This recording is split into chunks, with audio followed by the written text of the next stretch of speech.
Hello, fellow homebrewers. JP here, and I want to introduce to you the brand new Brew-Built X1 Conical Series available at More Beer. More Beer sells the highest standard in homebrewing equipment, and the Brew-Built Conicals are just that. They're made from mirror-polished 304 stainless steel, and they come with loads of features that you and I have been looking for. They have a full 2-inch bottom dump valve, which will eliminate your clogging issues, while the sturdy base includes 4 reinforced legs, just like those big Pro tanks do. More Beer also carries the Brew-Built line of options and add-ons like casters, pressure kits, and even external glycol chillers. So you can find out more about the new Brew-Built X1 Conical Unitanks by going over to morebeer.com for detailed videos on the entire line of Brew-Built Conicals. You can trust Brew-Built with your next fermentation, and you can trust More Beer to find the right conical for you. Brew-Built at morebeer.com. The Sunday Session is brought to you by More Beer, who has just opened their East Coast distribution center and is now shipping orders from California and Pennsylvania. Check them out at morebeer.com. Great beer is about drinkability. Doesn't matter the style. You guys are like walking beer Wikipedia. That's the first time that you've ever accepted me as a person. Or you have a fermentation in your gut. I'm jet propelled at all times. How many guys do you think that you have the privilege to slap? Somebody who's never tasted a commercial example, and this is how you know everything about this beer? Please, you don't. I think that's bullshit. I think it's bullshit too. Wow. Are you guys going to arm wrestle? No. We're going to teabag fight instead. You heard of Junkyard Wars? Can I get another high five, Beavis? Now, live from the Brewing Network studios in Northern California, this is the radio program for home brewers, craft brewers, beer lovers, and beer geeks. It's your only source for live beer radio that brings expert brewers together with, well, expert drinkers. This is the radio program with a head on it. This is The Session.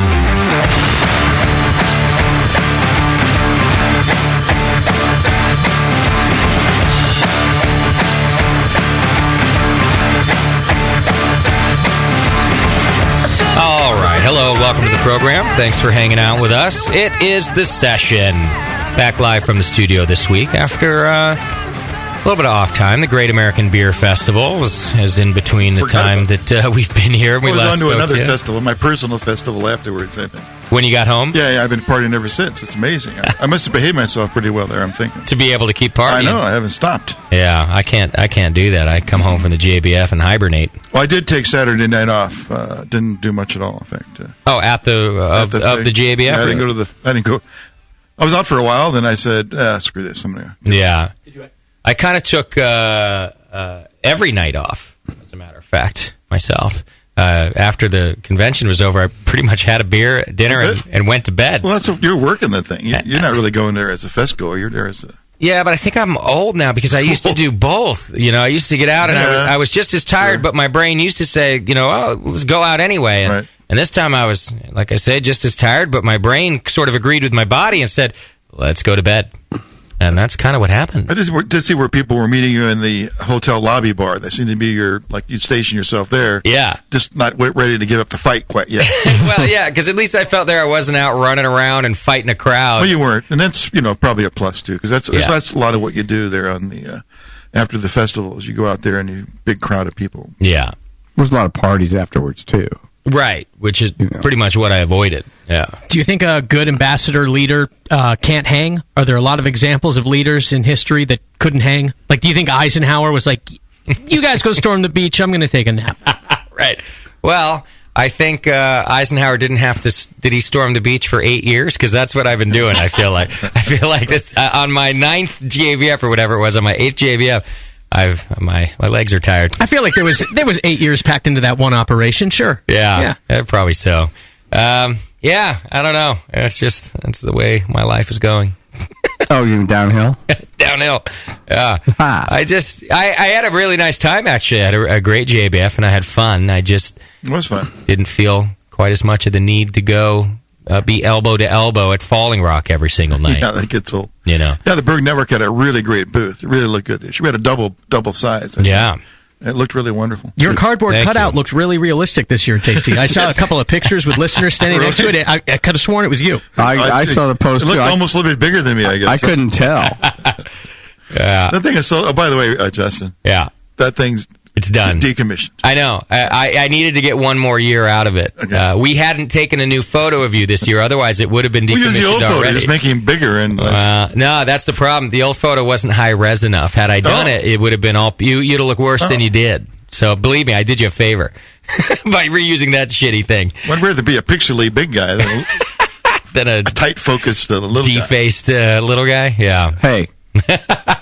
You fit with the Doc... Doc cutout. Yeah, he was unusually small as well. Yeah. Even for Doc. Well, and then we had a giant JP. Yeah, that cutout, that's what did it. Last year it looked fine. Right. With the regular size JP, or undersized JP. Yeah. And undersized Tasty, but full size JP I kind of really like how it worked out. But I'll make you... now, Doc, he's stuck that way for a couple years while we use him, but you'll get a new one next year. Yeah. Sorry, Doc. You're in the rotation. He's out. I see. I thought it was going to be a one-year joke. No? No, it's probably a good couple years. I bought the more durable kind this time, too, so you're probably in a couple years like that. Did you wipe me down afterwards? It is. The funny thing is that is how it's described, that it's cleanable. It's washable. So it's sad that it has to be. Yeah. Such is life. All those greasy little beer fingers. Right. All right, we got plenty to do today, and it's good to be back in the studio. Thanks to our sponsor, More Beer. You can go to morebeer.com right now and check them out. And by the way, they're shipping from a new location out in the Midwest now, too. So shipping gets to you faster and easier. Yeah, out from Pennsylvania there. So thanks to our sponsor for bringing you this session and every session that we do. Our guest tonight is Joshua Bernstein. He's back on the program. He's the author of the new book, The Complete Beer Course, Boot Camp for Beer Geeks. And you might remember he was on the show just a couple years ago, I guess now, huh? Yeah, December 2011. We definitely were in Pacheco then. Oh, yeah. I've seen the pictures of him back there. And yeah. He's smaller than you, too, Doc, I think. He's a little guy. I have no complaints with that. So Josh is back on the program today. We're going to talk to him about his new book, The Complete Beer Course. I've been looking it over, and a very well laid out and well thought out book. I think people are going to enjoy it. He seems to have everybody in the world, in the beer world, writing a recommendation on the back of it. It's got Papazian and Jim Cook and Garrett Oliver and you name it. Justin Crosley. Yeah, everybody but me. That's what you get when you have a real publisher. Yeah. They get like actual people to give you quotes. Right. They don't call me.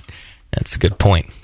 So we'll be doing that today, and also we're going to be talking to our good friend Michael Fairbrother from Moonlight here in just a minute. We got a couple of things to do real quick, but we got Desire, one of the Moonlight meads in front of us. We're going to. Oh, sorry, Destiny is this one, not Desire. Yeah, because this one. Oh, I thought JP said it was new, and he's right because Desire we've had, I believe, but we've not had Destiny. Names, yeah. Oh yeah. I think we'll have to ask Michael about that if he names his meads after strippers. Destiny, this is his favorite stripper. Desire. I wonder if they smell like strippers too. Nightingale, like powder. Yeah, that's how he molds the aromas too. It's on his stripper memories. Well, Give it up for Desire. Destiny's up. All right, couple of quick announcements. If you're looking for any of our coverage of the Great American Beer Festival, you can go to thebrewingnetwork.com/GABF, and all of our videos are up there, including the award ceremony. But our Brewers Feud, and did a nice interview with Jim Cook on there, and there's some Stone Barrel Age panels on there. There's a 2012 medal winning panel. Basically, everything that we did from the Brewers Studio Pavilion this year is up on our live stream page, and you get there just by going to thebrewingnetwork.com/GABF. You can also watch live streaming of this studio right now by going to thebrewingnetwork.com/TV, and that'll take you over to our live stream page. I assume we're up and running, right, JP? We have no video. I've tried rebooting and still no video, but we have audio. Audio on the video? They did that to us last time. I think we tried to use we did this high-definition streaming from the GABF, so really high-quality video, but we can't yet do it in the studio, so I went back to our old computer. I wonder if that's the deal. I'll take a look at it at the break, but typically you can watch the stuff over there. We'll see if we can fix up. We announced our Winter Brews Festival date a couple weeks ago, and more details are to follow, but all you need to know right now is that it's Saturday, January 25th from noon to 4. It's back in Concord for our third year in Todos Santos Plaza, and we're excited to be back there. Again, it's just a great venue. We already have our musical guests confirmed. Forrest Day is coming back, and Lucas Ohio Patty, who was on the show here a few weeks ago. Both real good. Yeah, it's going to be a good music lineup. JP's working hard on getting some great food out there for us, and the beer lineup will be shaping up very soon. We already have some good vendors coming. Great. Got the Best in Show hot dogs back. Jesse and his wielding his fabulous, juicy, plump hot dogs. I love his wiener cart. That's pretty good. Yeah. And Dan from Slow Hand. Local barbecue guy. They'll be there. Great stuff. I love his Slow Hand. It's pretty good, right? Yeah. And then we have a new vendor. Well, besides the Slow Hand, Voodoo Van. I love Voodoo Van. They have pretty good. They have pretty good food. Fried potato stuffed with cream cheese and parsley. Wow. Just like little, tasty kind of finger foods. So it sounds like you can't eat anything that will be at our Winterfest this year, JP. Right. With your new cholesterol problem or whatever it is you have. They have something called the Kong, fried fluffernutter with marshmallow fluff, peanut butter, salted banana, battered and rolled in Cocoa Krispies. Holy shnikes. I know. It's going to be great. I didn't understand. Do they deep fry that? Oh, man. Boy, I didn't even know we had fluffernutters on the West Coast. I haven't heard of fluffernutter since I was back in Connecticut. These dudes, they have something they call healthy funnel cake with it's battered in fried green beans.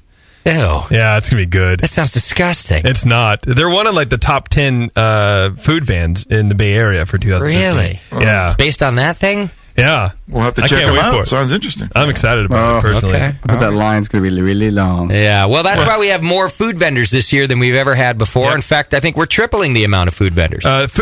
Cheese Zombies guy is in too. Okay, good. And I'm not done yet. Wow. Yeah, so watch out. So a lot more food and hopefully a lot more beer this year at our fifth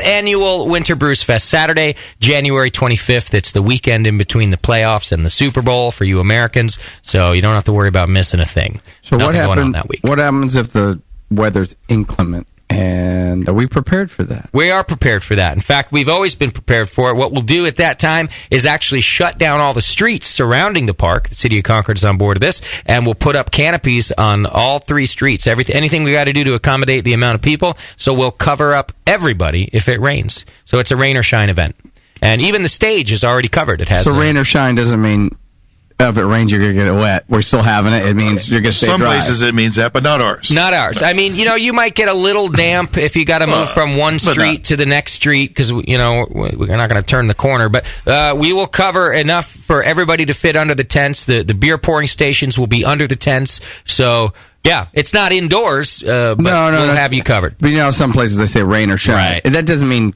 That just means if it's going to rain, we're still having it. Exactly. But we're prepared for that. We're going to have... Yeah. We're going to have tents. You're going to stay dry, basically. Yep. That's right. Sounds like if it rains, the fest will be pretty intense. It'll be very pretty. Thank you. And intense. But it's still going on. Yeah, absolutely. All right, new shows of Dr. Homebrew are up on iTunes and now the homepage. It's got its own little home there on the Brewing Network homepage, so you can search through the episode list and download directly if you want. You can help support us by shopping on Amazon. Just click the Amazon link right there on our homepage. Do we, by chance, have an Amazon product of the week? The Super Low-Rise Butt Booster in size small by Vazzazo. Wow. Someone bought it for $8.20. Super Low-Rise Butt Booster. Lift the hip. Wear with shorts, a skirt, or daily outfits. Sexy, comfortable, and invisible. It almost looks like a Halloween costume with the package, but this one's particularly confounding because it wasn't ordered by a male. Impossible. Well, that's what I'm wondering. For a male. It's probably ordered by a male for his chick, and was it a gift? And what kind of a gift? And how does this work? $8? Right. False advertising. Those products should be banned. As seen on TV. You don't think they work, you mean? No, I mean, you go, look at that chick. Oh, man. And then you get home and you kind of and then... pull it out. Yeah, and she goes, let me take my butt booster off real fast. Oh, or she sticks in water and soaks it up. And it's like unfolding a pair of socks. Right. How do you get to first base before you get home? I mean, you felt all that out, right? I mean, yeah. No, but if it's being held up firmly, it is deceitful. Well, how do you tell your girl that she needs to try on this old butt booster? You buy her one from the BM's Amazon. But still, you buy it for her and you say, hey, honey... So you got to slip this on. Yeah, you go, hey, pancake ass. PA. Yeah, it basically... You think you're getting low in the front, check out the back. Well, if she knew she had a pancake ass, which they do, then they would probably gladly take on the buster. It looks like it's like a pair of booty shorts, and then each butt cheek just has like a circular foam pad on it. So, I mean, it's a padded bra for your ass. I mean, it's acceptable for the chest and not the rear end. Why? No, it's not acceptable for either because it's both false advertising. I see. I'm with Moscow. I don't mind me a padded bra. I'm okay with that. It's a little disappointing. It's a little enhancement. I dated a girl once. It was a long time ago. We were kids. How old? I think I was 21. How old was she? She was 18. She was a kid. I was an adult. She was 18. I was 21. And she wore a padded bra, but to the extent of not a padded bra plus toilet paper. No, did like detachable implants, like you just put them inside. Yeah. Oh, she was okay. And she was a real skinny girl, and then had this nice little rack on her. So I was like, this is all right. And of course it is. Total false advertising, because I'm just talking about like I had bigger boobs at once it all came out. Yeah. And we had this conversation where she was like, I have to tell you something, and it was real creepy. And I was like, oh great, she was molested. Like it's one of those, like she started it like that, and I'm like, here we go. And the bad touch. She's got the bad touch. And she's like, no, it's not what you think. And then she just shows me, and at that point you have to like say it's okay. Of course. But it wasn't okay. I wasn't okay with it. No. I mean, one of the reasons I asked her out was for her great little rack. And she was smart or whatever, right? But she could remember her name, and that's good enough. You weren't going to fuck her brain. I broke up with her like a week later. I was so disappointed because it changed everything, Well, and then plus when she pulled her wiener out, that probably ruined it. Yeah, well, talk about false advertising. Did your parents ever, like, when they're wrapping Christmas presents, put a present in a different box just to fuck with you? Like one year, my mom put like some toy or something in a chainsaw box, and I was like 12, and I'm like, I got a chainsaw. I was super stoked, and then I opened up, it was like jeans and like suspenders, or I don't know what it was. Yeah. But I'm like, well, and that's what that is when you take off a padded anything. It's it's like, oh, I thought I was getting a chainsaw. Now I'm stuck with pants. Yeah, what you want expectation. You want to put the chainsaw in the box of jeans, and so you get elated instead of the right. So what you want is the chick who she takes off her shirt, and you're like, wow, why were you keeping those things under the hoodie, baby? Yeah, right. Anyway. Oh, that happened to Middle Shoe. Yeah. Yeah, he was dating this girl. I saw her, and he says, yeah, I started dating her, and it's like, yeah, it's nothing, because she's wearing kind of nothing. And he goes, he got the big present. He goes, whoa! In the small package? Yeah, because you're hiding those. You shouldn't hide those. It's the opposite of what the butt booster does, yeah. Well, thank you for shopping on Amazon either way. I hope it boosts your butt. Either way. It's fine, whatever. All right, I got to get going because we got to get to Michael Fairbrother here. iPhone and Android apps are available just by searching BN Mobile, and then you can listen to us live on the go. Subscribe and join the BN Army by hitting the donate button. It puts you into the More Beer monthly donation giveaway. We do a drawing for $100 to spend at More Beer every month, which goes a long way. Get all these updates and more over on Twitter and Facebook. Yeah. Scott the Jew is where your show ideas go. Send them to scott@thebrewingnetwork.com and send feedback to feedback@thebrewingnetwork.com. Feedback. Yeah. All of those things and more. We'll be doing feedback a little later in the program. Of course. Yeah. Where it's always expendable. We've got a good amount of feedback on there, so I'll be happy to get to it. But in the meantime, we should have Michael Fairbrother on here from Moonlight Meadery. Michael, you with us? Feedback@thebrewingnetwork.com. Uh-oh, we're doubling up here. Doubling up on Michael. Michael, can you hear me? So I have a feeling that, did you use Skype the other day for Dr. Homebrew, JP? I tried. Talk amongst yourselves. I tried, but it did not work. Got Justin below that. Remember last time Justin did this? Yeah, and then we got yelled at for talking amongst ourselves. Yeah. Apparently, it wasn't as witty banter as he hates dead air much more than he hates JP. Did he end up cutting it out of the show and post? I don't know. As promised? You think I go back and listen to the show? I have better things to do. Like listen to Dr. Homebrew. Every first Monday on Skype. Just promote my own show. That'll be fun. It's Brian's birthday today. One of the hosts, co-host, or one of the guests, or the... No, he's a co-host, sure, why not? I'll promote him. I saw him at Russian River last night. He was celebrating. Yeah, he's pretty excited for getting a year older. Yeah. That's your own personal festival, one of the stops on your tours, on your weekly tours, Tasty? Yeah, I did Russian River and Lagunitas yesterday. Which sounds a lot like the other personal tours every other week. All right, let's try this again. Hey, Michael. Yes. There we go. All it takes is putting things back where they go. How are you, brother? Great, sir. How about yourself? I'm doing all right. It's nice to talk to you again. Yeah, it's been an exciting night. Yeah, tell me about this. I hear that you accomplished something pretty significant for yourself tonight. Yeah, we were a finalist in the Sam Adams Brewing the American Dream pitch room competition here in Boston. So several hundred people had submitted their request to get in on this. We were one of 7 chosen, and we just became a finalist tonight. So we have a chance to win a $10,000 grant in 2 months. That's fantastic, Michael. Congratulations. Yeah, it was pretty cool. I was pretty nervous and excited all at the same time. And I get to spend 20 minutes talking one-on-one with Jim Cook about business and how to manage my company and grow it. And he was quite helpful, so it was great. Now, he's a Harvard business grad. Getting correct. to talk business with that guy is something else. That's quite an opportunity. Yeah, I was pretty impressed by it, and they had me in front of a lot of cameras and everything, and really kind of get to showcase my passion for what I've been doing for the last 3 years was pretty phenomenal. If you recall, that's one thing that Jim said. I interviewed him about that Brewing Up a Dream program maybe 2 years ago now, and he said, the loan is only half of it. The other half is, we are there, myself included, sort of walking you, hand in hand and giving you advice along the way. That's really that's amazing. exactly. They asked me what I was going to do with the money if we win, and I said I don't care about the money.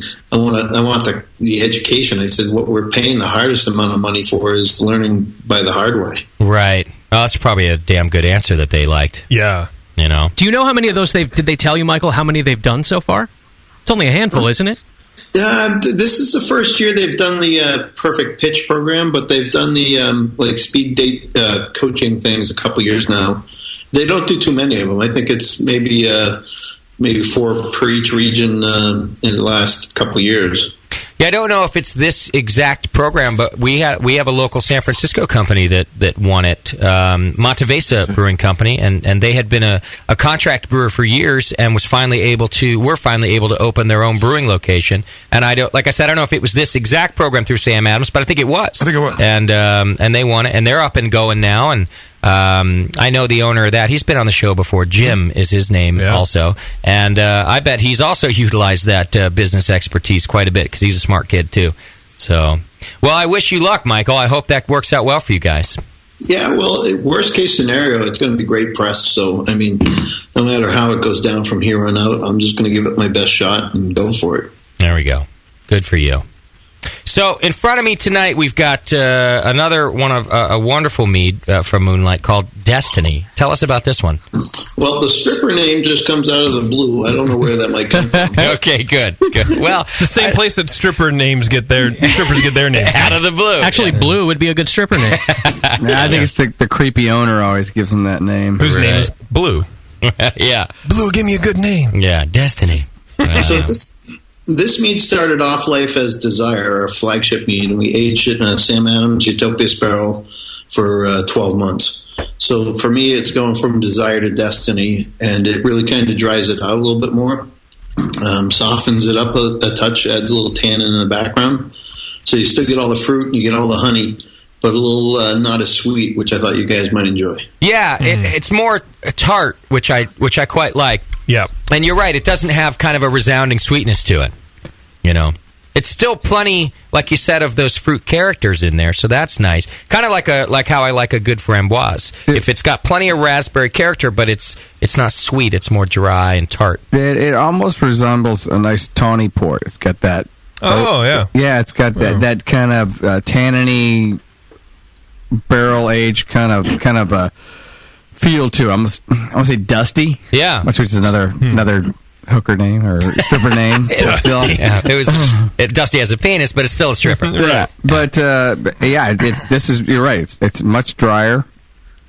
Yeah, but you get the honey in the finish. It's really nice. And you're right, like a little must to it. Yeah. And how did you get the Utopias barrel? Did you just ask? Yeah, we actually had another interesting story. So 3 years ago, I approached Jennifer, the brewery manager down in Boston, and I said, is there any possibility I can get a hold of one of your Utopias barrels? And she said, Michael, the dock is full. Come help yourself. Wow. So I got 20 barrels. And then I contacted their PR department and marketing brand manager, and I asked if I could get permission to talk about making mead in their barrels, and she said, sure. And then we asked if we could call it, our flagship mead, or one of our flagship meads is called Utopian, not Utopias. And they said, well, are you going to trademark? And I said, no. And they said, okay, we'll give you permission. Wow. 2 weeks ago, I just got an email from them, and they were having challenges, or the market was getting confused between their beer and our mead. And I said, okay. And they were trying to ask us if we could give up the name. And I said, I would love to, but you guys gave me permission. And I gave them all the details, and they looked at it and said, you're right, and let's make it official and give you a piece of paper that says so. So we now have a signed contract between our companies. So it looked like it was going to get a little dicey there, and I can tell you, trademark disputes and stuff are no fun. Yeah. And but I would never want to encroach on their name without their permission, and when they gave it to us back in 2011, I was pretty excited and proud about that. And the fact that I got to spend 30 minutes with Jim today, and the first mead he tried was my Utopian, was I was grinning ear to ear. Yeah, how tremendously reasonable of them. Seriously. Well, and I remember when Utopias first came out, people were calling it Utopian. So I don't think that necessarily this mead is causing brand confusion. I just think it's a name that nobody really uses. It's a word. Yeah, nobody really uses all People the time, generally have brain confusion, regardless of circumstances. Yeah. I think it's pretty nice of them to have said yes in the first place. Yeah. And I think it's double nice of them to go back and go, well, you're right. And even though it's now become confusing for people, we're going to stand by that. Yeah. And let you keep it. The only people that brought it up were the lawyers. Yeah. What was your... I like the lawyers and all, and they certainly cost me plenty. Yeah. But at least they were reasonable. And, I was trying to find a way to stand up and say, I wouldn't have done this and I wouldn't have talked about it if I hadn't gotten permission. Right. What was that permission? Was it verbal or what? Yeah, it was verbal. And 3 years ago, I was pretty green and, thought that, getting something verbally was as good as I needed to worry about. And I learned a bit through that. But yeah, they were pretty big about it. And when they saw the emails I had and the communications, because we were originally going to call it Cherish, and they were very stand up. And it was right when we were in the GABF week in Colorado, so I was traveling and trying to figure out how to solve this problem. And I got a hold of the people I knew and said, "Here's what I got," and they got me in touch with the right people, and Jim included, and they took care of it. So hats off to them. Yeah. No, that's really great. And hats off to you, for asking, knowing that there's it would be like, oh, I have a great idea for a hop grenade, and not Googling to see if anybody else on Earth already has a hop grenade. You wouldn't do that. You would clearly, search your good idea first. And I respect you for that, Michael. We actually talked about that this last week in the meadery, because, I got some guys that are avid listeners of your show, and he's like, you got to call Justin. He'll go nuts on him. And I'm like, I don't need anybody going nuts. I'm just... Right. If somebody wants to reach out and say, hey, Mike, we want to work with Moonlight Meadery to make a braggot or do something, and, I'm going to be the guy hopping on a plane to go do this stuff. Well, absolutely. And I think, I go nuts because people are being shitty, not because people are being reasonable like you are, So right. It's just simple. And being shitty sucks, so fuck them. Yeah, and that's kind of where I'm at now. The one that's biting me in the ass now was also a verbal agreement. Although I did send over paperwork, but I realized when I followed the chain to follow up on it, they didn't sign and send the paperwork back. And I assumed from our verbal agreement that everything was fine, and now it's not fine. And I did that with a roommate once. Met a roommate on Craigslist, and everything was fine. I go, okay, here's the paperwork to fill out, and then he didn't fill out when he came to move in. The fuck? Yeah. Well, it's just to your point. To your point, to get your paperwork signed, or else it could be bad. You got to get it signed. In this case, everything was fine. It worked out great. That's good. When did I have to become the police if somebody's signing back a piece of paper that I send them? I mean, how does that become right? Where you got to put your time and energy for everybody? And that's the unfortunate part. I don't know. I'm sorry this is turning into this, but the new Brewer magazine that just came out has a great article on this stuff, and unfortunately, it sort of indicates.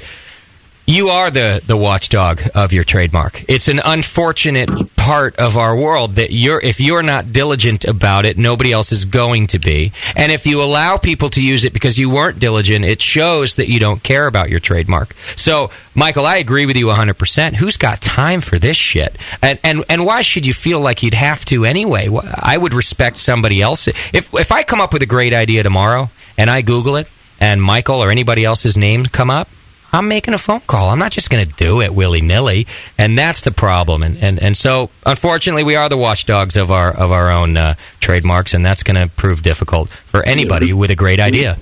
We just got the registered trademark for our Romance by the Glass, and I can tell you when I search for romance packages on other winery or meadery tours, there are a few come up now. So it's kind of like it's a never-ending quest for, come up with your own idea. Exactly. That would be a terrible thing to Google image search, romance package.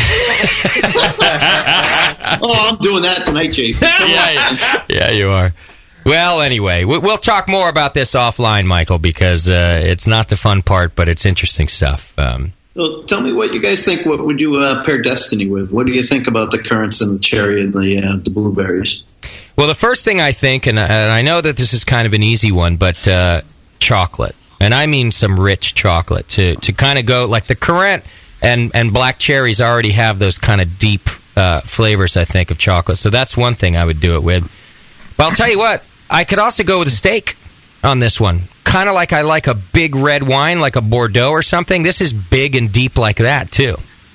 Yeah, I had a bison filet mignon out in Colorado last week when I was out there hanging around with some of the guys from the GABF, my friends from Bravery, and us had dinner.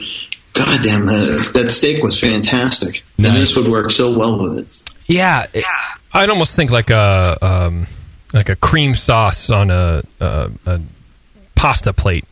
Like starches and carbs. Something and rich like that, too. Yeah. Yeah, something salty. Like a seafood thing, or even just to have it alone at dessert. Yeah. I'd order this over a port a lot of times. Yeah, it'd be great with like a cheesecake with like a chocolate drizzle on top, where it had creme brulee sweetness and the chocolate character to go with these cherries. There you go. And the bottle's the perfect size to catch a little buzz while you're at it. Yeah. Single serve size bottles.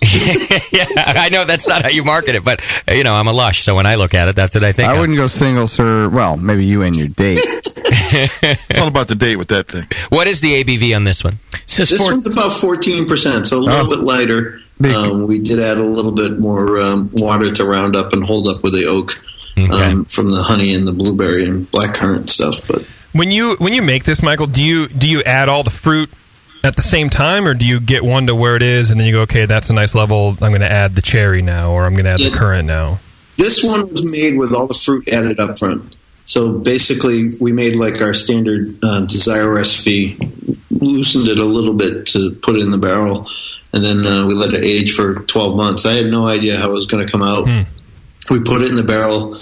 And I said, well, in 12 months, we'll try it and see how it tastes. And we pulled it out of the barrel, and it tasted fantastic. And I said, all right, let's bottle it. Well, I hope you're doing more barrel aging, because like we found out with beer over the last several years, barrels do mead just great. I love the characters that come out of it. Yeah, we're up to 40 barrels now. While we were out visiting Crooked Stave in Denver, we made a good connection with the barrel company next door, and we're looking to get some port barrels, cognac barrels, Appleton Rum Estate barrels. So, and I just saw some beautiful barrels down at Boston Beer Company tonight. So I'm going to try to see if I can get a hold of some more no-cost barrels for us to use. So we'll see. Can you get? Would mead be good if you put it into barrels with wild yeast in it, with some of the Brettanomyces or anything else in it? Good question. What do you think, Mike? Would it taste that's good? That's a great question. So Chris Killinger, my yeast fermentation specialist on the Big Brewing Network fan, he wears his Hop Grenade hat here every night. Nice. And he's actually going to probably come out to your event in January. Oh, great. We got a collision, so he's going to pick up one for the team. Okay. And he's grown up some Brettanomyces for us. So he's got that on the stir plate, and we're adding that to the mead that we've been making in the Allagash Curio barrels that we got from Allagash Brewing Company. Very nice. So, yeah, we're really looking forward to that. Have you done that even when you were a home brewer or anything, Michael? You have any experience with how it comes out?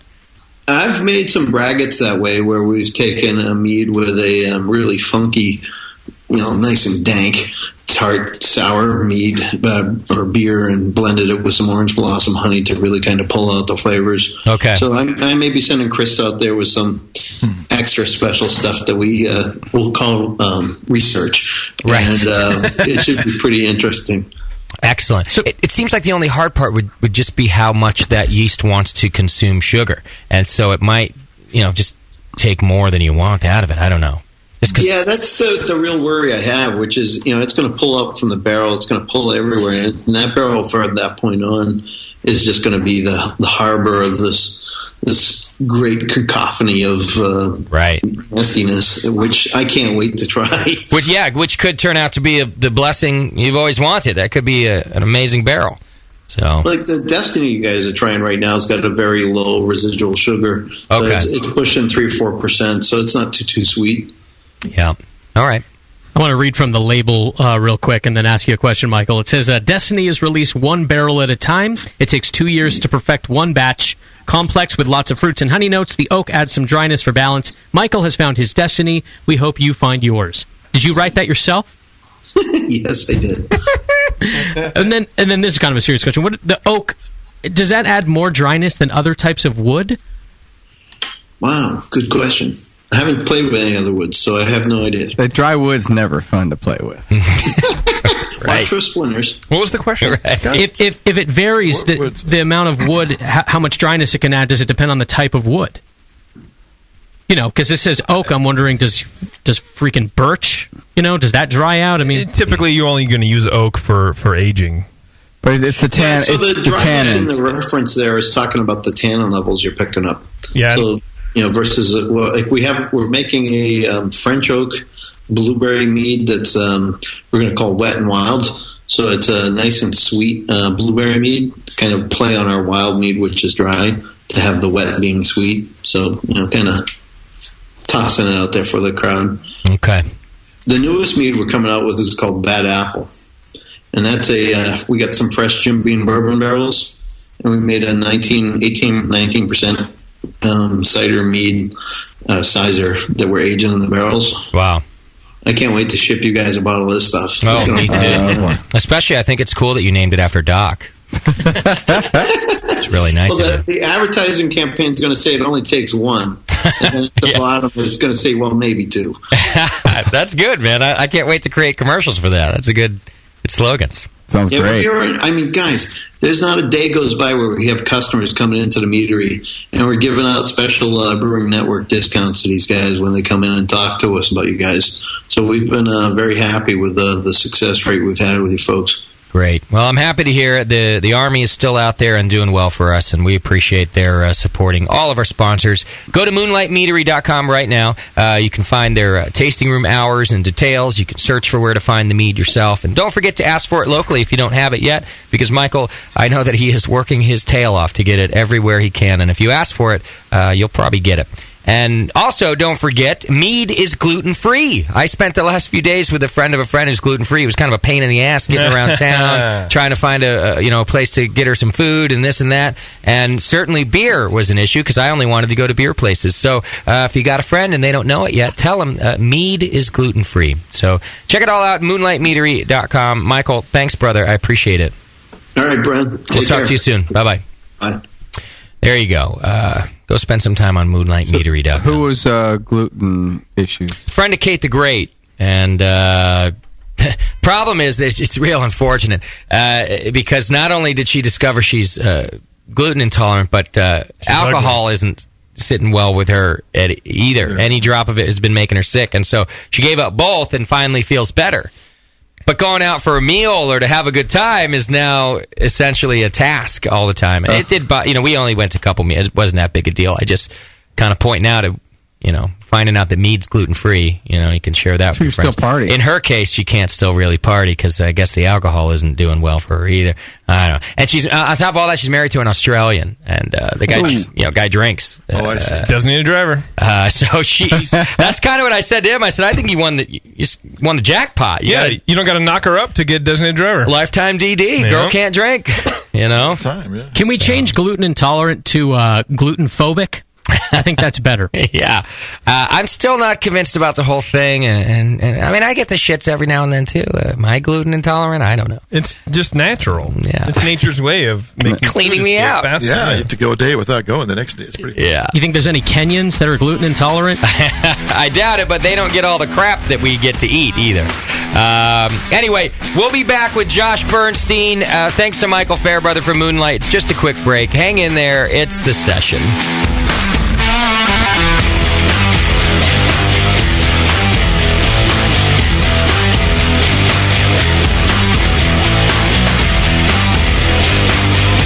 You're listening to the Brewcasters. On the Brewing Network. Since the first time the Brewing Network microphones turned on, More Beer was behind it. More Beer sponsors the programming on the BN because, like you, they love brewing. And like the Brewing Network, they love sharing their knowledge. Morebeer.com isn't just a website to place your next equipment or ingredient order. Morebeer.com also gives you access to free beer information that will make you a better brewer. Go to morebeer.com and click into the Learning Center. You'll find podcasts, technical facts, video tutorials, and more, including access to The Buzz, More Beer's social network of more than 5,000 members. And some of them might even be crazier about beer than you are. Get over to morebeer.com today and take advantage of The Buzz, the forum, the Learning Center, and make sure you're signed up to receive the newest More Beer catalog. More Beer, bringing you absolutely everything for beer making. Hi, I'm Jamel Zanishev, and in addition to my work on the Brewing Network, I write the Style Profile column in every issue of Brew Your Own magazine. Hi, I'm Sean Paxton, and when I'm not prepping for the Home Brewed Chef on the Brewing Network, you can find me writing articles on how to cook with your home brew for Brew Your Own magazine. Greetings, cretins. This is John Palmer, and when I'm not writing for Brew Your Own, I'm reading it. John Palmer, Sean Paxton, Jamil Zanishev. If you love listening to them on the Brewing Network, you'll love reading their articles, tips, and recipes in the pages of Brew Your Own magazine. Join Jamil, John, and Sean 8 times a year in Brew Your Own. And when you subscribe to BYO on the Brewing Network website, half of your subscription price goes right back to the BN to support great beer and food programming. So sign up for Brew Your Own magazine through the BN website today so you can listen and read your way to better homebrew. Nico, listen, our lawyers said that we had to do this for 1 hour, and after this, we don't have to talk to each other for 3 more months to the next meeting. Kids, come on, let's get out of here. I'm supposed to have more lines. I'm the professional. Hey, it's Sully. And I'm Nico. And we opened the 21st Amendment 9 years ago at 563 2nd Street in San Francisco, just 2 blocks from Giants Park, to make great beer and have a great time doing it. That's right, because to us, the 21st Amendment is more than just the right to make beer. It's the right to experiment, to be innovative, and just do things differently. And so now, we're putting our craft beer in cans. That's right, cans. You can find our world-famous Hell or High Watermelon Wheat Beer and Brew Free or Die IPA throughout California and Alaska. And now it's also available on draft at select accounts in the Bay Area. So next time you're at your local neighborhood pub or good beer store, be sure to ask for 21st Amendment in cans. Because everyone likes it in the can. Tasty crack cans. Tasty crack can. A vial of White Labs yeast is the key to your best beer.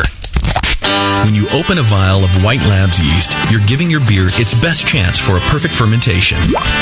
In addition to their already incredible variety of yeasts, White Labs is proud to announce WLP 90, San Diego's super yeast, now available year-round.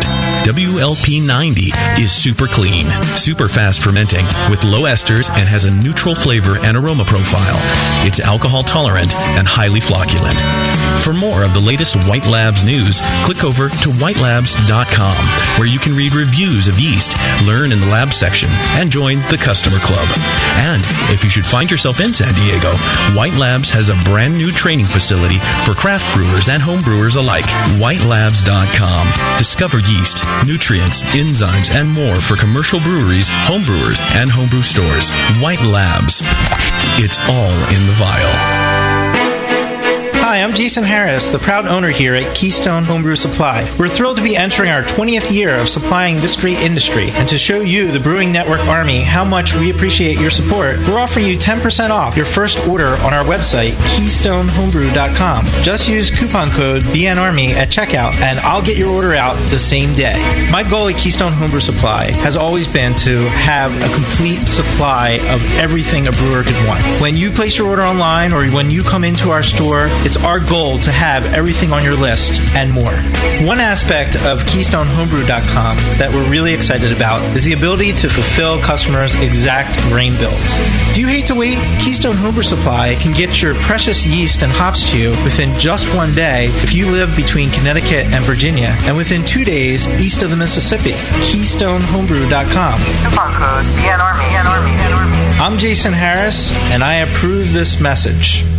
This is www.thebrewingnetwork.com. Sit down next to it, grab yourself a paper towel, and watch those yeast have sex. You're listening to the Brewing Network.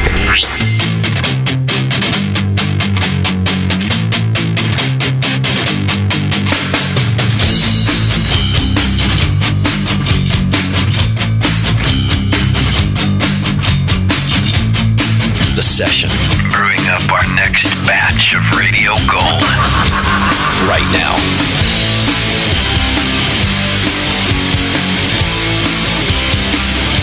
All right, welcome back to the program, and thanks for hanging out with us. Thanks to our friend Michael Fairbrother over there at Moonlight Meadery for sending us some more great mead to try. We're doing a beer and food pairing show next week, and I'm looking forward to trying some mead with that, too. Our friend Sean Paxton's going to be on the program talking to us about beer and food pairing. We're also going to talk about what doesn't pair with beer, or rather what foods you shouldn't pair and bad ones as well, not just what's good and why. So be looking forward to putting some mead into that mix, too. What is mead? Real quick, before we get to our next guest, we had to do our Twitter game. Twitter game's brought to you today by the American Homebrewers Association. You can go to homebrewersassociation.org right now, or click the AHA logo at the bottom right of our homepage. It's a big AHA logo. You click that, sign up to become a member, and it helps us, but more importantly, it helps you. We're all members of the American Homebrewers Association, and you should be too. They do a lot of good things for us. I don't know if you know this, but they recently got homebrewing legalized in all 50 states, and that's if you ever wonder what they do with your dues, they've been working on that for quite some time, and I know it meant a lot to the organization, and it means a lot to me, because I think it's someone's out there just really working hard on your behalf. Not only that, of course, you get Zymergy Magazine, which, that's the source that people were using long before the Brewing Network, checking things out, comes every other month, and it's just a fantastic resource. So go to homebrewersassociation.org and check it out. What's our Twitter game, JP? Well, as you know, Justin, thank you for that beautiful segue. Halloween is coming up, and for those of you who may not have a Halloween costume, turn to the BN for inspiration. I would like you to do that. I would like to see a lot of BN-inspired Halloween costumes out there. So I was thinking, which of the brewcasters would make the best Halloween costume? Sometimes you dress up as Freddy Krueger or Jason Voorhees or Tom Selleck. Who would you dress up as out of the brewcasters, and why?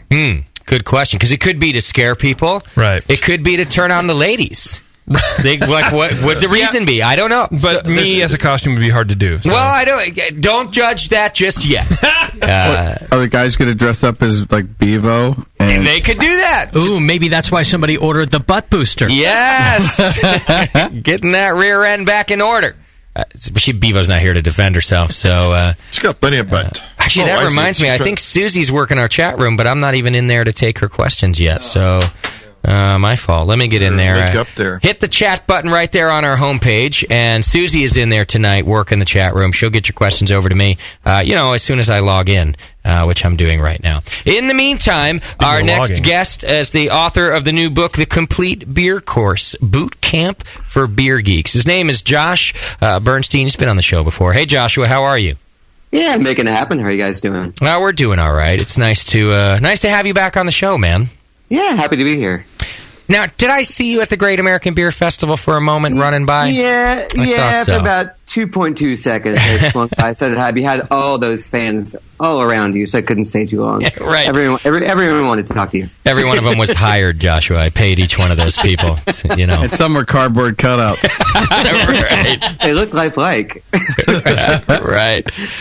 So, Josh, how long's the new book been out? The Complete Beer Course. Oh my God, where are we at today? It's been out for probably about 6 weeks, give or take, right now. So it's still pretty new, but it's been doing really well. I've been very excited. It's already in second printing, so it far outstripped my expectations. You do something, you work on it for 2 years, you hope people enjoy it, and then they do, and you're kind of surprised.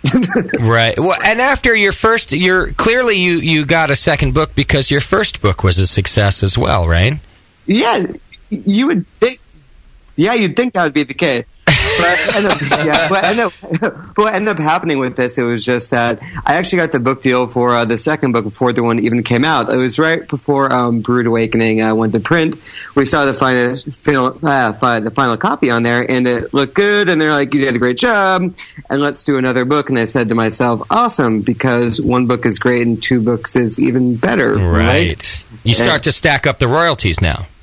I'll be honest, royalties are pretty minimal for books overall. It's not a whole lot of money. If you can buy a house, especially in Brooklyn, you're sorely mistaken. It's not like a BN salary or anything. Right. I mean, Doc's royalties are enormous, Joshua. I can't even imagine how much you guys make. I mean, all the free beer, all the ladies, all the just deferred payment for 49 years. That's all money in the ladies. Oh, but when you guys are on your deathbed, that check is going to be enormous. Between that and Obamacare, your meds will be free. Right. Or you have a wife that has health insurance and you marry her, then you become an author. Oh, there you go. Oh, did you marry rich? Yeah, I wouldn't say married rich. I married into health insurance. Into health insurance, okay. That's rich by 2013 standards. Right. I know in America that is rich. So yeah, with the book, so before Brewed Awakening came out, they said, yeah, do a second one. So I said yes, and not really realizing how kind of crazy pants, actually putting a book out there is and going around. And, you guys do events and you got to talk to people over and over again. It's traveling, talking to folks, drinking beer, and there's not a lot of time to actually do, writing. Right. And so by that time, it was like, I think January had rolled around. My publisher was like, so where's your sample chapter? And I was like, sample what? Oops. I was like, well, I guess I should put some pants back on. Actually, I should take some pants off because I do my best writing with pants off. Right. It means you're going to stay home and get to work. Yeah, stay home, dog by your side, beer in hand, no one's judging. So I was very happy. Tonight's talk was not a video chat. Yeah. We got you covered there, man. Do you ever get the sense that the dog is maybe judging? Right. I've got a Corgi Chihuahua mutt, and so he's got these very Chihuahua eyes that kind of stare at you without blinking.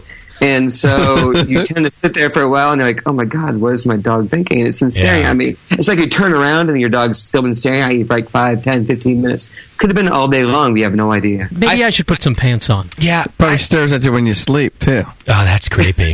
I find that the cat is, now that I'm also a cat owner, because Kate the Great has a cat, I find that they're a little more judgmental. I don't watch porn at home anymore. I believe that. I feel like you're really telling the truth. Yeah, the cat will sit right next to you and just stare at you, and it'll stare at what you're doing, and it's going to report later. Yeah, I'm not comfortable with it. I feel like I'm going to hear about it in the afterlife. I feel like I'm going to discover, hey, remember that cat when you were 35? I was your uncle. That was me, and I'm really uncomfortable with the things you were watching, and I don't know why you put your finger there or whatever else this cat is going to do. So. But you can take your phone into the thing about porn is you can take it in your phone into the bathroom and shut the cat out. So I think you're lying to us. Yeah, but your phone, no one needs to see a 4-inch boob. I think my boys have found that out. Oh, really? Oh, are they now? Sorry, Joshua. Are they now at the point where the bathroom visits are getting longer and longer? Oh my God! Yeah. Oh hell! They're spending like an hour and a half in the bathroom. They're now. Discovering themselves. Is my cat been talking to your cat? Because I swear to God, that's what's happening. I just remember that. That's the start of it. It's the first thing I did was like, it's the only room in the house that locks. You take baths until you're like 7, right? And then you stop, and then you reach like 13, and you're like, I'm going to go take a bath. My back hurts. It's just my skin. No, it's the uber long poop. Yeah, you're trying too hard. Right. Well, the cat knows. Now, Joshua, this actually does bring me to a relevant question. How are you? So we're not talking about cat poop and then porn on the phone. Well, sort of. I have it in my notes that before you wrote the first book, were you editing or writing for some sort of like erotic literature or porn company? Yeah, it was a really. Indeed, I was, which is my only full-time job ever in New York City was working for a porn publishing company, which kind of came on the heels of working for a baby magazine. And so I kind of came to New York. Uh-oh. So I came to New York. Yeah, great. Hey, Justin. Should we banter? We go back to talk about my cat staring at... Hey, Josh. I lost those jobs pretty quickly, and then I got a... Hey, Josh. I got a gig. Yep. I'm sorry, but you have to start all over. We lost you entirely. Oh, my gosh. Where should I start at? Well, first of all, if you're doing anything else on your computer, like close all browsers and anything else, just in case. Yeah, I never know what the problem is, but sometimes it's just that your computer's doing something else. All right. The second part is shut all those things down. Yeah. Kill everything but Skype. Unfortunately. Yeah. I had the pictures in my browsers of all you wonderful gentlemen up, so I could actually look at y'all. Oh, that was nice of you. But yeah. Anyway, you said it was your first job in New York. That's all I have. That's all. Oh yeah. It was my first job in New York City, and I got a gig. It was my first full-time job and only full-time job in New York City. I moved to New York, was it October 2000, after the tail end of a terrible road trip, where I kind of got dropped off in Great Falls, Montana on the first day of fall. And then after a whole turn of events, I got dropped off in Astoria. I went back to Queens with a friend. And there I worked a couple jobs as I was an what was my first job? I worked for a Prada, then Gucci, basically being a glorified sign pointing at all the fancy clothes in one direction. Okay. And that did not last very long at all because I was really terrible. I think my second day on the job at Gucci, they asked how I enjoyed my job, and I told them that I did not like it because I felt like I had wasted 4 years of college to get to this point in my life. Right. And it was one of those moments where it was like, you just said the wrong damn thing. Right. And so I did not get called back for another day. Okay. And then, and I thought that was the end of the line. Like, New York, I failed. But I got a gig at American... It basically meant I was like basically faxing things, making photocopies, majority and writing notes to my friends that were with girlfriends, writing notes in American Beauty letter and congratulate them on pregnancies. Like, dear Jeff, congratulations on your girlfriend's pregnancy. American Baby is excited to be with you on your journey to parenthood. We're going to have to switch to phones, Josh. Man, it's like the company doesn't want him saying the name of the company. He cut out right as he was about to say who he was working for. I feel like we're doing our show in China now. Yeah, and they are not happy with Josh saying. But they're not cutting it all together, just messing it up just enough. Are we all cracking out? Or is it still cracking out on there for you guys? Yeah, we're losing everything. We might have to switch to guns, which was the Top Gun metaphor for phones. Okay, give me 1 second. See, hold on. Hey, babe, are you on that? Are you watching download stuff, babe? Life's on Netflix? I know. It's a thing. Ask your wife if she's watching like what porn is she watching? The Voice online on an illegally downloaded stream. I'm making it on phone if you want to. We can keep on talking. Downton Abbey third season is on. So. Well, I would rather not switch to phones, but we have to if it's cutting out. Even though the audio quality is not quite as crisp, at least we would hear every word that you say. I got good Wi-Fi signal in here, so I'm not really sure what's going on. All right, well, let's try once more. Just cut to the part where, what is the company that you worked for that was a porn company? Oh, yeah, so I got a gig for, it was something along the lines of Canyon Publishing. My friend Noah was working as a proofreader for the magazine and the entire company, and I was like, oh, that sounds interesting. And he was like, hey, Josh, we can get you in there. And it was a really multifaceted job. And so, unlike American Baby, where I was just being an admin assistant, which is kind of lackey hours, you're going to be an editor, an interviewer, a writer. And I was like, magazine journalism degree, here you come. And no pun intended, of course. But right. So I thought the pun started with Canyon, but oh yeah, definitely. Yeah. So I got the gig over there, and it was just really, as an editor, it was incredibly instructive of how to like kind of cut to the chase and make everything exciting right away. Yeah. What were you actually editing? I mean, text. Well. Yeah, there were two. There were three parts to the job. The first part was it was basically African American young girls. It was called Hot Chocolate. So I was like calling up porn stars, being like, "So what's it like get double penetrated on camera?" And they're like, "Blah blah blah blah blah." And I was like, "Interesting." And of course, I'm 22 at the time, where I've got like a list of sexual experiences can maybe fit on like an 8.5 by 11 sheet of paper if I did like double space courier nude type of thing, and I was basically winging it all the way through. And the other one was Cuddles, which was young white girls, which was porn is very niched out, and which I found out even more with the other part of the books, which were there was a whole other part of the company that did these like 5.5 by 8. They were basically newsprint tomes that my boss had bought all this porn back in the 80s. It was all on floppy disk. And so it was like 80s era porn, and back then everyone got paid pennies on the word. Right. So it was really verbose 80s era porn. Everyone was like, stick my floppy disk in your hard drive kind of stuff. And everything was incredibly dated. Wow. Everyone's listening to Tiffany in the parking lot while getting a Whopper. It wasn't very modern. Wow. I have to ask you, as a fellow Jew, Josh, did your mom ever find out about these gigs? Yeah, I told her. I'm there, and I got the job, and I was like, "Mom, I got this job working for this company," and she was like, "I'm never going to be able to tell my friends what you do," and I was like, "Well, it's awesome." And when life is nothing but gathering a whole series of random experiences to tell your friends about when you're 45 and drunk at the party. So I was going to say, like, she can't tell her friends, but you're calling every single one you've ever had, and you're like, so check this out. Exactly. And yeah, the newsprint tomes I'm talking about, the floppy disk material, that all went on really, that was very thematically oriented stuff. And so it was like Naughty Neighbors, Horny Housewives, Family Secrets. Wow. So it was all around like, it's all around these very specific niche kinks. And so I'd have to go through, clean it up. But to make myself feel better about my days, I would sit there and put my friends' names into the porn. Nice. And then the best part about it was when they actually came out, I'd highlight their names, put a little bookmark in there, and send them in anonymous like brown paper bags, the type you get at the supermarket, and wrap around your school books when you're a little kid. Oh no! And then with just their names written on there and nothing else, and they'd open it up.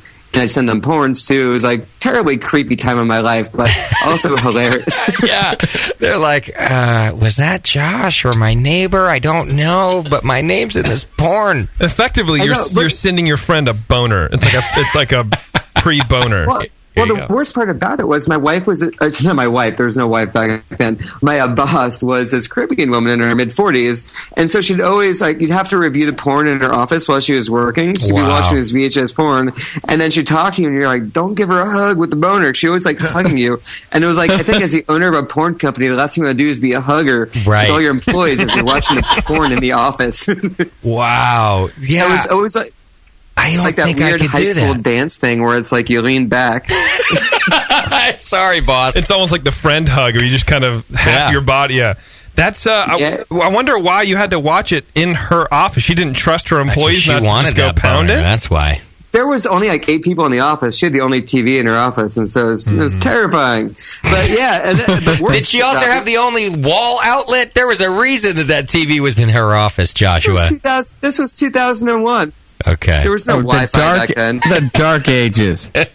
just to paint the picture, I mean, how... yeah, and I think the other worst part about the job was just the fact that you'd have to go through and read these stories, and then you'd have to go through this giant box of slides. Remember slides? You had this giant light table, so it'd be like outdoor sex scene, people having sex in the woods. You'd have to go through this box of jumbled slides in the thousands and try to find this one scene that would actually make it happen. And so it was like a boner in a haystack kind of thing, where you're like, how can we actually find this going on? Right. It was Did you have your own loop, or do you have to share loops? Nope. No sharing. No sharing. Yeah. Did that desensitize you to watching porn on your own? Good question. Well, like what's interesting, desensitizes you to a lot of things in a way. It makes you less of a, I was like after work, I'd go out and New York City's got the beauty to drink till 4 a.m. So I'd get out after work. That is beauty. And it would be happy hour. It's like $3 gin tonics, which led to 4 gin tonics, which led to go into like the dive bar and drinking beer. And so it was almost like this weird endless Groundhog Day of porn, alcohol, and which lasted for probably a good, like 8 or so months, 9 months. And then our offices were on Broadway below Canal Street. And then like I was going to work one day, and the day happened to be September 11, and then the subway stopped, and then it was like, motherfucking A, I'm like late for my porn job, and it's like I'm hungover my porn job. And then you get out, they're like, the trains have stopped, fire at World Trade Center, and then you get outside, and then, New York City is not a city that's still, but the city was still. And then you look up, and then you realize when the World Trade Center towers is gone, and then you watch very slowly as the second one kind of disappears before your eyes. And then no one moves. No one really knows what to do. And then, it was kind of like life just took a pause. And then eventually ended back in Queens, where I was living at the time. And, for the next 8 days or so, stayed in Queens. My offices were below Canal Street, and you couldn't actually legally get there. The federal government had shut everything down. And when I got back to work, my boss was like, "Hey, Josh, terrible tragedy." As like the smell of like burning buildings and whatnot is drifting up. And she was like, "It's terrible, but we'll take out your vacation time." And I was like, "Oh, I guess being scared from my life's my vacation time." And then, I was 23 at that time, like a few months later, and then I thought to myself, this is wrong. This is terrible. So I was looking for a new job. I had my resume computer. My boss started snooping, and then I came back from lunch one day, and everything's wiped off my computer. My boss is not talking to me, and no one in the office is talking to me. And then she's like, "Josh, like, can you come talk to me?" And I was like, I'm going to get fired. Yeah. I'm going to get fired from my freaking porn job. And then I walked in there, and, if I were smart, I would have been like, unemployment, whatever. But, I've got too much pride, I think, to go down like that. And I think that's one of my best traits and worst traits. And so I walked in there, and I was like, I put in my 2 weeks notice. And then she accepted, gave me 2 weeks, and then she actually gave me severance right there. And then she was like, "Get out the door right now," and gave me 2 weeks, my last 2 weeks of work, my a severance check, and I got like, what was it, like maybe like $2,000. I walked out the door, and I was like, you know what, I need to go back to being a writer. Yeah, and that was really kind of you really kind of sometimes need a kick in the pants to get out the door and do something, and then. Really, from that, I took about 3 weeks off afterward to clear my head, and it was really a weird time in New York City overall too, and get my head together. And then I just started writing. I started pitching publications. I got a gig at New York Press writing about bars. Got a gig at Time Out New York writing about bars, and the bars were awesome. The bars really got me to go out there and drink more and more delicious craft beer. And then, as the bars became less interesting, the beer became more interesting, and that really kind of helped kickstart my career. And, this one little, this terrible tragedy helped me really realize I should not spend my whole life doing this terrible job you don't care about. Sure. And just to kind of stand up for myself and get out the door when I should. Well, that was it. It's a pretty compelling story, and I think people should learn from that, too. By the way, it doesn't take, something like 9/11 for everybody, but whatever it takes to put it in perspective for you kind of just kicks you in the ass. Like, you got kicked in the ass, basically. Yeah, I really had it wasn't like I was like living off, I had no money and I was like, I need my pennies. But back then, I was like, I had like maybe $4,000 in my bank account. But back then, it felt like $1 million. Yeah, you're 23. Yeah, that is $1 million. Yeah, you were a thousandaire. I think my rent was like $550 a month. And, I always call it my no arms, no legs fund. And by that, I mean, it's like if you have enough money where if a terrible tragedy happened and you lost your arms and your legs, you could live like an egg for 3 months without having to worry about your money. So as long as you have your no arms, no legs fund, you can always be happy. And so I had that like little bit of cushion. It wasn't a lot of cushion, but there was enough so you don't have that panic that sets in. I think when that panic sets in, that fear kind of hits you, is when you make rash decisions and you do things you don't want to do. So as long as you just have a tiny bit of cushion, you can kind of still stick to your guns. You can still do what you want and kind of go forward. It's all about, it's like when you get so close to the bone that, you know, people, I don't think beauty happens close to the bone. It's like fear happens close to the bone, and then you just make decisions that aren't really what you should be doing. Right. Josh, I in no way feel like you're a pessimist. I just feel like you have an extremely grim way of being an optimist. Well, he's a career prepper. Yeah. That's what he is. He's a career prepper. Yeah. Make sure you got it ready. Oh, you know, guys, it's funny you say, but it's like I talk to so many freelancers. I've been freelance ever since that moment. I've not had a full-time job. I've been freelance through and through. It's like what you do when you wake up. It's like hangover be goddamned. It's like you got to get up, get to work every single day. Yeah. And but a lot of other freelancers I talk to are just like, oh, I'm worried I don't have enough money in there. And it's just, I see this jitteriness set in, and it's just, you know, it's just a slight bit of comfort makes it all worthwhile and makes you feel that much better. If it takes you doing a crappy job for a little bit to get a bit of cushion, then it's weird. Sure. And that's really what's kind of kept me going all through. It's just like having the no arms and legs fund, and I realized that I would never, no matter how hard I tried, no matter how many crappy gigs I did, how much I worked for free in the beginning, I'd always be able to pay my rent. Right. Yeah, but the depressing part is that's what, 5 less boners a week. The bigger the cushion, the bigger the cushion. No, but it's 5 more boners because you're not looking at porn all day long. You're actually excited to go out and date and actually possibly get a boner and get a girlfriend, which actually happened after. Yeah, you're not perpetually depleted. Yeah, it's not a manufactured boner. You know. Well, you know, you would think going out and telling people what you do, like I've got no shame. I mean, like you do what you do, you own up to it, be a man about it. And but I'd go on dates. I think it was like back in Nerve.com dating days. I was like talking, like doing that stuff. And you go on a date, and I'm like, I'm a journalist. I had that like windswept hair look on there, you know, the pensive 50-yard stare. It's like, I'm thinking about my next great sentence kind of thing. Right. What's the synonym for butthole? But you'd go on a date, and no one would actually like take you seriously. You're like, oh, I work in porn, and they're like, oh, that's great, and they automatically put their shawl around themselves a little bit tighter and cross their legs a little bit tighter, and they're like, you are a terrible perv, and dirty perv, right? I know. So that's but you know, I think I had much better dating experience after the porn company. Did you try speed dating? I'd like to see how you did in speed dating. Not only speed dating, but telling them you worked in publishing, not porn. I mean, you know, some pragmatism is in order, Josh. Entertainment. He's an honest man, an honest Jew. I'm an honest Jew. It's like hindsight is 50-50. You know, you can go back. At least. And my speed dating, you mean like cocaine, like 3 a.m. dating? I mean, like everyone's got that. It's New York City. Everyone's got that fair share of dating every once in a while. Right. But by and large, you know, when you're 23, 24, you don't have the confidence you have when you're older. It's like now I got a wife and a baby on the way and a dog and. You know, you got a lot of confidence, but you don't have a lot of options for dating, which is great and all. But it's kind of this weird opposite day thing where you, by the time you have all this confidence in the world, you're already kind of settled in your ways. Right. That's why the confidence comes up, because you're settled.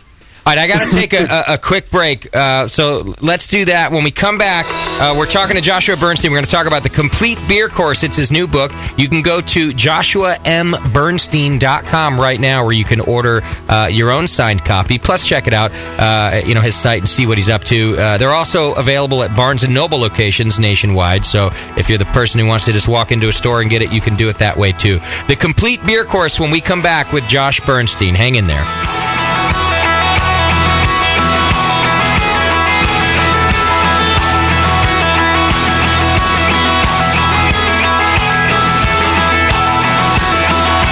Listening to the Brewcasters on the Brewing Network. Cabs are here. I'm feeling that Melavino mead, yo. We can't be driving nowhere. Damn straight, son. It's a situation up in here. We be straight GTMing. GTM? You know it, baby. gym, tan, meat. Yeah, buddy. We be meeting all night, son. Hey, what's this Kickstarter thing I see on the Ultranet? Yeah, Kickstarter. It's the best way there is to raise some dollars for new businesses. Kickstarter's gonna help Melovino Mead get all launched up and whatnot. New Jersey meat for the win. Yeah.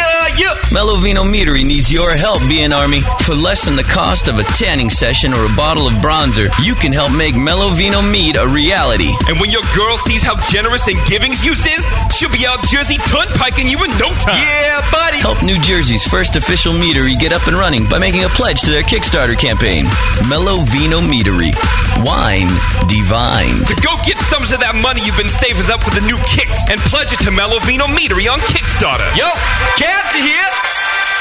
All right, BN Army, it's trivia time. What's the only homebrew shop with over 1,000 recipe kits, $4.99 shipping on orders over $100, and is also home of the Wolf Shirt? The one and only answer is Austin Homebrew Supply. For over 20 years, they've specialized in creating recipes such as the best-selling Texas Blonde Ale, Apocalypso, Hot Bomb 2.0, and Double Chocolate Stout. And they just recently unveiled their small grain kits that produce 1 gallon of beer. Visit AustinHomebrew.com to browse their extensive catalog of equipment and ingredients. They also have mini clone recipes of your favorite commercial beers. They're the exclusive retailer of BrewVent yeast fuel as well, Yeast Nutrient, and the all-new Bodybuilder. Follow Austin Homebrew Supply on Google Plus to participate in video hangouts on popular brewing topics. So visit AustinHomebrew.com today and make sure you sign up for their weekly email with news and specials. Austin Homebrew Supply, AustinHomebrew.com. Have you ever dreamed about attending the World Brewing Academy? This year, thanks to Lalamond and Danstar, one lucky brewer will make that dream a reality for free. Lalamond and Danstar invite you to enter the Beer School 2014 contest. One lucky grand prize winner will receive fully paid tuition in the 2014 World Brewing Academy web-based concise course in brewing technology worth almost $4,000. From now until December 13th, 2013, every Danstar yeast packet you use is your ticket to enter. Visit DanstarYeast.com for the details and to print your official entry form. There's no limit on the number of times you can enter, so get brewing with Danstar and get your entries in to the Danstar 2014 Beer School Contest. Whether you want to build your home brewing skills or build a career as a professional brewer, this course will change the way you think of beer and brewing. Enter at DanstarYeast.com and get the dry yeast advantage with Danstar and Lalamond Premium Brewing Yeast and enter to win. BN Army, I'm here to talk seriously for a second. You all are partially responsible for something explosive, and it's time you answer for it. Moonlight Meadery is exploding. Yeah, exploding across the country with insane quality meads. With nearly 70 different varieties of mead on the market, Moonlight Meadery has blown up the mead category and completely reinvented it. Seriously?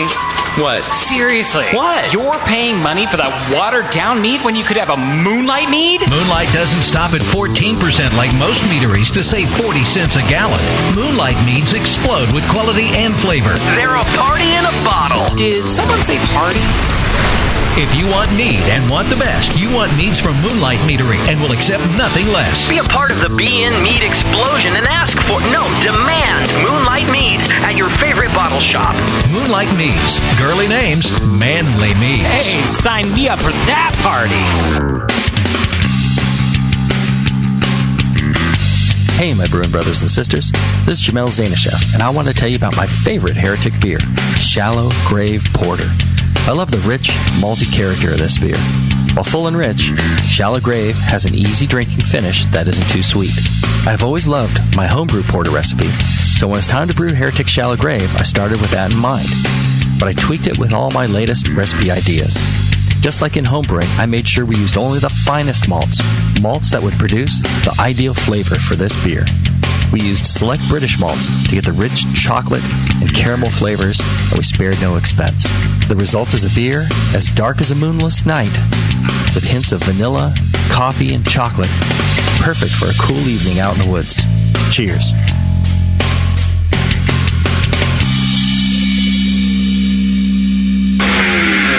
What's funny is brewers will say, yeah, I don't brew to style. I'm brewing my own beer. And it's like a German Pilsner, but it's black. Yeah, it's a sports beer. You know? the home of live beer radio. TheBrewingNetwork.com. Because like beer, radio shouldn't suck. You're listening to The Session.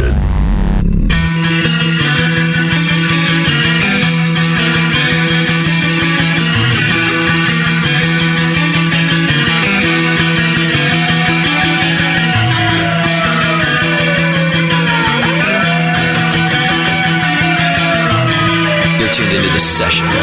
Because life's too short to listen to crappy radio.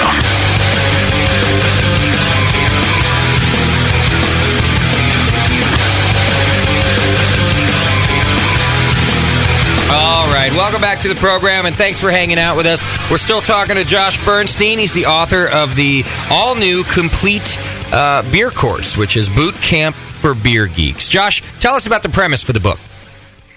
Indeed, yeah. I think I was mentioning earlier on how basically the publishers for the first book even came out, Brewed Awakening, they're like, do another book. And I was like, yeah, what book do you want me to do? Right. And so it was basically one of the biggest sellers for the company was called The Complete Wine Course, which has been out for, 30 years in print. And so, Complete Wine Course, what it did was basically give people the elemental tools walk into any wine shop or restaurant and understand the bottles being sold. And so I looked at the book and I was like, this is great, but this is nothing like beer at all. Okay. And, when you're talking about the wine world and the beer world, two drastically different beasts, language, styles, everything all together. So I really had no idea what I was doing at first. And at first I was like, I'll try to replicate it, but then that failed miserably because it's wine and not beer. And so I was like, all right, I'm going to start from scratch. So the idea I want to do was give people the tools to walk into any beer store, bar, brewery, and then understand everything available from Pilsners to Gozas to Imperial Stouts dosed with wild yeast. And the idea was to talk about the styles, how they evolved over time, ground them in modern day, surround them with real world examples, and talk about it in kind of the way that, you guys talk about beer. It's just you're with your friends and it's like, hey, what's an alt beer? What's a Kolsch? And then, you're sitting at the bar and you're like, oh, a Kolsch is blah, blah, blah, blah, blah. Right. And that's really what I wanted to go for. And give people what they want, but not dive too deep into chemical analysis of isochromones and everything that gets too don't want to get too drive down because, we're still talking about the beer world. It's still about 7% drinks craft beer, 93% doesn't. As much as we kind of live in these big beer cocoons where everyone's drinking, session IPAs and, very, very delicate sour gozas, all that stuff. It's most people don't even know what a hop is. I do beer tastings and people are like, excuse me, so I literally on Saturday night, people are like, so what's the difference between an ale and a lager? Which for you guys would be a very basic question and something you'd be kind of whatever. But, most people don't even know the difference between an ale and a lager. And that is just where I was kind of starting from. And so I wanted to give people start with, it's like a weird tightrope walk with the book because you want to appeal to people that are getting into beer, but also people that love beer as well. So It was definitely a fine tone I needed to tread and information I needed to tread too. So that drove me crazy. So I'm glad that you bring this up, especially bringing up the fact that we're kind of in this bubble. So when we talk to our friends about beer and when we're interviewing guys like you or brewers on the show, we're in a bubble where it comes from a place where everybody has a base amount of knowledge and then we try to build upon that knowledge.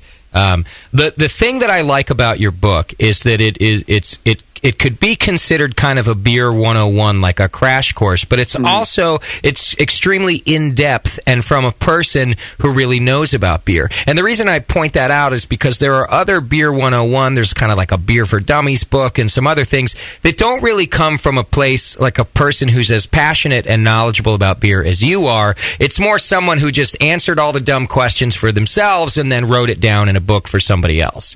And I find all the time, in fact, on this, I'm going to talk about Austin beer at the end of the program here. I brought some home with me. I just got to spend a few days in Austin. And I met a bunch of new friends because I was there for my girlfriend's college friend's wedding. All right. And of course, when you're meeting a bunch of new people, the question that always comes up is, what do you do? And as soon as I start talking beer, people have a million questions. And the million questions are exactly what you mentioned, Josh. They're very rudimentary. They're very basic. And The problem I find is the balancing act between somebody being interested in finding out more about beer and their eyes glazing over because I've gone too far, right? Like I go, well, beer skunks within 2 minutes of sitting in the sunlight. Like, and your book, I think, is approachable on sort of all of those levels because it could be that rudimentary or it goes in depth with particular beer styles and,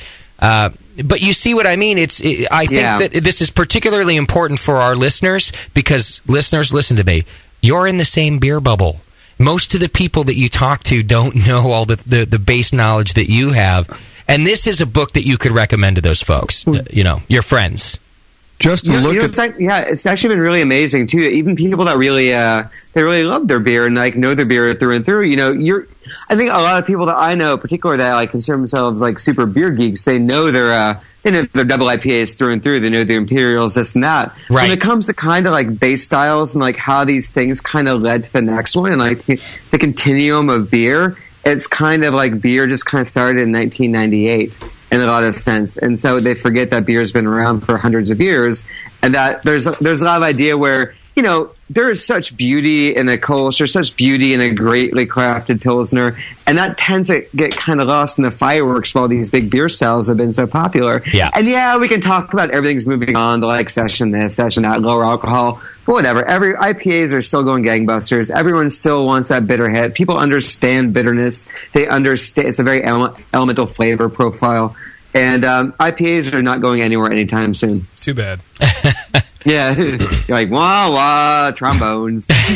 Well, and that's kind of my point. What I feel like you've done here, for example, in the book, there's a section about how beer is made, and then there's a section on glassware with images of what beer might be poured in different glassware, and then later on in the book, there's a section about water, Doc. Now, he's not giving necessarily the full-on chemistry, but he's describing the historical process, the historical geography that is added to has created the beer styles that we know and love now. Right. Not all water is the same. That maybe people don't know about. And that's kind of what I mean, Josh, that it's a good book for our listeners' friends. The ones that are getting into beer, because it's not so 101, nor is it as geeky as I am. Well, I saw the book laying here, and the first thing I thought was coffee table book. Yeah. And then looking inside of it was inviting. Just look, it's big. It just had that look. Oh, I want to pick that up and look at it.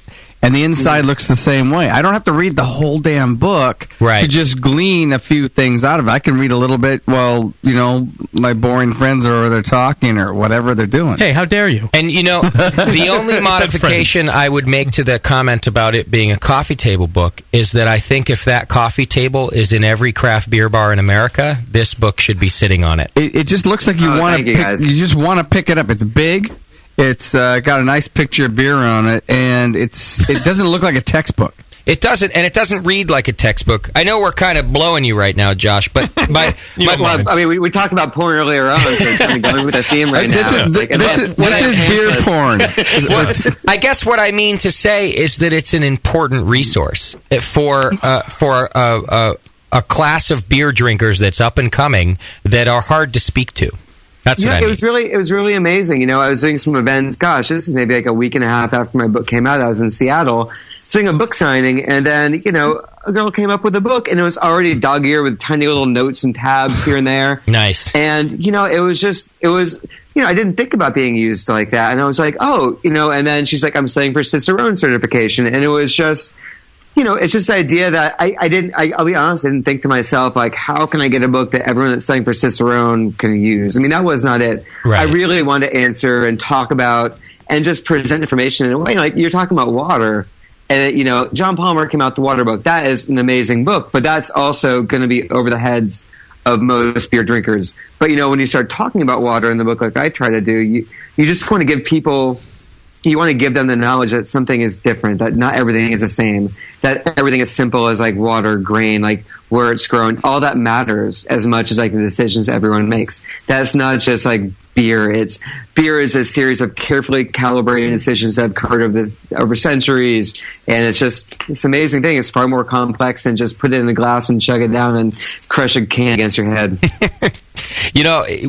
With that, So the morning that GABF started, in fact, maybe it was Wednesday, so it was just before I was going to set up, I turn on the TV in the hotel room, and Jim Cook is on CBS Today or Good Morning America, one of them, out of New York, right? One of the big morning shows out of New York. And Jim Cook's sitting on the show. And so a major mainstream, news hour. It's the morning news hour, but whatever it is. Jim Cook's sitting there, and their questions are ridiculous. And they so still lack the respect of beer. What's an example question? Well, so are a lot of people drinking beer now? Well, pretty much more than wine. In fact, at some point, Is beer the new wine? I watched. Exactly. You know what? Not even that good. I watched for about 10 minutes. They had him on because, of course, Jim got announced as the first craft beer billionaire. All right, but so I watched for about 5 minutes, and so they're talking about beer, and Jim's doing a great job.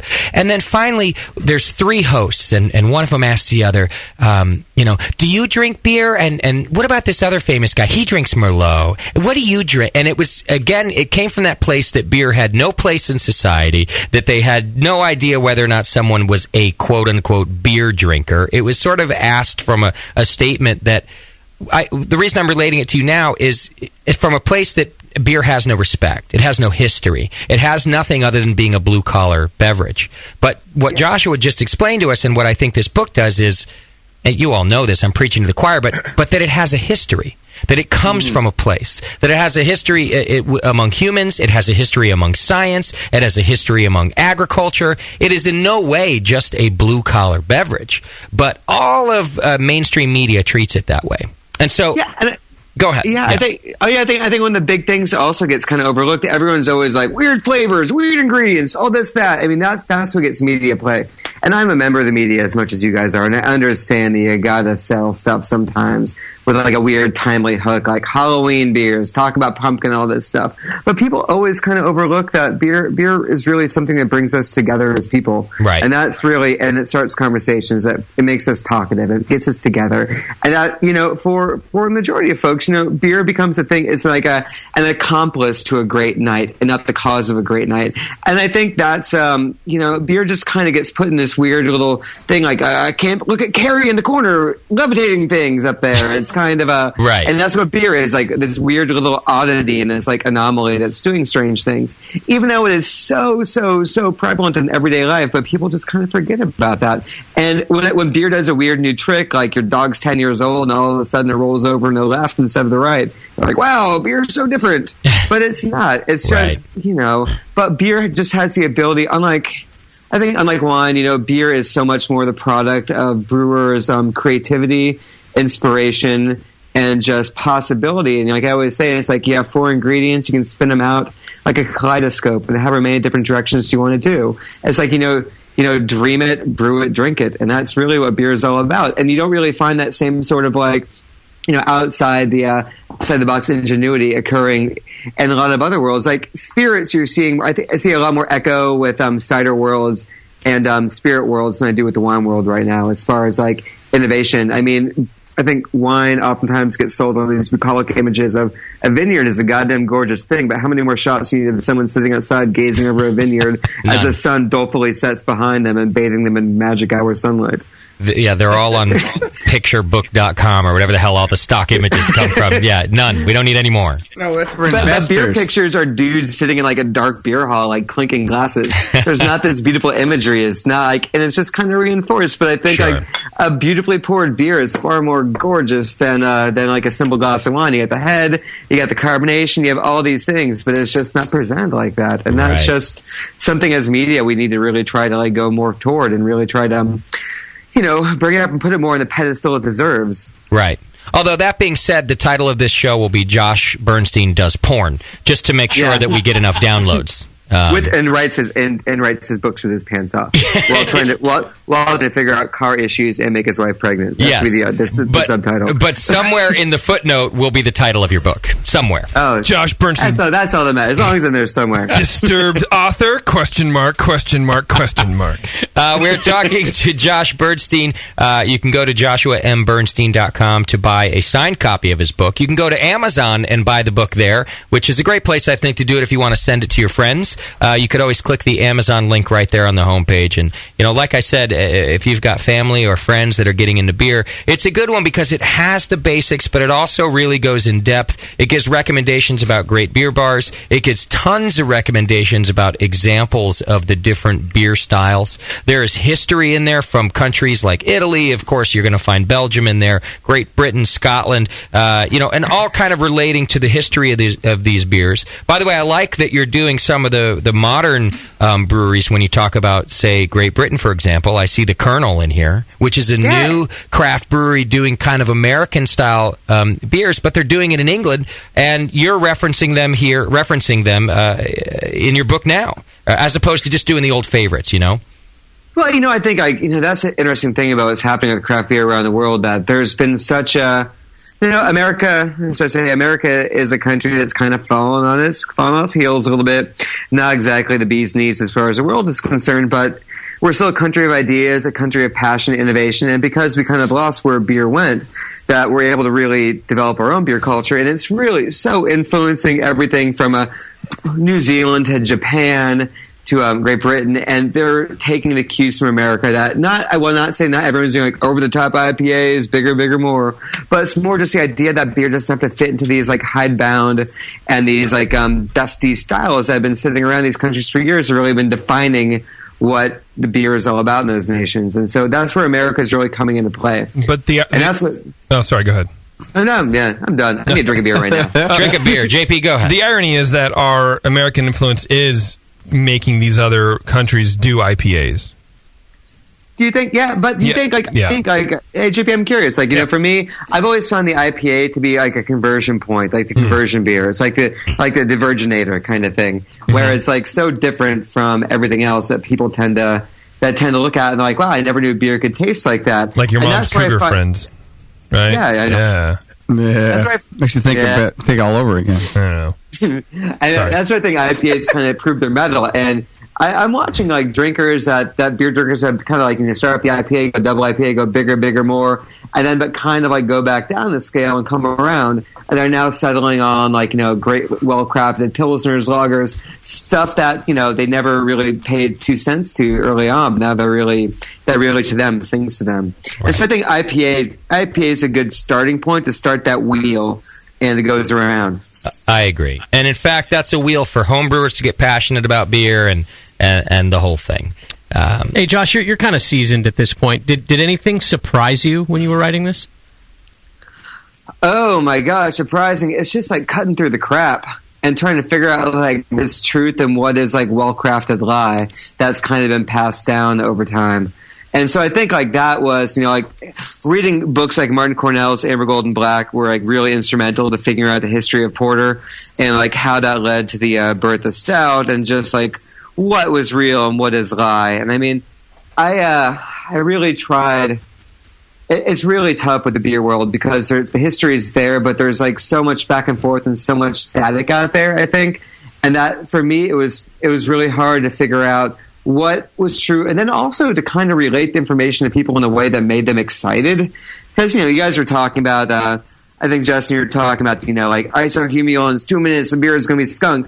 And it's really easy to talk about beer styles as they're kind of this is why this thing tastes this way. It's because of this much grain and this much yeast and this. Yeah. And so for me, it was really tough to sift through history, read all this stuff, do all this research, and sit back and try to construct a compelling narrative. Whereas my first book, Brewed Awakening, was kind of really about the people and how they're really enjoying the America brews beer and changing the world. I wanted to tell the same story, but have beer style stand in for that. But you don't really have the same. Beer is not a person, but I want to treat them the same way. And so that was really tough for me to be able to make it a very engaging narrative and really make something that people would read through and be like, huh, and make it super exciting and like you were saying, not textbooky. That to me was really the challenge. I'm glad that you said it that way because that's what I meant. That it's a read. I think that it'll keep the eyes from glossing over the folks. Whether it be your friend or your partner, we all have that person in our life who's either a great friend and they want to hang out with us and they want to know about the thing we're interested in. Sometimes that's our wife or our husband or whatever. But as soon as we start to talk about it, we're too much in that bubble. You do a good job. I mean, I'm just looking over some of the examples that you give in the book. Some of the brewery profiles are breweries like Hair of the Dog Brewing Company, right? So like a tiny brewery in Oregon, but that's doing these very unique beer styles. It's profiled in a book like this. Not, I don't think because everybody can get their beer, because they can't, but because it's an interesting story that relates to the content. I think that for me, like every chapter, I really tried to focus on a brewery. For example, if I was talking about the chapter on IPAs, I do a big profile on Green Flash, which really has made their bones on making like beautiful archetypal bone dry West Coast IPAs, like deliciously bitter. And so each chapter, I really wanted to hone down, give like a nice 1,000-word profile on the brewery. So it's not just you're not just talking about these styles in some sort of like bubble or some sort of vacuum. To correct myself. Sure. And that you're hearing these real stories about why they got into this, why they're doing it. Like the Lager Pilsner chapter talking to Victory Brewing Company. Dark beers like and stouts talking to Duck Rabbit down in North Carolina.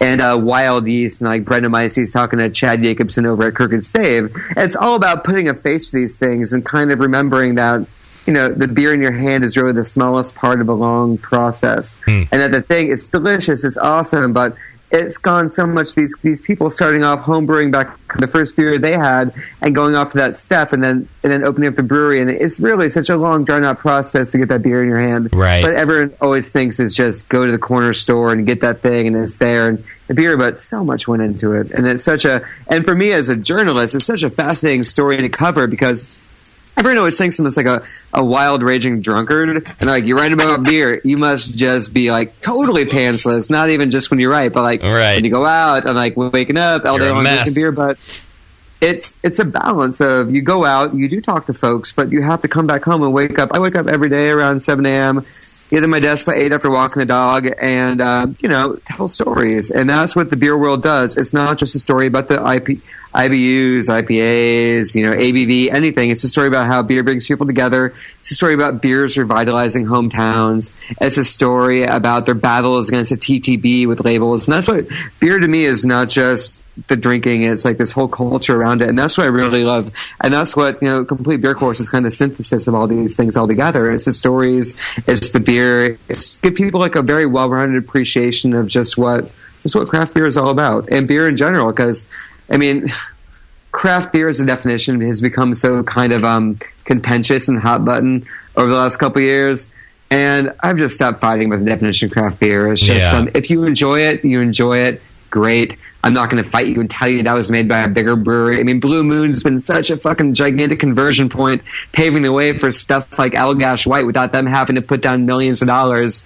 And who are we to say that Blue Moon's bad just because they're not made in the same sort of smaller batch way that Allagash White is? I'm not going to fight anymore. It's like if they like it, great. And if people like Coors Light, awesome. It's a tough beer to make. Right.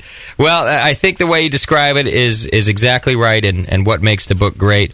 I think it's the reason, the stories behind it and the process it takes to get that beer in your glass is why when I talk about it, as soon as we have a guest on the show and we're interviewing them, I like their beer 10 times more after speaking with them. It's inevitable. Yeah, exactly. It happens every single time. I like their beer more, and I think it's because of what you're talking about, just the culture around it. Hey, Justin, did you catch the part where Josh wakes up at 7:30 every morning or 7 every morning? Yeah, well, and he's self-employed? He's retarded. Josh, you're doing it wrong. And he doesn't have a kid yet. It's not my fault Josh is retarded. I have 2 weeks till I have a kid. 2 weeks. Yeah, well, 7:30 is going to be your sleeping time. Well, yeah, now, maybe he's just been in training, Moscow, which does remind me, I have that in my notes, that you knocked up your wife while writing this book. Yeah, not quite. I think, partway through, the thing about it was she's probably listening now because she's in the bedroom. Oh, sorry I said knocked up. Whatever the beauty is that happened, and now you have I don't think impregnated is any more poetic. Yeah. Pitched my yeast into her fermenter. Okay, sorry, Josh. Yeah, at least you didn't say make the beast with two backs. Right. Which, after you've been trying to have a baby for a very long time, doesn't really that's not really the way it happens. Did you guys have to try for a long time? Yeah, it was about a year and a half. You think a fifth of Mad Dog in the back seat of any sort of car with ample space to take your pants off, or a lawn chair, prone to do with writing, that you can make it happen. But it's really, it didn't work like that. We got back from our honeymoon. we went, gosh, what was it, back in end of January 2012. We got back from our honeymoon, and then I'm like, all right, let's make the magic happen. And then the magic did not happen. And so it was a really crazy, God, it was a crazy year and a half that went down because we were trying to have a baby, and it's so tough. I mean, it's so draining as a couple. You want this thing together, and then. All right, hang on. I have questions about this. First of all, I want to comment that isn't it such a curse that we spend our whole young lives wrapping that thing up and trying not to knock somebody up when you're most fertile, right? And then the moment that you want to, it's a mess. So let me ask you that: like, I think it's great. Are we talking about like? You got to like check the schedule and honey, it's time. We have 10 minutes to do it right now. Come home at lunch. Come home at lunch now. I'm ovulating. Like when you say it's difficult, you have to give me specifics. Like what's the difficult part? Well, the difficult part is like we got back from our honeymoon in Thailand and Vietnam, and like our whole bodies kind of got turned upside down. Like I am an inveterate street food eater, where I will basically eat anything that's around. I got a bad stomach virus, and so which was not a delicious thing to have. And Janine's body kind of got turned upside down, where our bodies are female bodies are very finely calibrated clocks that work according to schedules. And so when you throw that clock out of whack, it doesn't go back to normal again. And so it just took. It just did not work out at all. And what ended up happening, I'll try to kill me, but I'll talk about it anyway. But do you guys want to hear details? Well, I guess, you don't have to go too far. I guess so it wasn't exactly that. It's just that everything was out of whack. And everything's out of whack. I mean, your listeners don't want to hear it, but maybe because they like science. So basically, what ends up happening is, like, if you have a period that's about 28 days, it's kind of ideal for your uterine lining. Think about it kind of like your fertilized egg is like the Velcro ball. All right. And then a uterine lining is kind of like the sticky surface. And so if it's 28 days, it's like awesome to catch the ball. But if it's like your period, the whole monthly cycle is only 24 days, which hers was, it's kind of like there's not a lot of sticky stuff on there to catch the ball. So what ended up happening was everything got so fucking out of whack that we had to get on progesterone, which is basically like testosterone, but for the lady friends. And this is Vietnam's fault? Is that what you said? No, because he got all jet lagged. Because I will go to war with Vietnam for you if I have to, Josh. I'm an American. No. They got jet lagged. I love Vietnamese soups. I love my pho. It is delicious. It has helped many a hangover. But yeah, we got on that, and then that was probably on Valentine's Day. Like Valentine's Day this year, we got pregnant actually, which is like the biggest like romantic irony. But it's like after a while, when you're out there and about trying to get pregnant, you become like a stunt cock. I see. Where it's like you're just going through the motion. Yeah, you need a fluffer at that point. No. I mean, you still have love. It's all that, but it's like you're definitely like trying at certain times, and it's just okay. All right. It's a very specific thing, and like what made this whole time more difficult. Like I was writing the book and doing that, and then we had this crazy thing across the street where they're doing construction on the nursing home, and so they're like sawing through like blocks of marble all day long while I'm trying to write the book, and we're not getting pregnant. And that didn't make trying it to figure out hard. the history of Porter. And then them sawing through all these blocks, and they're blowing the dust on our car parked outside. It basically clogged up our air ducts and made our car flood all the time. So spending my days like trying to figure out why I could not get my wife pregnant, history of Porter, and how to unclog Volvo air ducts. Probably clog your semen tract. So you were frustrated. On record in New York City in years. Right. Well, I'm pantsless with a dog that has to be walked 3 times a day. And I'm like, how am I going to write this book? Well, yeah, you're upset because it got all very mechanical, right? Everything was mechanical. Yeah. but now you're going to beg for those mechanical days. Now the Volvo's fixed, the construction's done, the dog's dead, the wife's pregnant, the book's published. I mean, you're golden, baby. The dog's behind. The dog's not dead. Oh, that's a shame. I mean, good. Moscow. The dog is awesome. It walks The dog's the best dog ever. Sammy Bernstein is a champion. And he just looked up at me when I said, see, Moscow's he's a dog hater. No, I like real dogs. He has one of the small non-real dogs. Yeah. What do you mean? A 30-pound Corgi Chihuahua that'll herd you into shape when you're drunk? He hates drunk people, so he may not like you. Right. He lives with you. Let me put. You did mention. You gotta love someone. You gotta love someone. You mentioned the hottest summer in recent times in New York, and it reminded me of the part of your book that I stumbled upon, which was the top 5 beers consumed whilst writing the complete beer course. And he points out that it was not just one of the hottest summers on record, but that he's in an old Brooklyn apartment that has no AC. Okay. Oh my gosh, now, yes. Have any of you in the studio here been in New York City during a heat wave? No. I have. And I have. You've never been. And in Brooklyn. And most, Josh, you'd have to verify this. I wanted to say most of New York City. I think I'm correct. Most New York City apartments, unless you're well-to-do or upper middle class, you are not going to find air conditioning in your apartment. No, not at all. I mean, your stuff is the housing stock was built. I mean, decades ago. Right. My building, for example, was built in 1910. And I'm on the 3rd floor of a 3-floor townhouse built in 1910. Okay. Which, if I have my blender on and a hair dryer blowing at the same time, like we're gonna fucking blow circuits. Like, right. Believe. So you can't put in a wall unit or anything, nothing. And no, I can't even put in like heavy paintings on the wall. Otherwise, my walls are gonna sink down. Yeah, right. So what's funny about this too is you hear about heat waves in New York City on the news, and the reason you hear about them is because people die. And I always used to think before I spent a little time there, pussies. I always thought, what the fuck is wrong with these people? Go somewhere where it's cool. Like, how do you die? It's the 2000s, and you die during a heat wave. Well, after being there, I'm pretty sure I almost died. I understand how it happens. How did you save yourself? Did you go play with a broken fire hydrant? That was spraying you? That's what Hydrated. I think he saved himself with these 5 beers. Here we have the top. Can I? Do you mind if I read them, Josh, or do you want to wait for people to buy the book? I need a drink right now. I'm fine to drink, and you guys can talk. Here's what I'm going to do. I'm going to read 5 through 2, but you have to buy the book to find out his number 1 beer that got him through the. Start with 5. Start with 5. Yeah. Number 5 beer that got him through the heat wave while writing this book, The Complete Beer Course. Allagash White. Well, you like that one, Doc? Yes, I do. That's a nice beer. Yeah. Aromatic, thirst-quenching wit beer, he describes it as. You like that one too, Tasty? I do. It's a great one. Yeah, it's light. It's spritzy. It's good. Here's a new one from an old favorite that got him through. Number 4, Sierra Nevada Kellerweizen, a pure, unfiltered Hefeweizen. That's only a couple years old, right? The Kellerweizen? Yeah. All right, number 3, Troegs Perpetual IPA, West Coast style bitter beauty from Pennsylvania. Number 2, Tasty, get ready. Janice Brown. Blind Pig.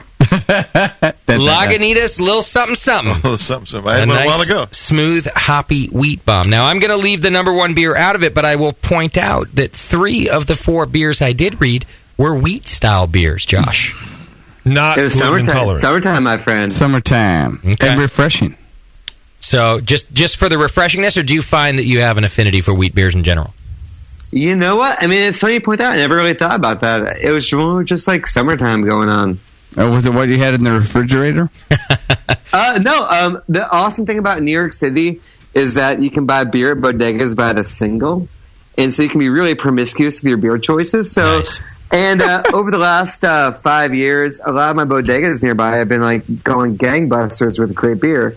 And it's been really interesting. I mean, it's distributor driven, of course, I understand that. But it's awesome to be able to go in there and find Victory Prima Pils, Beer Republic Racer 5 IPA, Lagunitas IPA, whatever. And so that's really, I mean, it's sheer laziness more than anything else. But sheer laziness allows me to buy those beers listening to the book. No, I never thought of it being promiscuous if I just chose a lot of different beers. Oh, that's promiscuous. Absolutely. You're whoring around. Yeah. I like that. You're whoring around. Yeah, it's me. Well, I'll tease that the number 1 beer was... I was going to say, it's a big difference from 50 years ago, you're like a single beer man. But nowadays, everyone, you have favorites, but no one says, it's like everyone's, the question, I'm sure you guys get asked all the time, it's like, what's your favorite beer? What do you really enjoy? What's your favorite beer, Justin? Right. No, it's Cantillon. Yeah. Anything from Cantillon. But in general, we don't have one. And the reason we have over 2,500 breweries in this country and that craft beer is doing so well for a bunch of small businesses is because we are promiscuous. I mean, that's really what it is. Yeah, being flitty. Because if we, like you mentioned, if we used to be one beer people, and by the way, I guess most of the country still is. If craft brewers were to do that, if craft beer drinkers were to start doing that, we would have much less variety. A few companies would rise to the top like they did before, and the rest of the small business market would sort of fade to the bottom. So it's part of the whole culture that we happen to be promiscuous with our beer. Hell, most of the world is one beer style. Yeah. Yeah. Who are we to say anything? Well, so you're not judging me then? Not judging you. Okay, I'm judging you. Your wife might, but I will not. I will tease that the number one beer on the list here that got Joshua through was not a wheat beer. Ooh. It was a different style. But I do recommend you go buy the book to find out the answer to that. Let me guess. And many more things. Not to mention putting it on your coffee table. Not to mention maybe buying it for your favorite local pub if you happen to know the owner and you want to do a nice thing. Give them a copy of this book to put on the coffee table at the bar. Give it to your friends. Give it to your wives or your girlfriends or your husbands or whoever it is in your life that's sort of into what you are, but you can't quite get them there. This book will help you do it. Go to joshuambernstein.com. You can buy a signed copy there. You can walk into a Barnes & Noble and get it, or you can order through Amazon, especially if you click the Amazon link on our homepage, and then, of course, you can send it to anybody. There have already been 4 purchases. Nice. Well, people have gone in the chat room and said, and one, my baby diapers, and one was the autographed copy. Hey, Josh, cool. Christmas is coming up.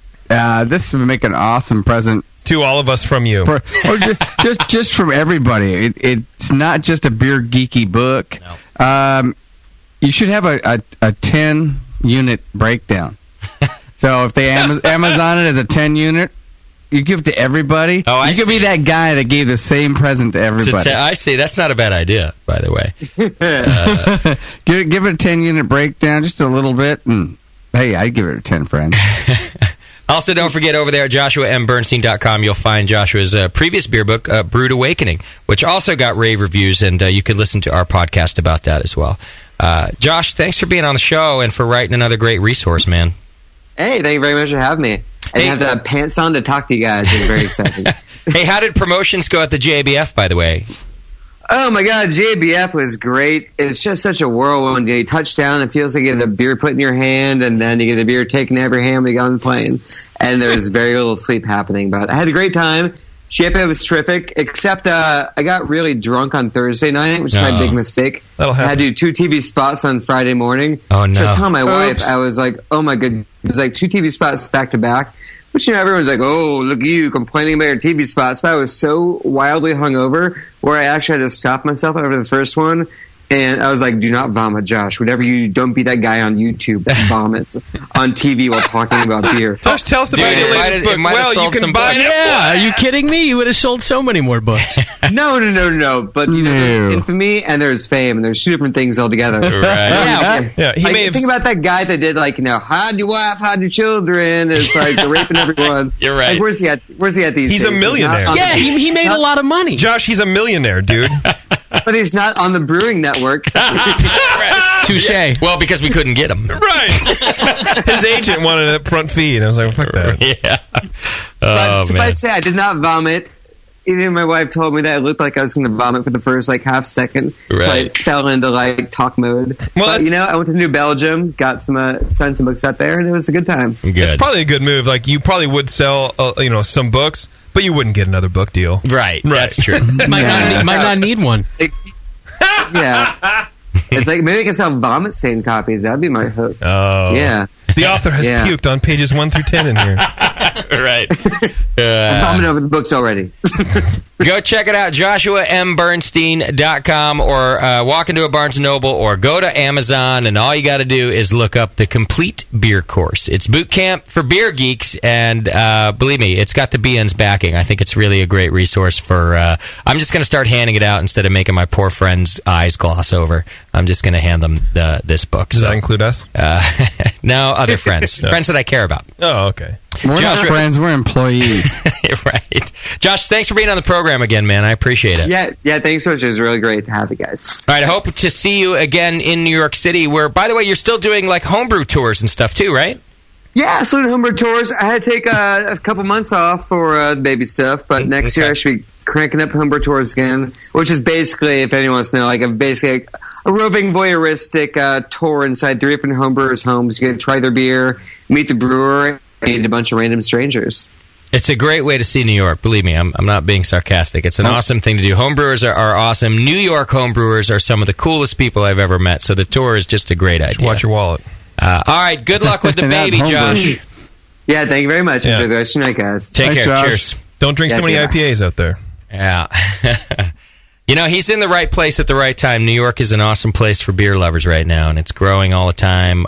Doc, by the way, we saw Josh out there at our listener party when we were out there. And Josh Bernstein, go to joshuambernstein.com and check it out right now. You can buy signed copies of the book right there. Before we go to break, I want to let you know you can still go over to our friends at adamandeve.com. That's right, adamandeve.com. If you go there right now and use coupon code BNARMY, BNARMY, you'll get 50% off just about any one item. You'll get free shipping. You get 3 free adult DVDs from all sorts of different genres. You name it, it's probably there. Lots of anything you want. Lots of genres. There's stuff outside of the genres too, but they have so many genres. That's what Josh was talking about. Yes, the hot chocolate. Take it from our author tonight. There's a lot of different niche porn out there, and you can find it all at adamandeve.com by using coupon code BNARMY. Plus, on top of all those other things, you'll get free shipping and one free gift. So sensual that it's very sensual. That's how sensual. And we can't even mention it, probably. Yeah. It probably already turned you on. That's how sensual it is. Yeah, I have a boner. Right. Just thinking about it. Sensuality. Right. Sensuality. Sensuality. Sensuality. Yeah. Sensuality. Yeah. It comes in a brown paper bag. So do I. Go to adamandeve.com right now. Use coupon code BNARMY. Christmas is coming up. What better reason to buy a dildo than that? And you don't have to go to that creepy store down the road. adamandeve.com. Thank you very much. I wonder if Josh wrote any of the descriptions for any of Adam and Eve's products. He should have. Good question. Wow. He's a good writer. I bet he would do a good job. But could he do a new live read for us? I like that he mentioned that he's like, his experience was very limited when he got to the porn company. So here he is now. To that point. Having to interview people about double penetration and who knows what else. And he's just like. You got to punch that copy up, too. Yeah. And that sometimes he had to be like, shit, I got to Urban Dictionary this before the interview now. I don't know. Well, first we went to an iron steeple, and then that was a little uncomfortable. So then we went to a Maryland runaround, and let me tell you, that's where I really knew what was in for me in the thing. Yeah. Was there an Urban Dictionary in 2000? I guess probably not. What do you do? If I want to know I don't think what a term is. No, you could still Google it. You would just get still images. You ask your dad's salty sailor friend. Yeah, you would ask that one friend, the one guy. Yeah. Who would preface it by saying, don't tell your parents, but... Oh, yeah, I got to tell you about that. It's the guy you call uncle who isn't really your uncle. Yeah. Right. Hey, Uncle Arthur, what's a golden shower? Well, son. It's kind of like a Chicago hay bale. Hey, Uncle Arthur, what's a hot plate? It's kind of like a Tennessee foot-looking, but it's... Hey, Uncle Arthur, what's a Minnesota steamer? Well, it's like a shoelace wrapper, but... It's like a Cleveland steamer, but it's much more inbred. It had to do with wheat. We're going to take a quick break. When we come back, we've got some beer news. I've got some feedback to do. And I'm going to tell you all about Austin beer, at least what I learned. We'll be back. It's The Session. Feedback. You're listening to the Brewcasters on the Brewing Network.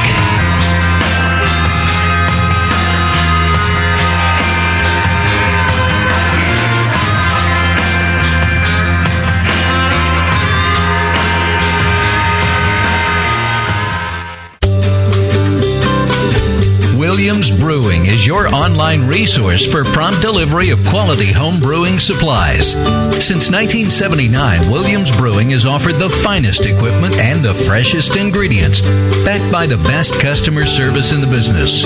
New items include the Big Oxygen Kit for economical wart aeration using common welding oxygen tanks, and the Unistat line of external thermostats for easy control of both electric heaters and refrigerators. In addition, they've just mashed their new Oatmeal Stout Malt Extract, so you can make those tasty winter oatmeal stouts and porters without mashing. Go to WilliamsBrewing.com today and browse their vast selection. That's WilliamsBrewing.com. Orders placed by 4 p.m. Pacific Time weekdays ship the same day. Brewing is easy. The Williams way. This is a public service announcement. Hey, dude, I think there's...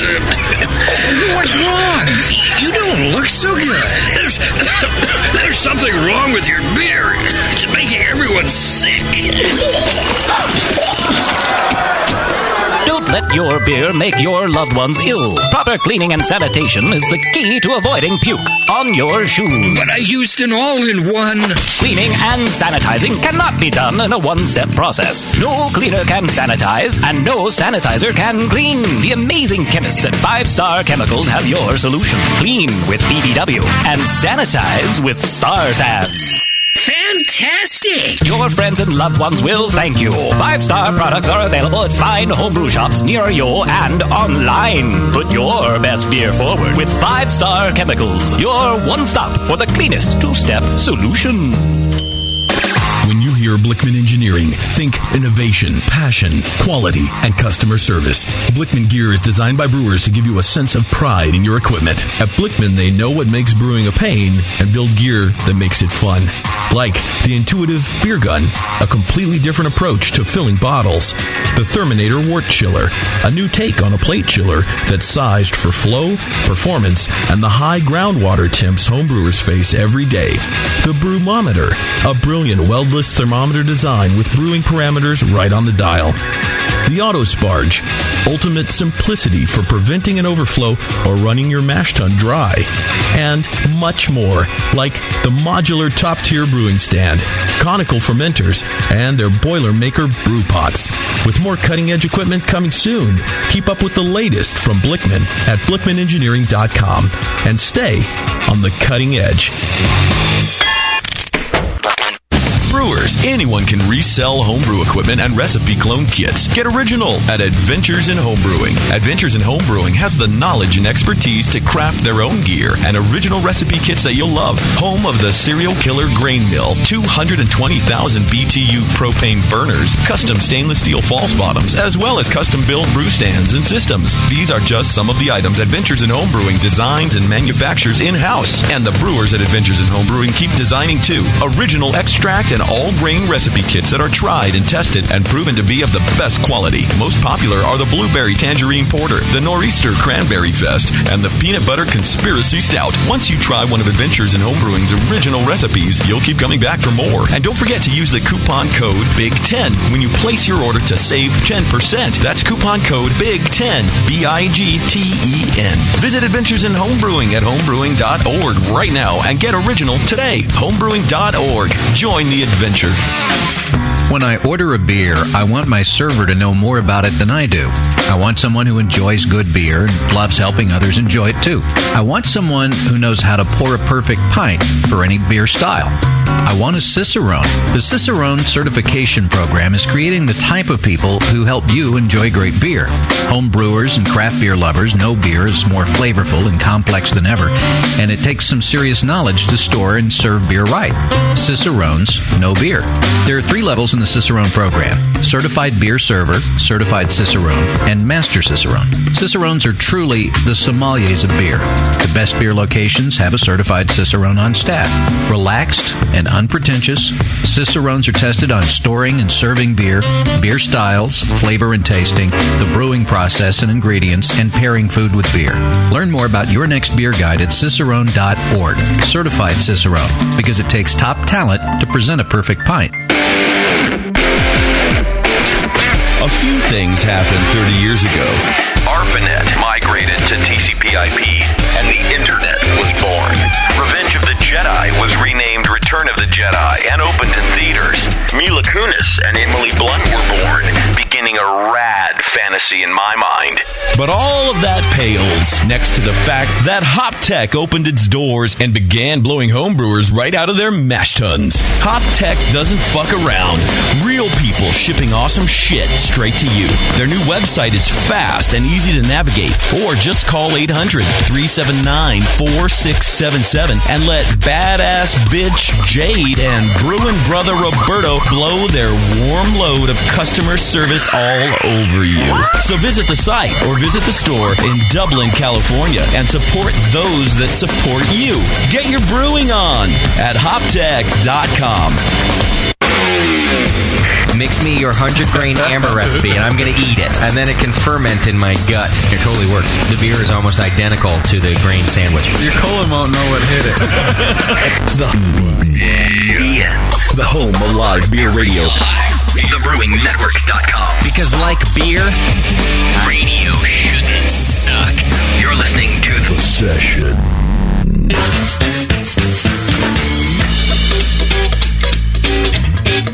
888-401-BEER. This is The Session.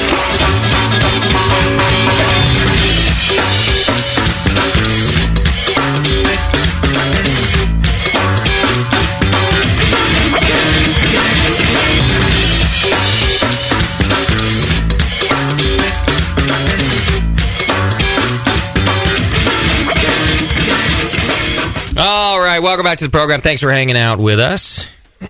Thanks to Josh Bernstein and porn. And porn. The all-new book, The Complete Beer Course, Boot Camp for Beer Geeks.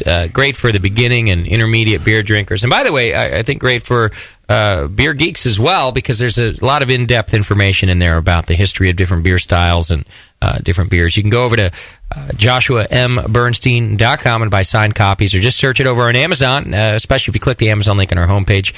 Or, you know what, if you just want to be out and about and do it on your own, you can walk into a Barnes & Noble booksellers, and they're on the shelves there. Now, I wanted to talk about just briefly, I don't know how in-depth I'm ready to go, but, I mean, I got to spend a few days in Austin. And, you know, I haven't spent a good amount of time in Austin since about 2007 when the Craft Brewers Conference was there. And literally there were almost no breweries whatsoever. I think I talked about this when we had Jester King on the show not too long ago. In fact, we've had a couple breweries, Jester King and Black Star Co-op, both on the program. And neither one of them were there when I was there back in 2007. To get good beer back in 2007 when the Craft Brewers Conference was there, I had to go to Ginger Man. Ginger Man, a great craft beer bar at the time, and they had lots of craft beer on tap, but it wasn't local beers. Well, now, not only are there a bunch of new breweries, but there's even a beer bar that I went to twice, as a matter of fact, called Craft Pride. You don't go places twice. In this case, I had to. It's not a gay bar for craft beer. It's Craft Pride. It's all Texas breweries on tap, and they had tons of different beer on tap. You know, some multiples from one brewery, but from breweries all over Texas, and that's all that you found on tap at Craft Pride. So I thought that was a very cool thing, the change to see since 2007, to be able to go into a beer bar that was completely Texas beer. The first stop I went to, by the way, none of these are paid plugs. These are just places I got to go check out and have some beer. Put a smile on your face. Austin Beer Works. Only been around a couple years now. And, Doc, this is the one that you would have gone back to twice. I go into Austin Beer Works, and it was a little bit after 5 o'clock. They're in an industrial area. And it's a brewery with a tasting room. And a little sleazy because it's in an industrial area? You know, a little bit, but it was full with guys in button-up shirts. So clearly it's like the industrial people who just get out of work around there. Not like blue-collar industrial, but, so it was just full up in the tasting room. We went to that place in Virginia, kind of the same thing. Industrial area. Yeah. Button-up shirts. Everyone gets out of work at 5 o'clock, and apparently they know where to go. And there were several other, types of people in there too. But I look up at the menu, and a lot of different beers. On the right side, a lot of hoppy beers. There was a fresh hop beer and a couple different IPAs. And down the left side, there were some lagers. And right down the middle, they had their seasonal up, and their seasonal was a Helles. And, I really enjoy craft brewed Pilsners. Helles is definitely great. But it's not often that they're done very well, so I asked for a sample first. I took a sample of the Helles. It was perfect. It was a perfect Helles. It was a German Helles. It was so damn good. So I ordered a pint of that. So great that when I wanted to then try the Pilsner, I didn't even need to take a taste anymore. I didn't need a taster. You could tell right off the bat that this brewery knows how to make lager beer. I'm surprised you could tear yourself away from that Helles. Oh, man. To even do a Pilsner. Only because I was driving. I had the Helles and then half a Pilsner. Then we hung out for a little while. I was the DD at that point until we switched off later on. The Helles was something else, man. I'm telling you. I'm making my mouth water right now. Austin Beer Works also puts their beer in cans in quite a bit of places around Austin. So the Pilsner that I had, I found everywhere. In fact, it was they were the brewery of the wedding. All the beer that was at the wedding was from Austin Beer Works, and they had this Pilsner in cans. They had like an extra pale lager in cans. They had a Schwarz beer in cans that was fantastic, and then they rounded it out for the hopheads and put an IPA in there. But Doc, I do wish you were there to talk about the Helles with me, because I didn't have much to say. I ended up getting to meet the brewer, and all I could really say was, this is amazing. This is good. And it's a true German Helles. From the German Helleses that I've had in Germany, this tastes like that. You've done it right. I don't know anything else about how to make this beer, so I have nothing more to talk to you about, because I've never made one. I like how you got a little Germanic right now. This tastes just like the one I had in the land, the homeland. It's just like it. So good. Tasty makes an awesome Helles too, and you guys, if you get there, try it. When's the last time Tasty brewed a Helles? A long time ago. I haven't had a Tasty Helles when I brewed, for me the neither. Competition. Brew a Helles. Yeah, I'd love to taste your Helles again. Just do it. You just do it right now. Just whip one up. This moment. I'll whip one up. I'll have it for you next week. I can do that. It might have been the best commercial Helles I've had outside of Germany. I love it. Yeah, you always wonder, can they do it? Can they do it? And when it's just spectacular. I'm really surprised you could move on. Let me ask you this. I posted it on Facebook. I was trying to let people know where I was going. And somebody made a comment. It must have been a local. And they said, if you're going to Austin Beer Works, stick to the dark beers, because the water that they have over there only does that. But clearly the one I'm talking about is not a dark beer. And the water would show up. Are the water profiles different for what would make this person thinking they were great? Maybe they're changing their water profiles. If they're using a lot of Munich in their Helles, that could help. Okay. So there's some things.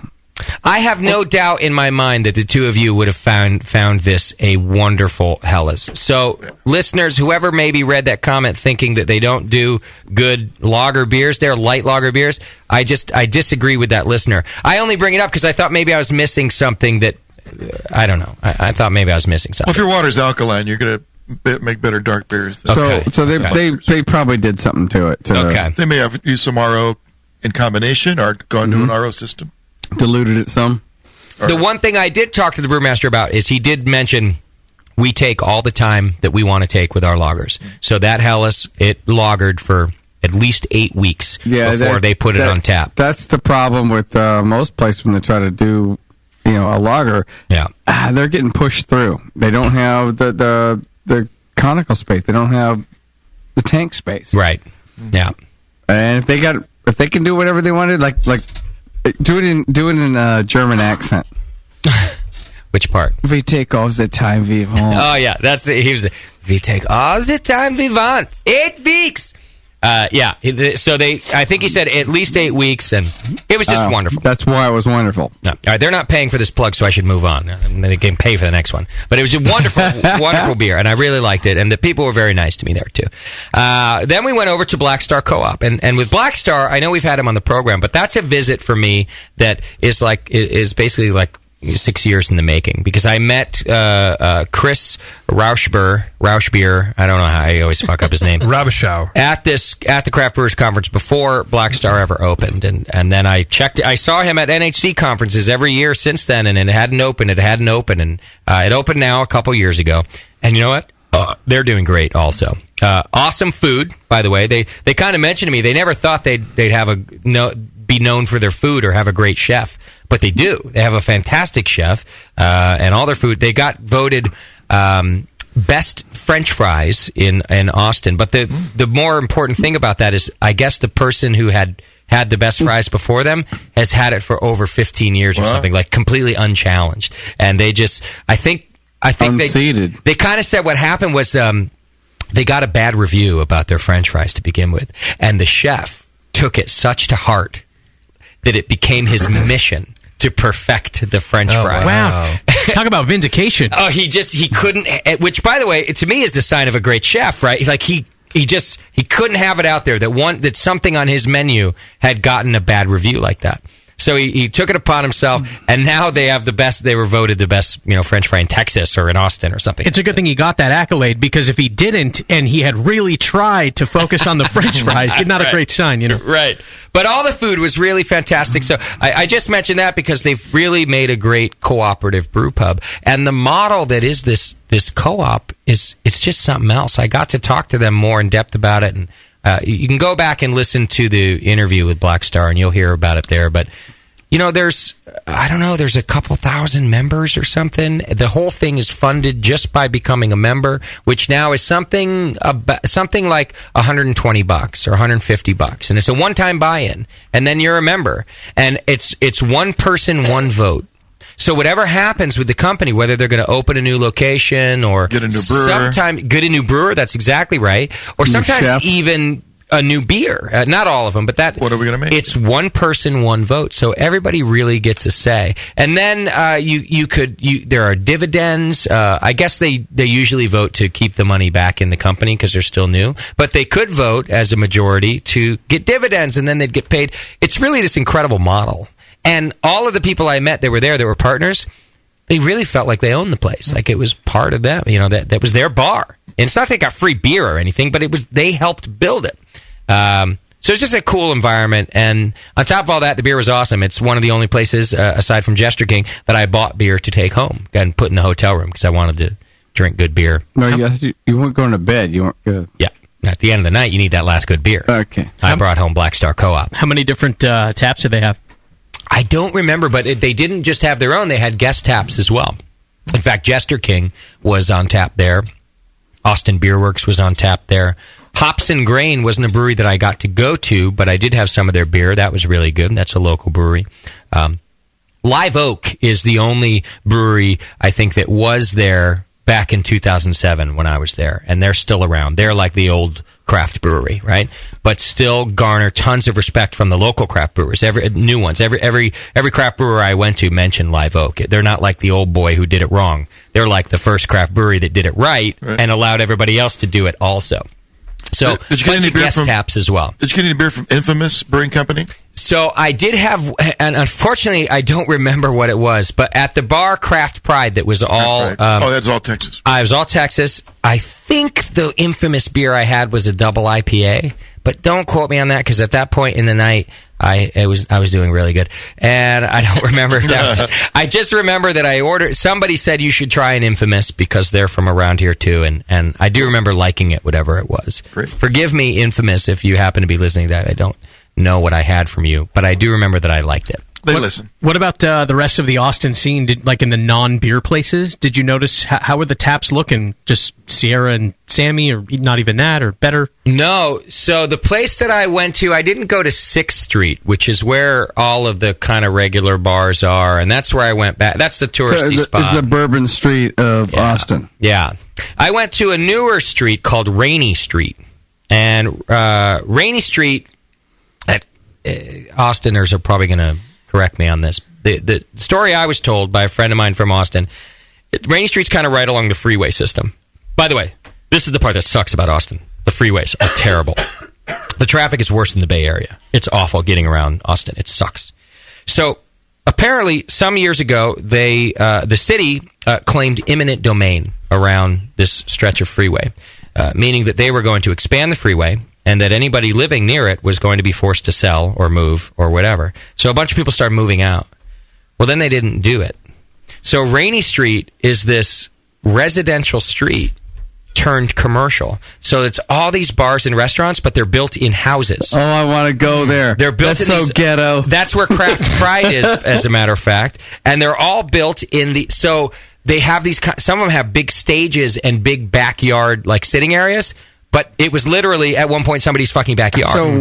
So it's like a crack house for beer. Well, they're all done up really nicely now, but you can tell as you walk down the street, it looks like you're walking down a residential neighborhood, except for the door. Like the old wooden door has been taken off and replaced with a glass commercial door. What about the front? That's it. The front picket fence and the gate. Their picket fences are still there, and the front patios are turned into sitting areas. I mean, it's pretty cool. It is awesome. So that's the only place I hung out. And to answer the question, each of the bars I went to on that street had several good craft beers on tap. Were they Texas beers or mostly Texas beers? So I found a lot of Austin Beer Works and Hops and Grain.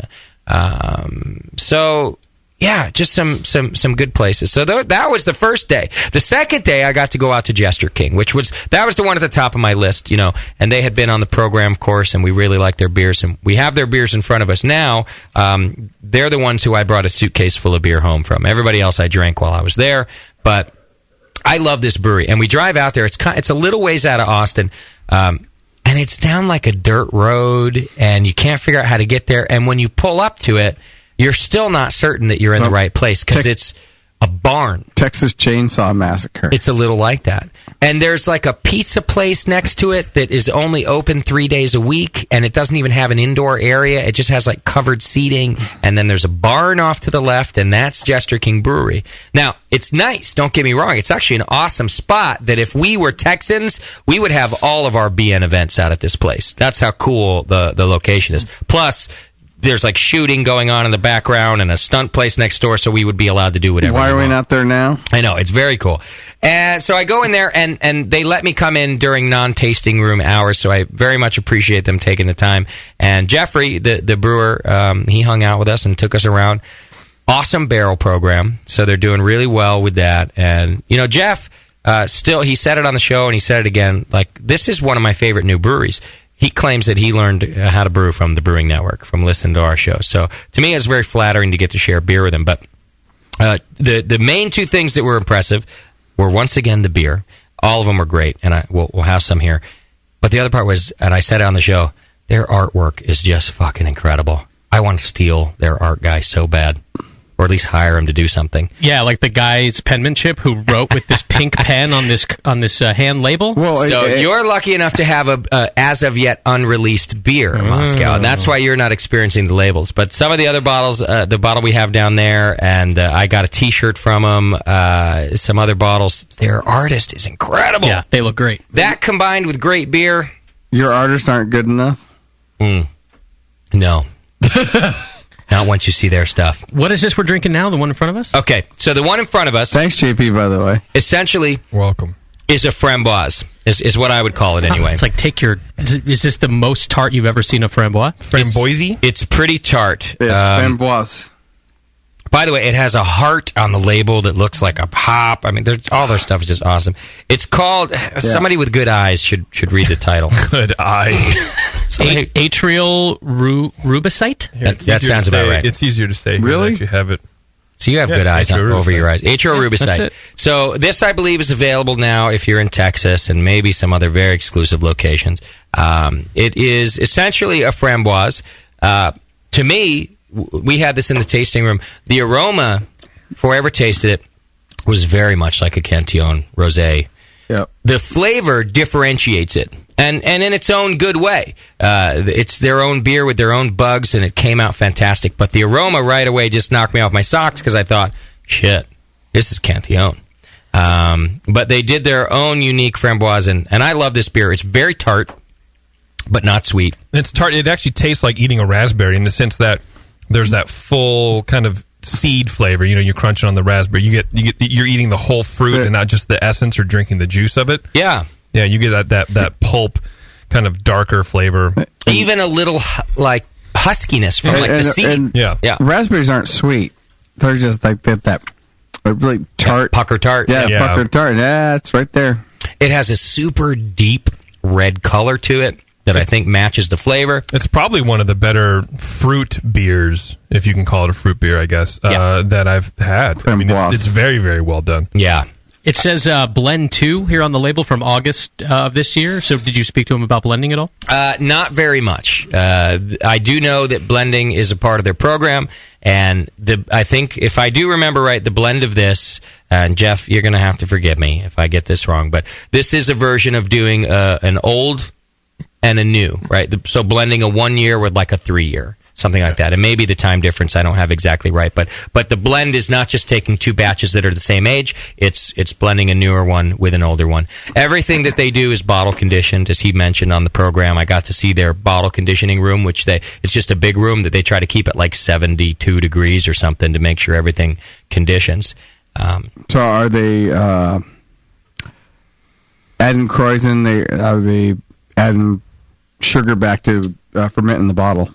I don't know. It does say, it says hundreds of pounds of raspberries were added to oak barrels. The beer was then allowed to re-ferment to dryness. There you go. Yeah. Well, that was just with the fruit, but I forget what he said when he puts it in bottles. You'll have to forgive me. What we should do is just get him back on the show and do it again. Mm-hmm. He might have even said it in the last one. Because you can't get it that dry and then expect it to ferment in the bottle, and hopefully it'll get down. Yeah, I don't know if he puts it in before it's reached what he thought would be terminal, but it's great, isn't it? Wow. It's in a really interesting bottle too. It's like the champagne style bottle, but it's a smaller version. It's like a half. Yeah. I forget what they're called, but he did say that these are the first batches, the one we just had, the atrial, and the one we're about to have, that he's put in that size bottle. Usually he's doing the 750 milliliters, and yeah. It looks like a Scotty of champagne bottles. They're probably 350. It kind of looks like Orval. The bottle does a little bit like that. It's just a little. It's a little fatter than the Orval. Yeah. Is he the only one using these? I've never seen this before. I've never seen them either. No, I think they're being used by other brewers. I've seen them. I can't put my finger on it right now, but it's very expensive to have a bottle made for you. So I'm quite certain that they must have used it from somebody else's deal. This beer is so good. Jeez, it's exactly what I needed. Yeah, and so it's a framboise that we can still get and afford in the United States. I know it's from pink, Jester but King. Tart, you can't get your soul back. Oh, man. But just like Cantillon, you can only get it sort of in the United States. Sort of. They do have distribution in California, I found out now, but it's pretty limited. Right. They're also working on distribution in other places, but yeah, it's hard to get. I mean, they're still a small, growing brewery. Oh, that's not a knock for sure. Yeah, no, I know. I just mean, you're right. It's still very limited in quantity, which is why I brought home, several bottles of it. I would love to see this in my local. By the way, so they're all in these heavy champagne 750s and these heavy 350s. For the punt. But I want to I go to the airport and I get to the curb check-in at Southwest and I asked for Fragile stickers and the guy's like, "What do you have in there?" Fragile. You're flying Southwest, right? What do you have in there? I was like, "Oh, I got some glass. What is it, like wine or something?" I said, "Yeah, I got some beer." And he goes, "Well, we usually don't allow that because we break glass all the time. So you have to wrap it. You need to have it wrapped in styrofoam, or you have to pay us to put this bubble wrap, whatever airbag around the thing or whatever." It's all done. And I had to convince him, listen, I do this all the time. I packed it but I also point out to him they're not just regular glass bottles; they're these sturdy champagne bottles. And he let me go. My point, the reason I mention this to you listeners is, do the Fragile stickers on your own. Don't mention it to Southwest because they might not let you check the bag. They might make you. I got lucky by playing the I'm in the industry bullshit card. And no. You see, I do this all the time. I with these bottles, I could crack Moscow's skull wide open, and these things are not even open. Well, that was my hope. And as long as you pack things tight, the deal is you don't want things moving around. I just wrapped them in clothes, but then wrapped everything, so when I zipped up the bag, it was super tight. As long as the bottles don't clank against bottles, you're fine. They can clank against your dirty underwear all they want. Now, this next one, which I don't want to name because I actually don't think it's released yet, but it's kind of a sour brown. To make another comparison, it's very similar to like a Consecration from Russian River. Yep. It has the acidity isn't quite as strong to me as a Consecration, but it has the same overall character. And again, I just think a really well done beer where, even though I'm making these comparisons for descriptive reasons, they're doing their own thing. It's a very different beer than a Russian River beer. It is. Yeah. It's more punchy. It does that thing to the back of your tongue dramatically more than Consecration. Yeah. So what's the name of this guy's again? This one, I don't want to give the name, even if it's written on the bottle. The brewery. So this is all Jester King. Okay. All the beers that I brought to you here are from Jester King. I drank all the other ones. I'm sorry. I should have brought you home that Pilsner, but it still would have paled in comparison to the Helles. So we just got to get you to Austin. So you weren't thinking to try the Helles, but all I was thinking was next week we're in Austin. We can't get, other than Russian River, we can't get some of our favorite sour beers here anymore. And Jester King might be my new, It's halfway. Yeah. It's halfway to Cantillon. It's definitely it's definitely like my new maybe top 3 sour brewery. They're incredibly good. Yeah, all the stuff that we have. This is incredible. Now, interesting thing about this one, I do remember in the tasting room, and I didn't mention it to Jeff because it was still wonderful, and all the beers are wonderful. There was a little hint of oxidation, I thought, in the bottle that he opened for us there. But I don't taste that in this bottle. So that might have just been a one-bottle thing. Maybe the yeast didn't eat everything up. Bottle conditioning, of course, will help that, right? Because it'll eat up the oxygen when he bottles. So I think for the most part, he's doing a really good job. Because this one, I don't taste that at all. As long as they don't get a little extra oxygen in there that it can't uptake. Yeah. So that's what the difference in bottle to bottle. Yeah. Tasty just slid me a note. They won the bronze medal at GABF for the atrial rubicite.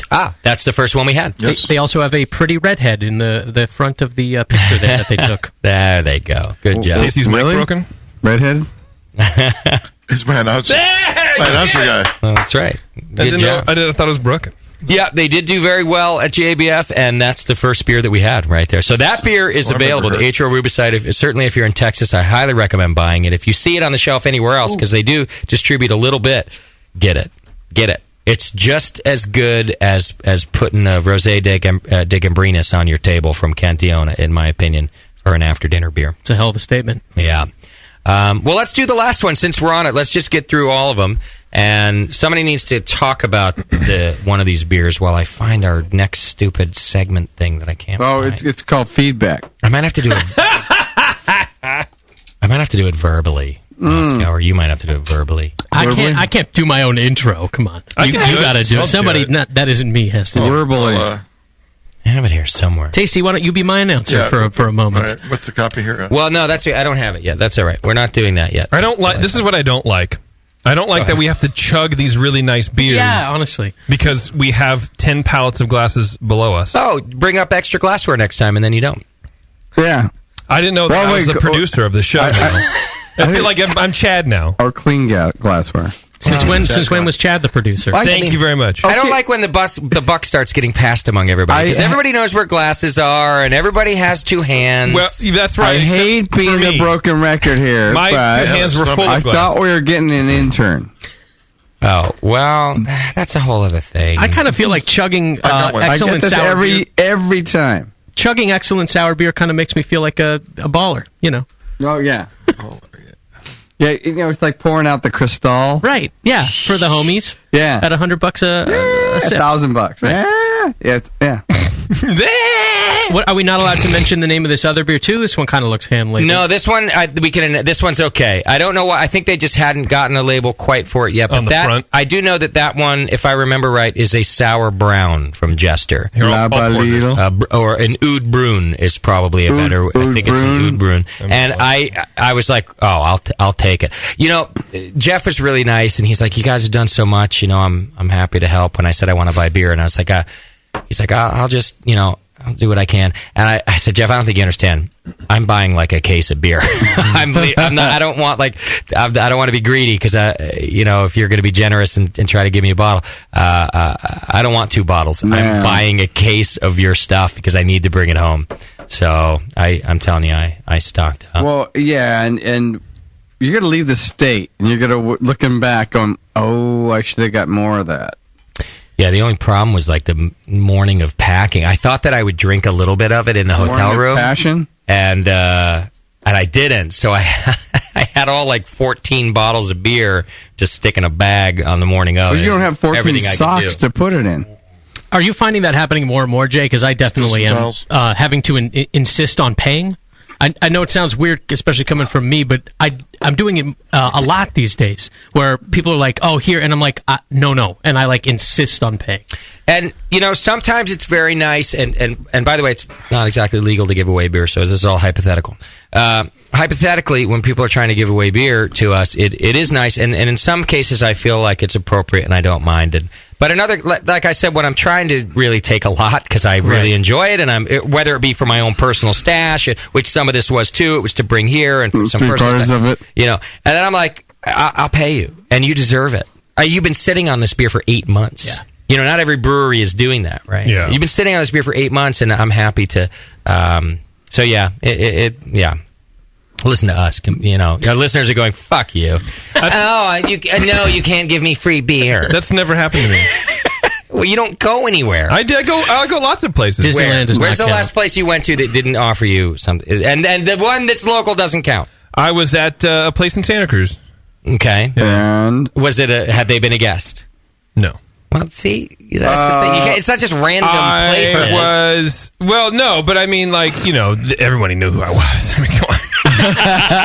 Right. But but that doesn't happen. Oh, here, take all these bottles home.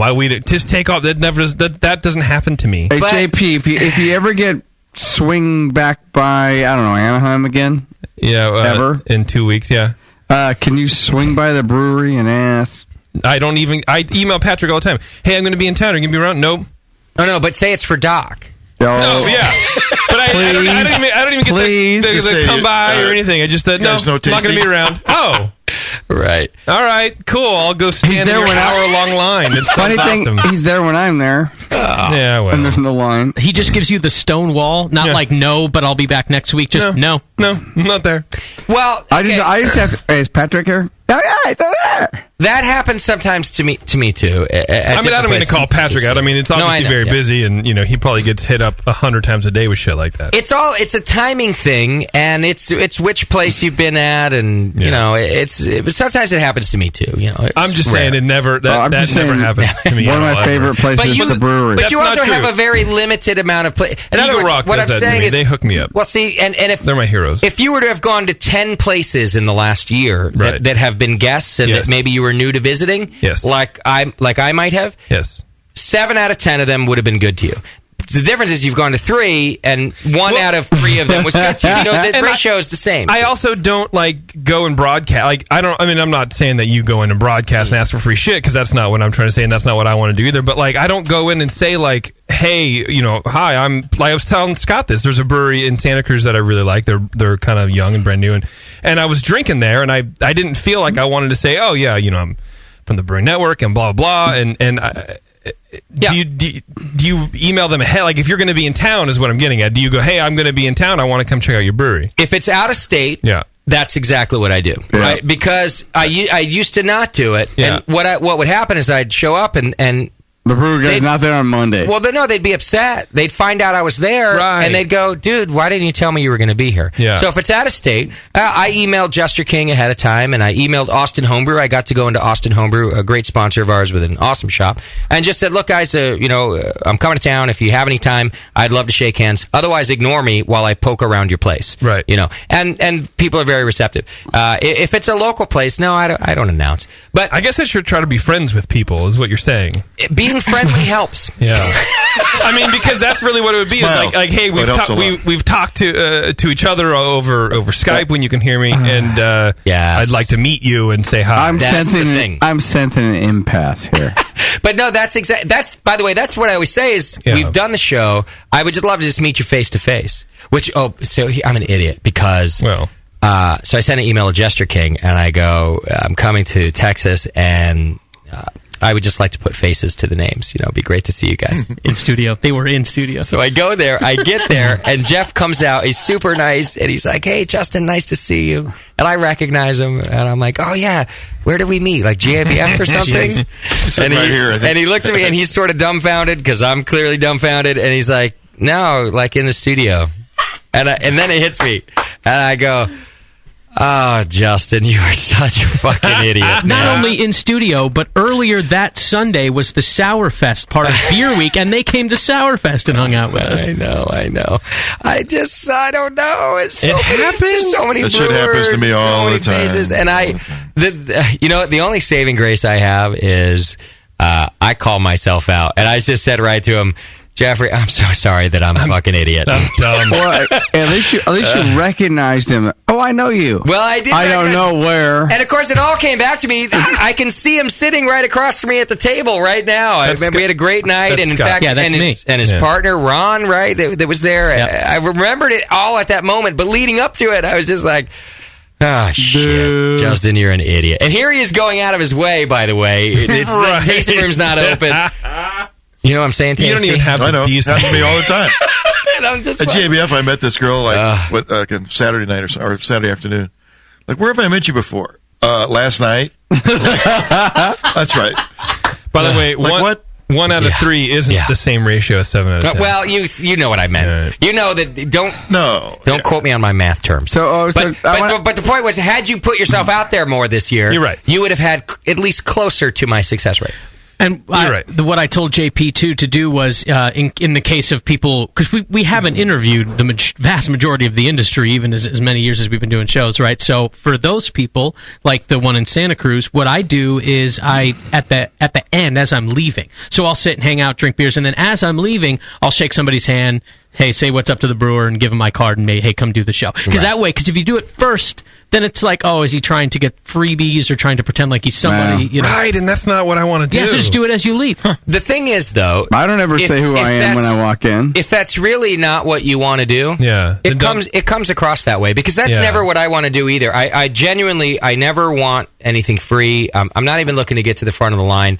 I really always just want to shake hands and either thank them for being on the show or just say I was the guy who talked to you over the phone. So I'm telling you, JP, if that's what you mean, they understand that every time. If you're because in other words, you're being sincere. Yeah. So I wouldn't worry about it. I don't walk in and the first thing I do. I definitely feel out the situation, and if it seems like I'm not going to be bothering anybody, then I'll go and just say, I just wanted to say hi because you've done the show and I appreciate it. My biggest fear is to go, who are you? But that doesn't matter. I know, but that's why I don't do it, because I'm forgetful. But I'm a person that's easily forgotten about. I feel that way in my life. But if you just go, I was one of the hosts on the Brewing Network, and I'm thanking. I just want to say hi. I liked your beer. I'm on my way out. Like I'm telling you that in that case, 99% of the time they're so nice. They're so nice, and you're being sincere. You're not looking for anything. Right. It's when you sort of march in there and do the. I wouldn't do that either. Here's my keg. Yeah. And here's my entourage. Feed them. By the way, we just described Tasty. Exactly. I can tell I'm getting agitated. First thing I do is tell them who I am. Yeah. But it works for Tasty, and I don't know why. Tasty has the kind of personality that it doesn't come off. I gotta hurry. It doesn't come off as douchey. It's just like, he's Tasty, and people love him. I'm genuinely glad to meet yes, a bartender. and it comes off that way. And he's got 3 or 4 hot chicks on his arm, so it's okay. But it's still, if JP and I walked in there with 2 or 3 hot chicks and said, I'm JP, they instantly would just look at us like we're douchebags. No, everyone can pull off different things. So they would figure you guys want to film a porn there or something. Tasty can pull off different things than the rest of us. Who I am before the night's over anyway, so it's you might as well make it happen. And plus, you're handing out cookies and everything. Oh yeah, I got calling cards. Yeah, I don't have drugs to hand out, so maybe I'm forgetful. It's not it's calling cards. No, I know. I mean, just no one got cash by the way, for that. You would think my pint glass drop is my favorite trick. Never mind, I'll tell you about that. Oh, really? That's how you get noticed? Upskirt. Yeah, full of them. You just spill it. I just hand it to it when I leave. Really? Jar. Oh, goodness. Yeah, that's a great. They're going to love you forever. They never forget. Yeah. You'd think that with the substance of the cookies that they would forget. Right. But the truth is, the visual. That's the memory. When I meet a bunch of brewers who are like, "Oh yeah, you're with Tasty." And I'm like, fuck you. I'm the host, damn it. He's with me. That's right. But I understand. Well, when you're in your early 20s, free weed is, it's like the holy grail, right? That's right where you want it. Do you think you could flatten them out like business cards? Sure. And you like My flat. Christmas cookies are going to be sandwich cookies. Or just be flat, flat like business cards, and you just caramel fill. Like, flip them out like business cards. Wow, that's a good idea. Little wafers. Me and Pete are going to chocolate coat them. Wow. All right. Feedback. Let's do this. We're going to take a break. Now, since we got thank you for listening to me about Austin. I just, like I said, none of those folks are like paying for a plug. I just had such a nice time, and I was pretty proud of their beer scene growing up. Yeah, I wanted to talk about it a little bit and give them their due props. So we'll take a quick break, and when we come back, we're going to do some beer news. We're going to do some feedback, and I wish I could say I'd take your calls, but I don't have a call screener, and you guys are insane. So without a call screener, I just can't they do can it. call at the break. I'll screen them at the break. All right, call now if you want to call. 888-401 beer. We'll be right back. It's the session. You're listening to the Brewcasters. The Brewcasters on the Brewing Network.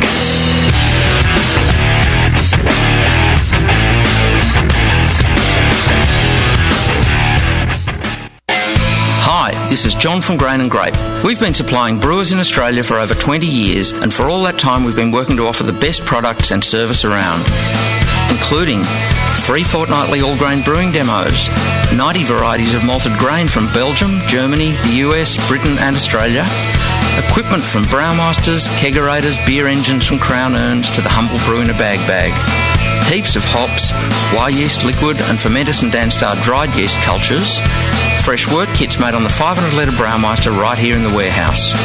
We also sponsor and support brewing clubs and comps, the Australian National Home Brewing Conference, Aussie Homebrewer Forum, and heaps more. Mostly, though, 100 years of brewing experience means that we can give you the best advice on your next recipe, your new system, or that brewing problem that needs a solution. Mention the Brewing Network next time you order online or by phone to receive half-price shipping. Check out grainandgrape.com.au for conditions. Did you know the Brewing Network's very own Code Writing Fool's son, Ryan Wolf, has opened a beer mecca in Missouri? The Wolf Brow House of Beer has hundreds of beers from all over the world and is conveniently close to I-70 in St. Peters. Free tastings, Saturdays 4 to 6 p.m., featuring special guests from local breweries. The best build-your-own six-pack around, with every style represented. And kegged craft beer available for your kegerator, too. There's always something new at the Wolf Brow House of Beer. New and hard-to-find beer every week. No two visits are the same, just like passing out at the Rat Pad. Hi, this is Ryan from Wolfbrow House of Beer. Mention the Brewing Network when you stop in for some cool free stuff. Mention JP for a swift kick in the ass. The Wolfbrow House of Beer. Beer with personal service from a member of the BN Army. This is Code. Visit my son's shop or I'll yank the BN website down. www.wolfbrow.com. Here's a bite for beer lovers. Soft caramel made with real craft brew and coated in chocolate. And hop drops, hard candies made with real hop oil. Introducing Beer Candy from beercandy.com. Beer Candy's amazing caramels come in 4 mouth-watering flavors. IPA, bitter gold, wrapped in smooth white chocolate. Lager, made with a familiar beer from Boston and coated in milk chocolate.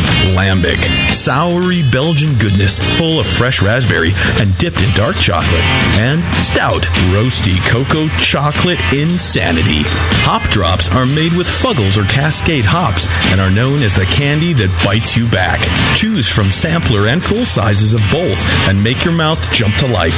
All at beercandy.com. Hop drops and beer caramels. Satisfy your sweet tooth as only a beer lover could with Beer Candy. Visit beercandy.com today.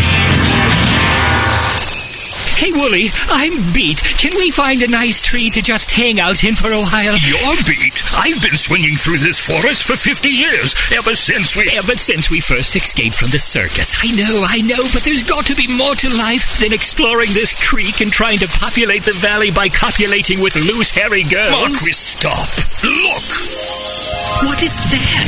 It looks like a man-made treehouse with fresh food and craft beer. Welcome to the Creek Monkey Tap House, boys. Grab a seat. Creek Monkeys drink free. Awesome! The Creek Monkey Tap House in Martinez, California takes their mission of fresh food and beer seriously. They only serve locally raised beef and chicken, as well as local sustainable produce. It's better for you and the planet, and it just tastes better. The beer and wine at Creek Monkey Tap House are chosen with the same care for the highest quality and rotate frequently to make each visit an adventure. Swing on into the Creek Monkey Tap House and enjoy a new legend of amazing food, beer, and wine. The Creek Monkey Tap House, online at creekmonkey.com.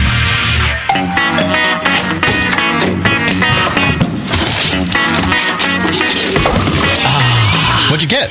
More brewing ingredients? Yep. You know what I love about Brewmaster's Warehouse? The $6.99 shipping? Well, yeah, but... Oh, the in-store classes for beginning brewers. Yeah, that's cool, but... Oh, the Brew Builder. Creating and saving your recipes online is awesome!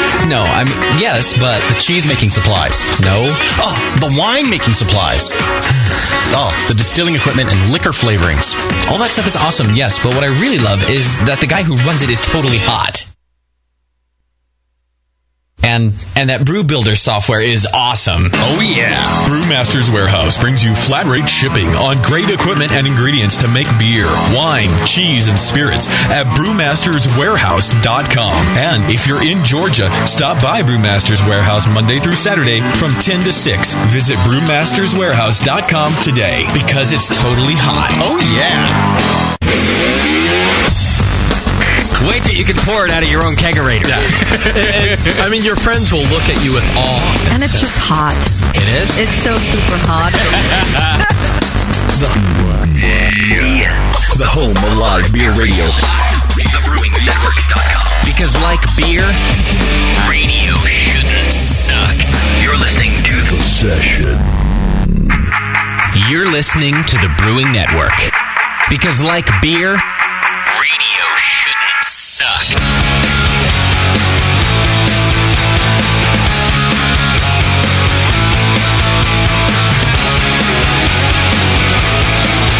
All right, welcome back to the program, and thanks for hanging out with us. I forgot to mention, by the way, there was one other, actually there was a couple more, but I wanted to mention I went to Rognus Brewing Company, which is a really new brewery in Austin that was great. They brew all rye beer? They do not, but they did have some good rye beer. In fact, they even had a beer that used peat malt in it, which, as you know, is a very offensive malt flavor to me, that smoke flavor from peat. Licking bacon. Yeah, but they did it really well. It was a good beer, and they had a nice saison in there, a small tasting room, a new brewery. I think they're affiliated with the Austin Homebrew guys, okay. But I really liked it there. I got to hang out with one of their... He told me what he does, but I don't know if he's an assistant brewer or he just gets to help out. I thought he was an assistant brewer, but every time I asked him beer questions, he said I had to ask somebody else. But John Earhart hung out with us a little bit. He's also one of the members of the Black Star Co-op, and he took us over to Rognus, and it's a good little brewery, and I think they're opening up a cider company, like right next door, too. So they're kind of doing it all in there. I think the laws are changing in Texas, and they've got this great little beer scene, and there's a bunch of like industrial spaces that are affordable to put in these breweries, and so people are just going for it. But Rognus is a new one to watch out for. They might be a year or two old now. I know they're kind of trying to do it without taking out a bunch of loans and, owe their whole life to the man, and I think they're doing a really good job of it. So that was another one I just wanted to mention, because we also got some good appetizers from They them. should probably use your whole business model for you, yeah. I tried to tell them, I was like, people want to hang out with you. Want to hang. And you can grow without, paying your employees. Yeah, they're like, what? They don't get raises. Yeah. They don't get anything. Oh, they get raises all the time. We got our salary doubled all the time. Yeah, it's almost a bonus. Like, I'll give you all the raises you want. Their website says their tap rooms only open Fridays. They open one day a week. Oh, was I there I was there on Friday. That makes sense. That's sure. possible. Think about that, though. That's a law that just changed in Texas, so it probably has to do with that. Yeah. Same with Jester King. Even when they were on the show, I think, you couldn't sell your own beer. Yeah. It had to go through a distributor. It changed in, July, I believe. Yeah. So Imagine what that does for a company, especially a company like Jester King, who has this great venue out there. You go sit in some picnic tables in a barn. You go from only being able to sell to a distributor who takes some profit from you, right, to the model that California has built its beer industry on, which is selling direct to your customer. That's where all the margin is.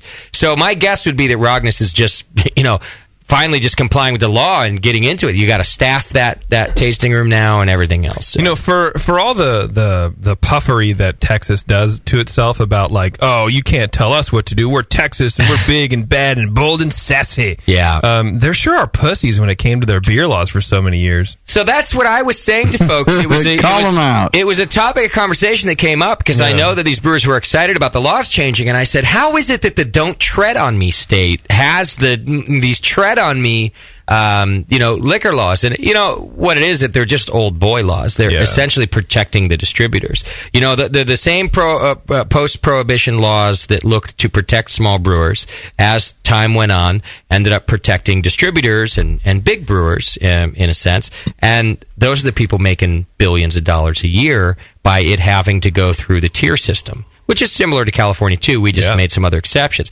So when a small brewery speaks up and says, we want to be able to sell it at our own place, and the guy making billions of dollars and lobbying to Texas politicians says, no, why don't we just keep it the way it is? That's what happens. Yeah. And so I totally agree with you. It's the question I asked everywhere I went. And the answer was mostly just that they're old boys that are still making a lot of money on the way things are. So the change it's slow to come. But as these new small breweries open up in Texas and politicians start to realize, well, wait a second. Look at all the taxes we're getting from these breweries. Look at the state revenue we're making because craft beer is big. Maybe we should change some of these laws, because the more money Rognus makes by opening up their tap room, or the more money Jester King makes by opening up their tap room, the more taxes we get directly. And it doesn't funnel through the distributor anymore. Right. But those things are slow to happen. Especially when the distributor has all the money and they finance the politicians. And they probably got tax cuts where they don't have to pay as much as you think they might. Yeah. But the irony is not lost on me, JP. That was exactly the question I was asking brewers as I went to those places, and that was pretty much the answer I got. Good. Feedback. Yeah.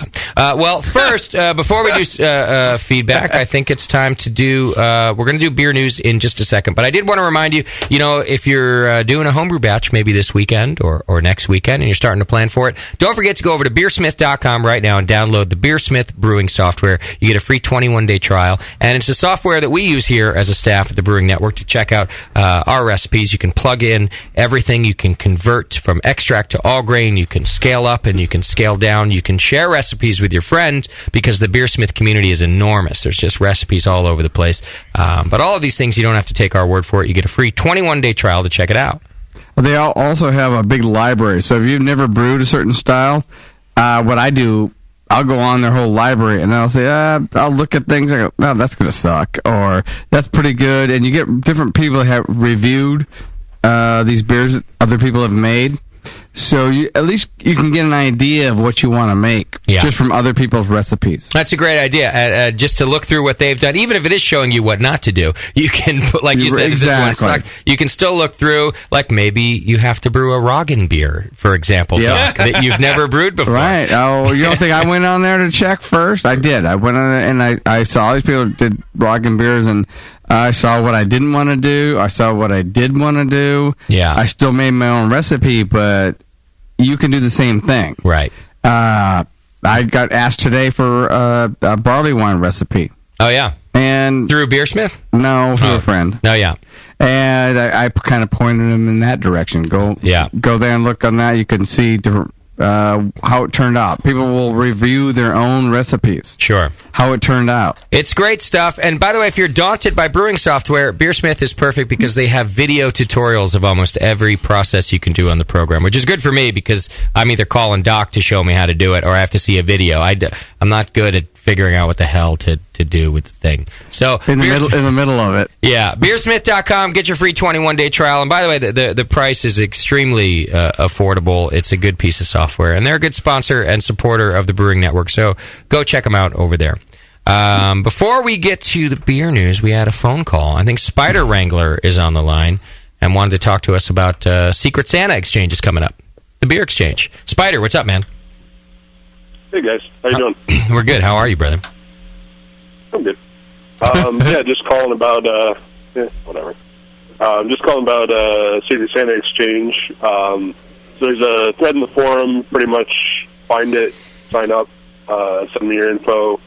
The deadline is November 24th, which will be the last Sunday of November.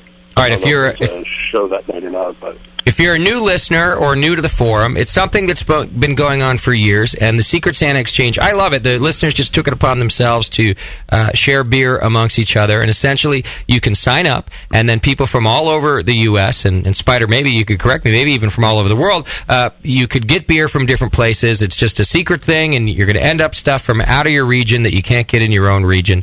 And I highly recommend you participating. What do you do again to find it in the forum? Yeah, find it in the forum.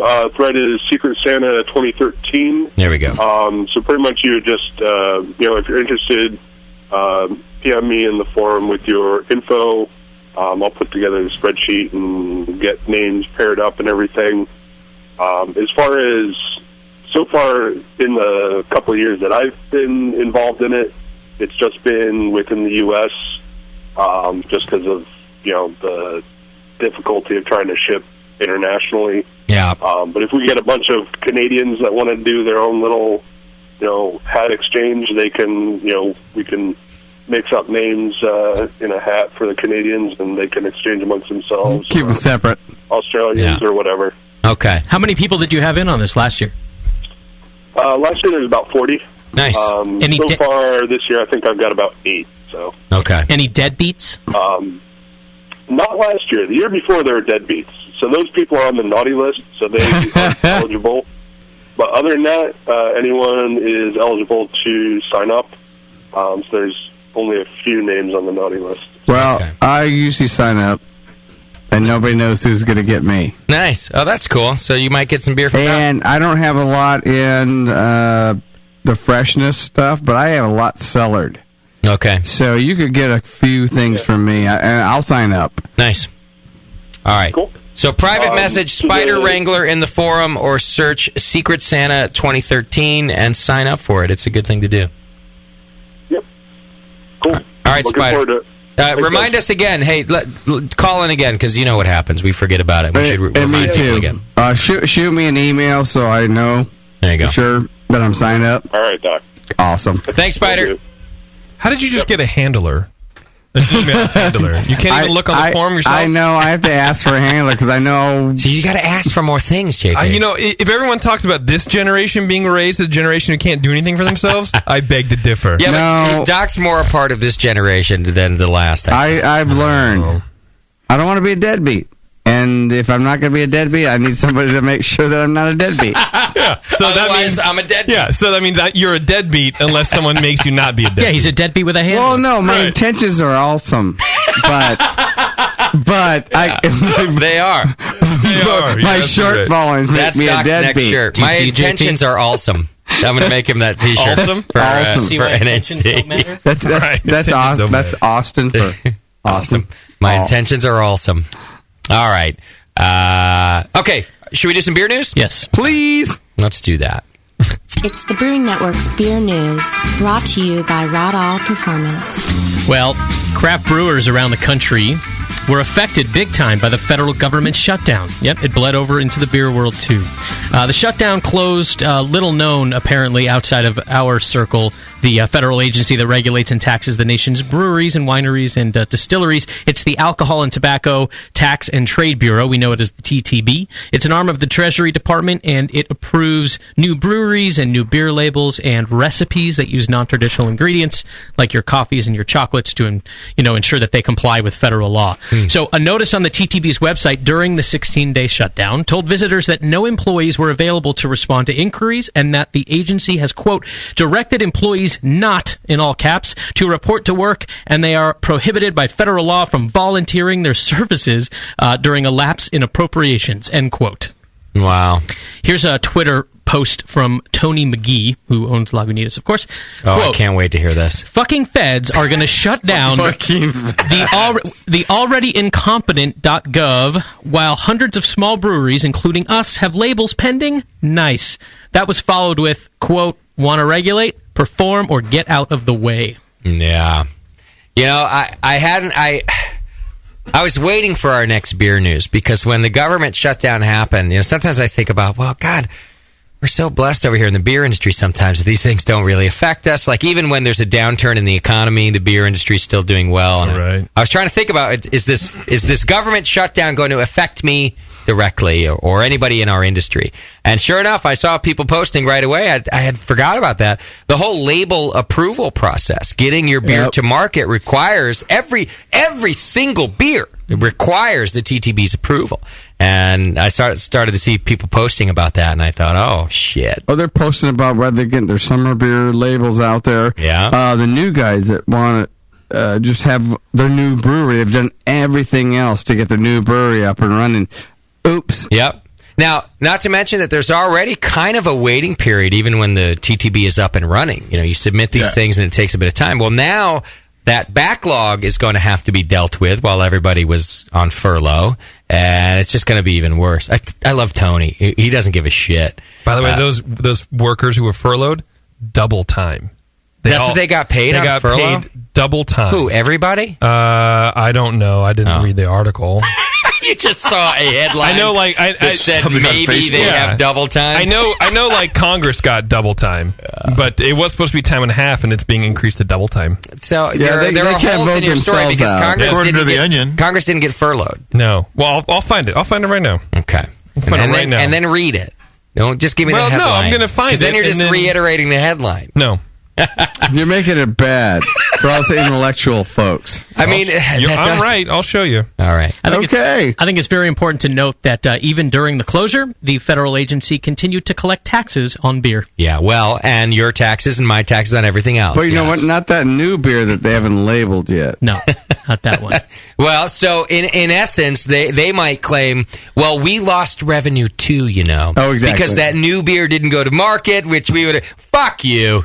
That's what That's my answer, Moscow. That's my political answer. Yeah, we're all with Tony on this one. Yeah. Did you find it, JP? Are you reading through it? I'm reading through it now. All right.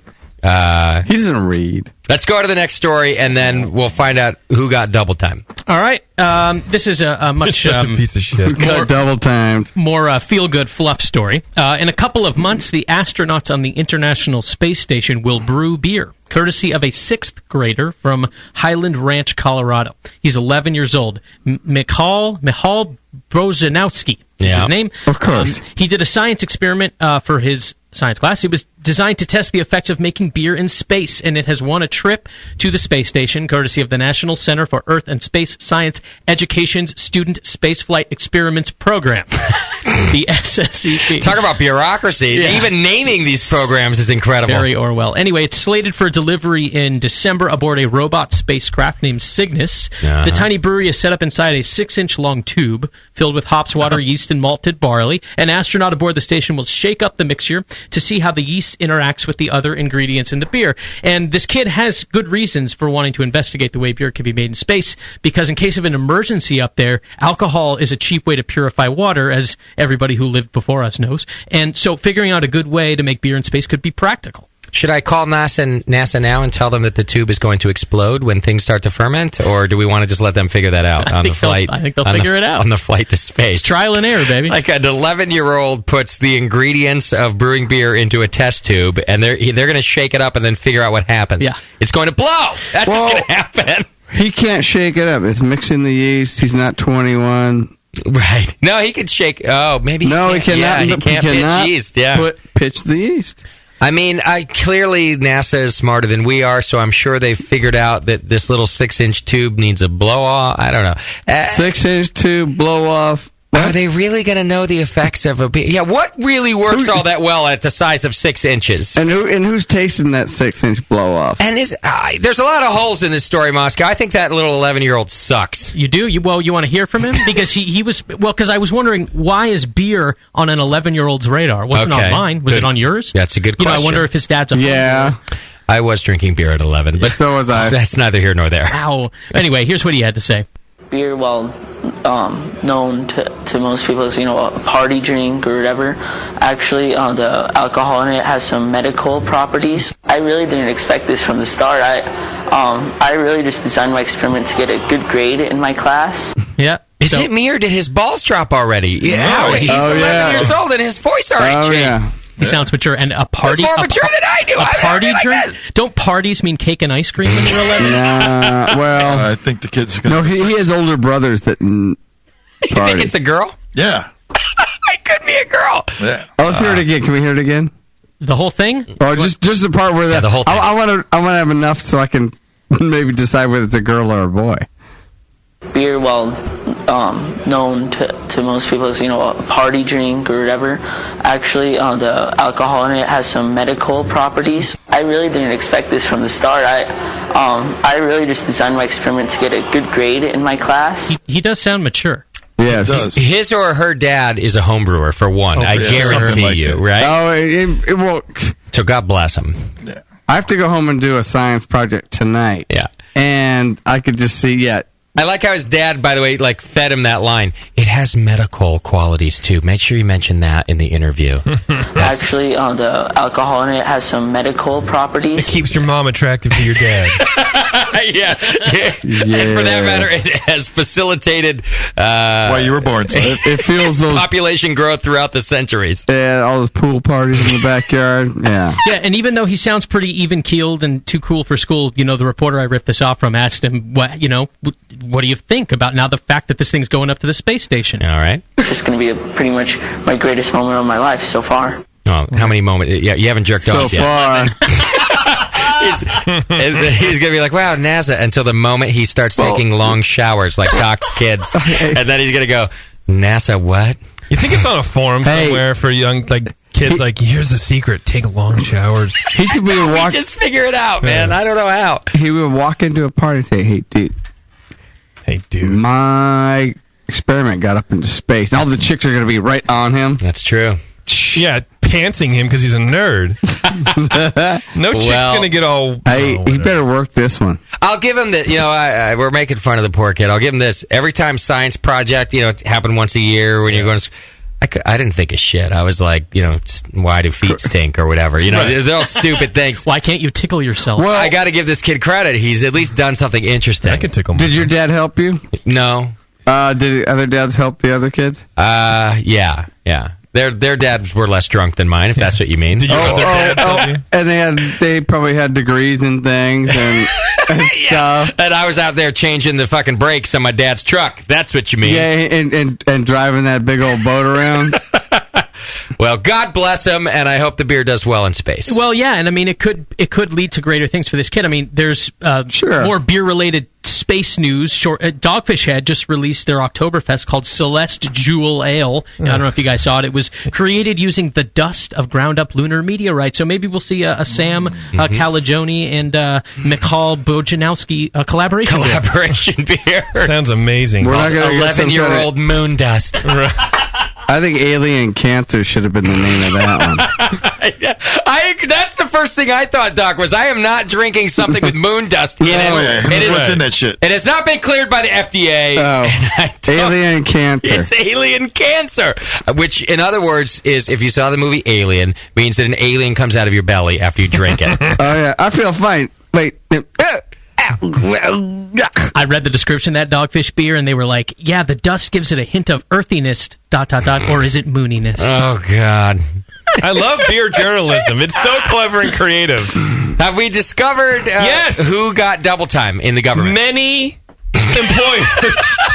Yeah. Why did I just fucking channel Sam, right? Many people. Okay. Specifically in Oregon. So what happened is a lot of federal workers applied for unemployment. Okay. And got it. Oh. And then Congress said, well, you are going to get all of your back pay that's owed to you, regardless if you got unemployment or not. Who agreed to that? Congress. They all did themselves. And Congress does, in fact, still. Oh, we're going to lay you off. Pay you. What's the point? Well, fuck. God bless them. I mean, they got laid off for a second, so give them some money. I will say the members of the Congress in Utah are going to donate all of the pay. Here's another JP headline. We're back to doing lunch meat right now. Some of them are going to donate most of their pay, if not all of their pay, for the time the government was shut down, to charities. I like that. Yeah, I like it too. Mormon charities or just any charity? I don't know. I'll find it. Utah, there's not that many people, so there's not a lot of representatives and not a lot of pay. So 2 people in Utah. By the way, JP was like, some of them will donate most of their money. Right. Most of them will donate some of their money. I'm hedging my bet. At some point, one person will have done this. And then the story is accurate. I like it. I don't like the part about they got the furlough thing, and then they didn't get paid, and then they got paid, plus they got double time. Sure. It wasn't their fault. Well, no, it's not their fault, but what's the whole point? The whole point is to shut it down so we're not spending any more money. True. And yet we just throw it back at them. Yeah. Believe it or not, Doc, at this point in the show, is making a good point. And it's not the workers' fault. They should not have had to been furloughed in the first place. Right. I know. Political bullshit. I know. All right, what's next? AB InBev has announced that it will stop selling Budweiser in Italy under the Budweiser brand name following an unfavorable ruling from the Italian Supreme Court. I can't believe that this battle is still going on. Is that the same Budvar Speaking of, yes, the same Budvar thing. Well, it's the Amanda Cox thing. Come on, give it up. Huh? He's talking about Amanda Knox, the chick who murdered her roommate and got away with it. I don't know. Okay, she's hot. That's why Doc knows about it. All right. Okay, anyway, so they're going to call it Bud instead. They'll continue to fight for the rights, AB says, to the Budweiser trademark in Italy. And you guys are right. It's been going on for more than 100 years, since like 1903, I think. Yeah. The question is, who has the rights to use the Budweiser name there, AB or Czech-brewed Budwiki Budvar? Yeah. The two brewers have been fighting over the brand, like I said, for more than 100 years. There are more than 50 trademark disputes in more than 20 countries between these guys. So you think you have it bad, Jay, calling one guy? You know? I know. So in Italy, a lower court had previously determined that the Budweiser brand in the modern day has no connection any longer with the Czech town Budweis, and AB could use the name, but that ruling has now been overturned by the aforementioned Supreme Court. A lower court of appeals in Italy will now rehear the case, and onward into perpetuity we will go. This is the trouble with international trademark law, and we face some of the same things. Like we don't have as many legs to stand on when we're starting to talk. I got more than 2. I got sent an email. I get them every fucking day now. There's a German company using the hop grenade now. There's a Canadian company using a hop grenade. And when you get out of the United States, the international trademark law is different. So a country like Italy, and in fact every country, can sort of decide whether or not your trademark is valid there. And if we're not doing business in Italy, for example, or specifically in Germany, they're probably going to say I don't have a leg to stand on. So I can only do something when said companies come to the U.S., and then I say, well, I'm already in this market with a trademark on the grenade. And so it is sort of a testament to how sticky it is when a giant company like Budweiser is even dealing with it, and country by country. Yeah, Petra Samek, who was a spokesman for Budvar, said any further rulings in Italian courts should merely rubber stamp the High Court's decision, and he said that Budvar aims to launch its sales of Budweiser under that brand in Southern Europe before the end of this year. And I mean, in some big European markets like France, Russia, Ukraine, for example, AB already uses Bud, and AB InBev recently stopped selling the beer in Germany altogether, where it was marketed under the name Anheuser-Busch Bud. Right. It doesn't sell Budweiser in the Czech Republic at all. In this case, I got to give it to Budvar, who has stuck to their guns. Their name had been around in those markets before Budweiser, and this is not a trademark infringement on their part. They didn't see Budweiser in the United States and take the name. No, it was named after their locale. It's a regional thing. And through years of having to spend money to defend this, they've really fucking stuck it out, and they've won several major awards like this one in Germany, and so I got to give it to them. That's a hard thing to do, man. Yes. Good for them. Indeed. One last one. I'm not sure if you guys have heard about this product. They're currently running a Kickstarter campaign, and I'm including it because they've already long since blown past their goal, but it's crazy interesting, and it could be sort of a revolutionary product as far as our home brewing world is concerned. It's basically a fully automated all-grain brewing system. They call it the Pico Brew Zymatic. You guys watched this video yet? It was developed by Bill and Jim Mitchell. They're brothers. They're the grandkids of Dr. William Mitchell, who's the guy who invented Pop Rocks and Tang. So they have a history of sort of food-related entrepreneurial whatever. So he's a genius. Yes, and his offspring are geniuses too. Bill and Jim are self-declared avid home brewers, and so here's from the Kickstarter page. Let me read the description. We started Pico Brew in 2010 out of frustration with the state of the art of brewing. Home beer brewing takes entirely too much time, is too imprecise, and frankly, when you account for all of the cleanup, is not all that fun. We wanted to make the creation of high-quality beer brewing simple, amp up the art, and tone down the tedium. Why can't we brew beer at home as easily as we can make a loaf of bread with a bread maker or a shot of espresso with an espresso machine? Making quality beer this easily? Well, that was the dream 3 years ago, and we're proud to announce that after thousands of man-hours of R&D, we've made that dream into a reality in the form of the Pico Brew Zymatic. Here, the craziest part about this whole thing is that they set a goal of $150,000 on Kickstarter, and you don't get your funds unless you hit it all, So Kickstarter, if you don't know anybody, is this crowdfunding way. You put up a program, you put up a video, you set a goal, and you ask for donations, and you give something back for the donations. Doesn't matter what it is. What did they do? Yeah, exactly. So when I was typing up this story this afternoon, they were at $456,385 over their goal, again, $150,000 from 675 backers. They still have 8 days to go, and now I'm pulling up the site just in this afternoon. They went from 675 to 682, and from $456,000 to $461,000. So they're literally raising thousands of dollars an hour.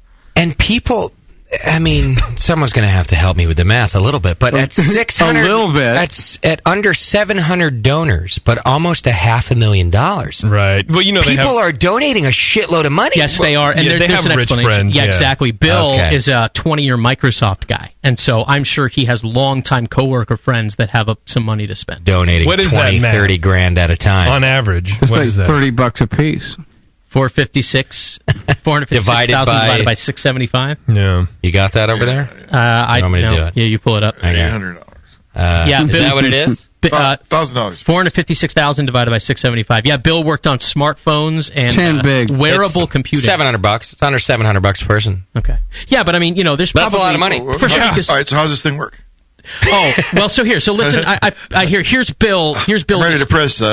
Order. Oh, yeah, order, yeah. Yeah, because Tasty agrees. It's too much work. Add it to the cart. I want one of these. I thought about doing something like this. Here's Bill describing it. Here, listen. It is essentially an espresso maker for beer. So you load up malted barley, hops, and water. You dial a recipe that controls very specific temperatures and automation throughout the process, and then you can walk away. You come back in about 3.5 hours, and the water that started in your keg has been magically converted as soon as you ferment it. It's beer.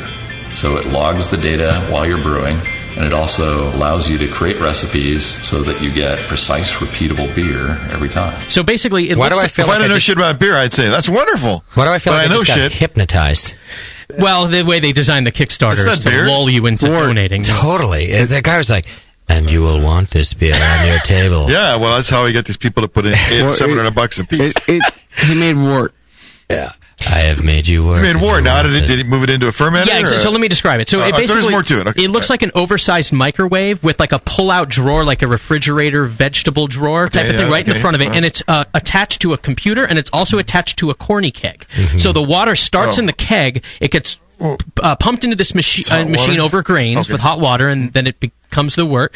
Back into the keg, then you pitch into the keg, and it ferments in the keg.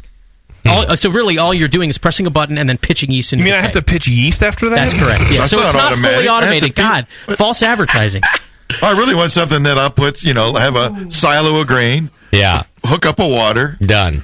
And a big bunch of yeast and a pile of hops, and I taste that beer all the time. This is pretty close, Tasty. Come on. Tasty wants to wake up in the morning, scratch his balls, clean kegs, push a button, and pull the tap. I just want a faucet with beer coming out. Here's the issue. Have you ever had good espresso from a home espresso machine? I don't know. I've never had it. I've never had good quality. I have. Sure. Yeah. Bullshit. Well, you think it might not be out? Considering I don't know. There's what no good way for. it's going to be good beer. It'll be drinkable homebrew, which by then is leaps and bounds among what most of us are doing. Dial it in. But a good bread out of a bread maker. So that's what I was going to say. I haven't had the espresso, but I'll give JP this. Yeah, bread out of a bread maker. It's kind of like thick It's and never good. a little Rusty, funny tasting. not the wrong kind of crust. So you do make a good point that. I mean, billing it as essentially a home espresso maker. I mean, I used to sell the home espresso makers. I've been through a lot of them. They don't make good quality beer. Okay, you can make better home. I would bet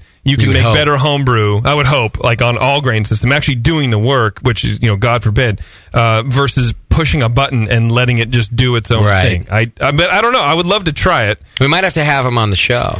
The homebrewer argument against this, unless you're like me and Tasty and you're lazy as fuck, is that you've taken all the art and hobby out of the hobby of homebrewing, and now you just push a button. Yeah. Well, it's the age of computer. You probably just dial up the thing and just amber. Right. Well, what I don't understand is they want to put the art back into beer, or they're distressed about the art. It was some quote that you read about you saying something about the art of homebrew, which to me does not equate to pushing a button. We wanted to make the creation of high quality beer brewing simple, amp up the art, and tone down the tedium. How are you amping up the art? You're not. Also, you shouldn't ferment in a corny keg. It's not the right shape. Who's cleaning this thing? Well, I agree with you, but I think what's the batch size here? Do I have too many questions? 5 gallons. 5 gallons. Mm-hmm. Well, it's a corny keg, so maybe it's 2.5. Well, no, it said it's an oversized microwave. Corny kegs could still be 5 gallons. Okay, then it's fine. No, corners are 5. Yeah, so it's 5. Well, it's got to have some headspace if you're going to ferment it. You can't. Well, that's a good point. It might not be. It could be 3 gallons in a corny keg. You better know about a blow-off tube at that point. Well, they must have that. I mean, they were home brewers. Yeah, so if they can figure out how to make a machine where you push a button must have and a vent on that. The top of the corny has a special top or whatever that has an airlock. It'll take an airlock. Yeah. I think we need to have them on. I agree, but we need to first. They will not be allowed on the show until we have been allowed to test their machine. Oh, I'm having them send one to the studio. Because otherwise there's nothing to talk about. But yeah, if we can go Justin downstairs in the studio, and you're right, if Justin can go downstairs in the studio, push a fucking button, and then we have drinkable beer, I'll also donate $700. It'll come out of JP's paycheck, but I will donate. Right. The only thing that I can compare it to is the Braumeister. You can buy it at More Beer and some other. It's a German thing where it's programmable. It can actually do step mashes and recirculation. Do this whole thing right in this whole container, but there's no sparge. I want a Braumeister. They're really cool. I really enjoy using them. Cool. But you lift out all the grains are in like a mesh cylinder, right? Yeah. You lift it out and you don't sparge it. So then you just have your wort from that. Yeah, but right away you're limited to your gravity. Okay. So with something like this, you probably couldn't make all these bougie IPAs and bullshit that everyone likes to make. You probably topping out at 1050, maybe 1056. And maybe you have to buy the recipe like in the form that they dictate too. Like a little printer cartridge. Well, like a kit. Yeah, that's what I mean. Like because it only whatever fits. So I don't see how you go to the homebrew shop and. There's a lot of questions that remain unanswered. There are, and we'll get them on. And just to defend them for the amp up the art thing, I mean, it depends how you're defining art, because it's not as much done by hand, but it's consistent. I mean, we say the art of Budweiser is the consistency, not necessarily the quality. Like what they do is hard to do. So designing something that does this, that works, is art in itself, especially if it's producing consistency. Well, if we go by your definition, Moscow, I mean, we've seen your work. It's art. Yeah, no, you're right. But then they're the artists, and we're now just the consumers, and so they're a lot of people are looking for that, though. It just depends on. That's absolutely true, including Tasty and I. Well, some time ago I thought about I should develop something like this, but it would be more about like making 20 gallons of wort. Like I would say, okay, I load this like bunch of grain in a hopper and some in the Word-O-Matic, maybe like a bunch of crystal and mixed together or something. Yeah, and I would just say, okay, and I have a pipe that would run the whole thing into these fermenters. It would be automatic wort maker kind of thing. Sure. Yeah. Well, get ready to see it. I mean, they're approaching $500,000. So I mean, I want to play. You will see this thing. I think. I want to play for it for sure. It is the most successful Kickstarter campaign that I've seen in terms of going over your goal. Yeah. I mean, they claimed that they needed $150,000 to get started. They're at $500,000. That's pretty incredible. Yeah, it is amazing. So if you don't donate to them, they're good. Go donate to Mellow Vino Meadery if you're going to go to Kickstarter. There you donation. That's the news brought to you by Rodall Performance, custom metal fabrication, beer companion accessories, and stuff for your car. High quality. RodallPerformance.com. Love it. Sweet. Do you think people? Well, do you think when homebrew extract came out, people were saying the same thing about how it just reduces the art? I mean, back in the 30s? Or it dials back the art up, of home brewing.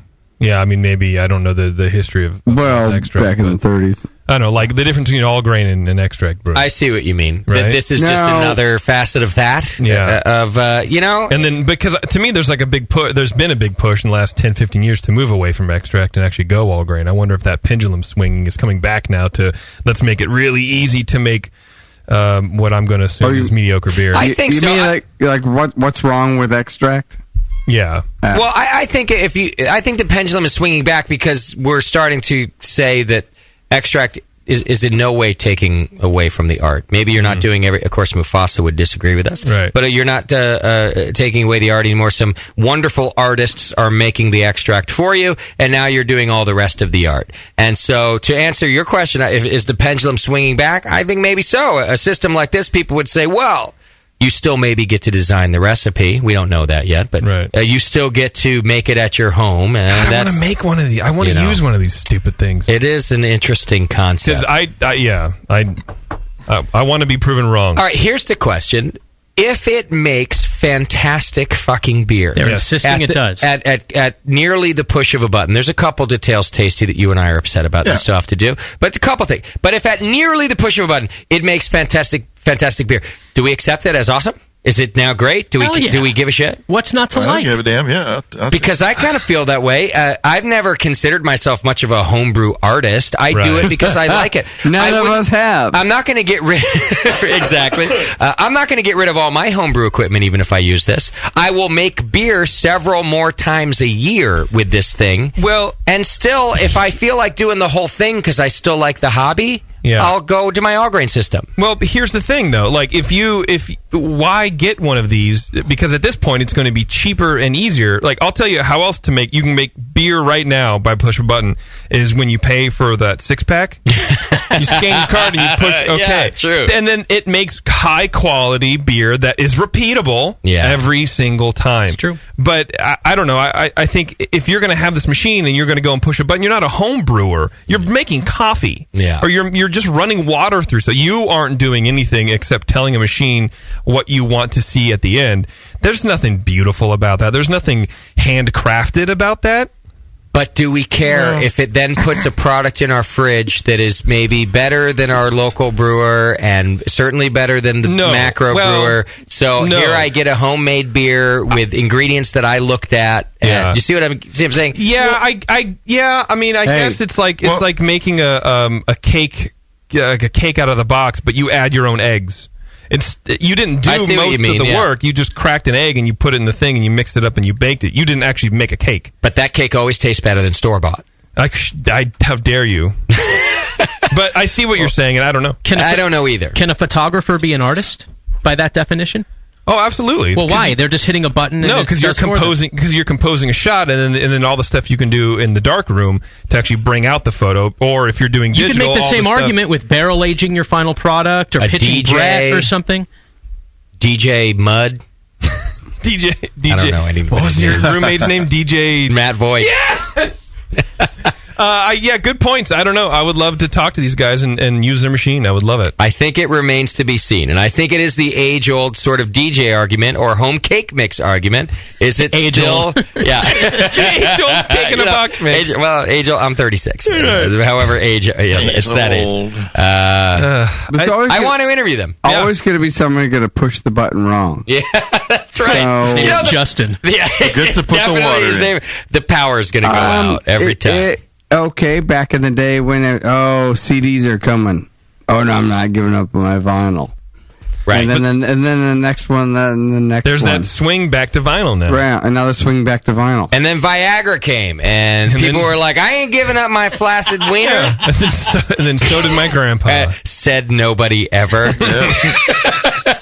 All right. You laugh now. Oh, listen, I'm about a year away from a flaccid wiener, I'm sure of it. I'm going downhill fast. I'm still not, but I can't hear anymore. I can't see anymore. The hair is turning gray. I'm going to look like Tasty in a month. We should talk about This is what I feel like. I know I'm going to give you to the end of the summer.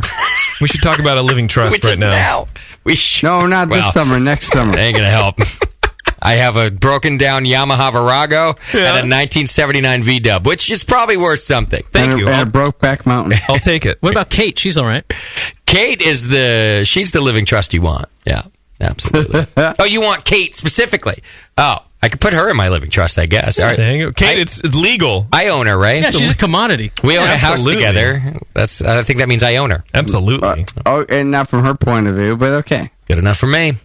All right, let's do some feedback. Feedback's brought to you today by our good friends over at Adventures in Homebrewing. Go to homebrewing.org right now and check them out. I love their website, by the way. Very clean and easy to use. They're good people over there at Adventures in Homebrewing, and they've been a sponsor of this program for a good amount of time now. They would love your support. Let them know that you heard about them here on the Brewing Network. Oh my God! You've got mail. Yes.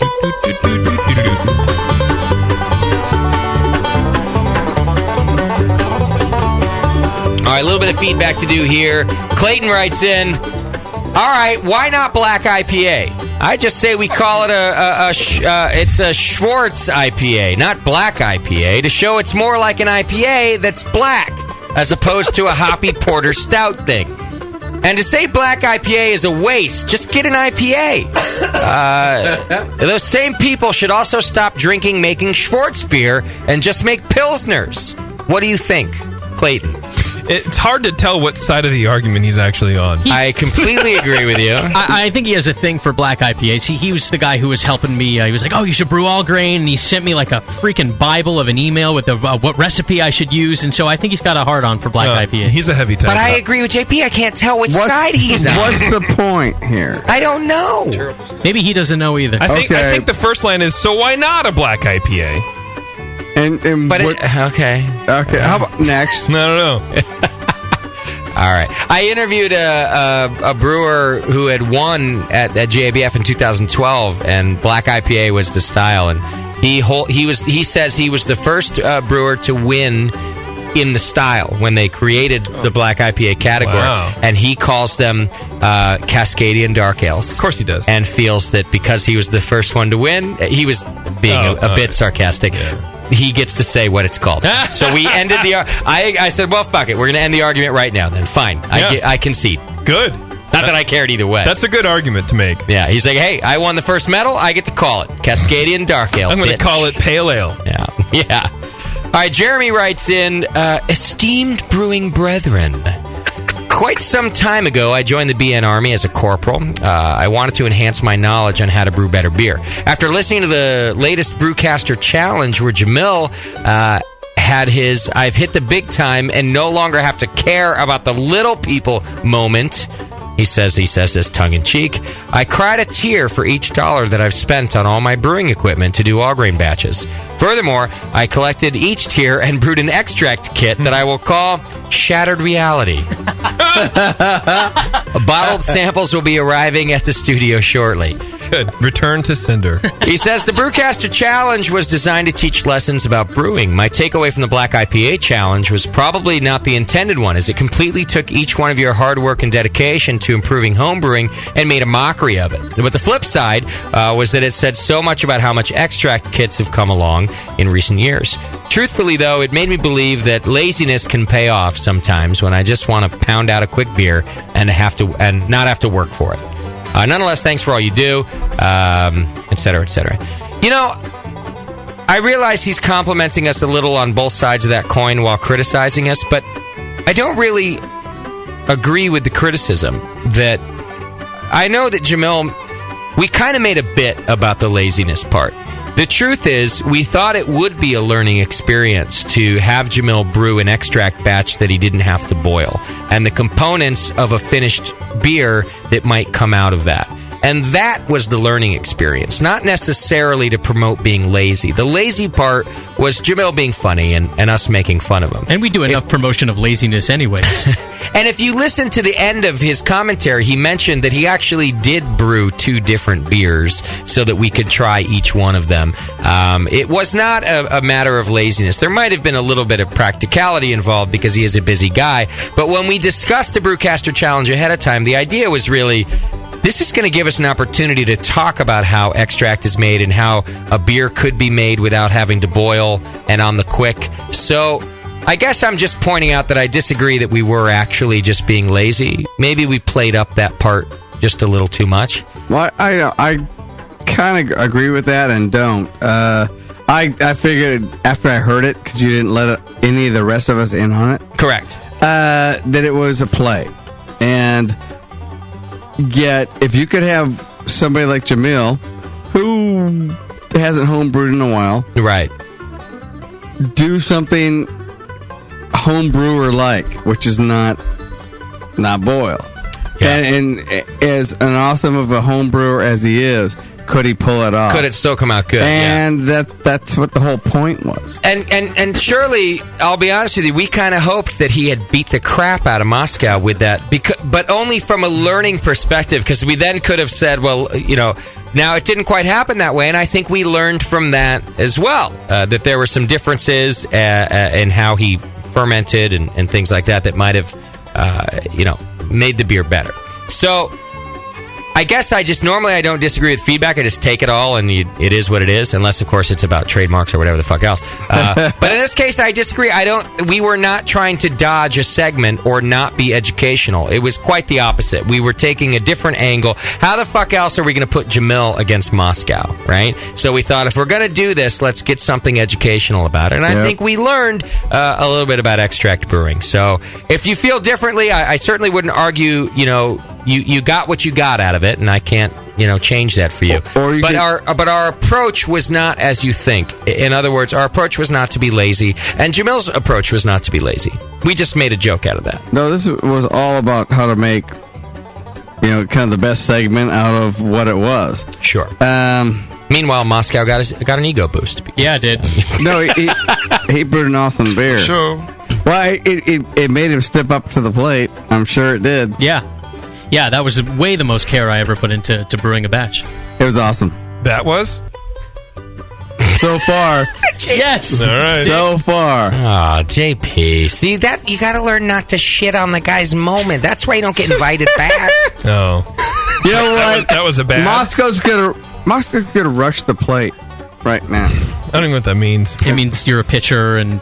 He's gonna kick your ass. Going out to dinner I'm a pitcher and you're the catcher and I'm rushing it. Why do I have to catch? Why can't I pitch? I'm a good pitcher. I can throw things. Sure. You know what? Because you fucked up. All right.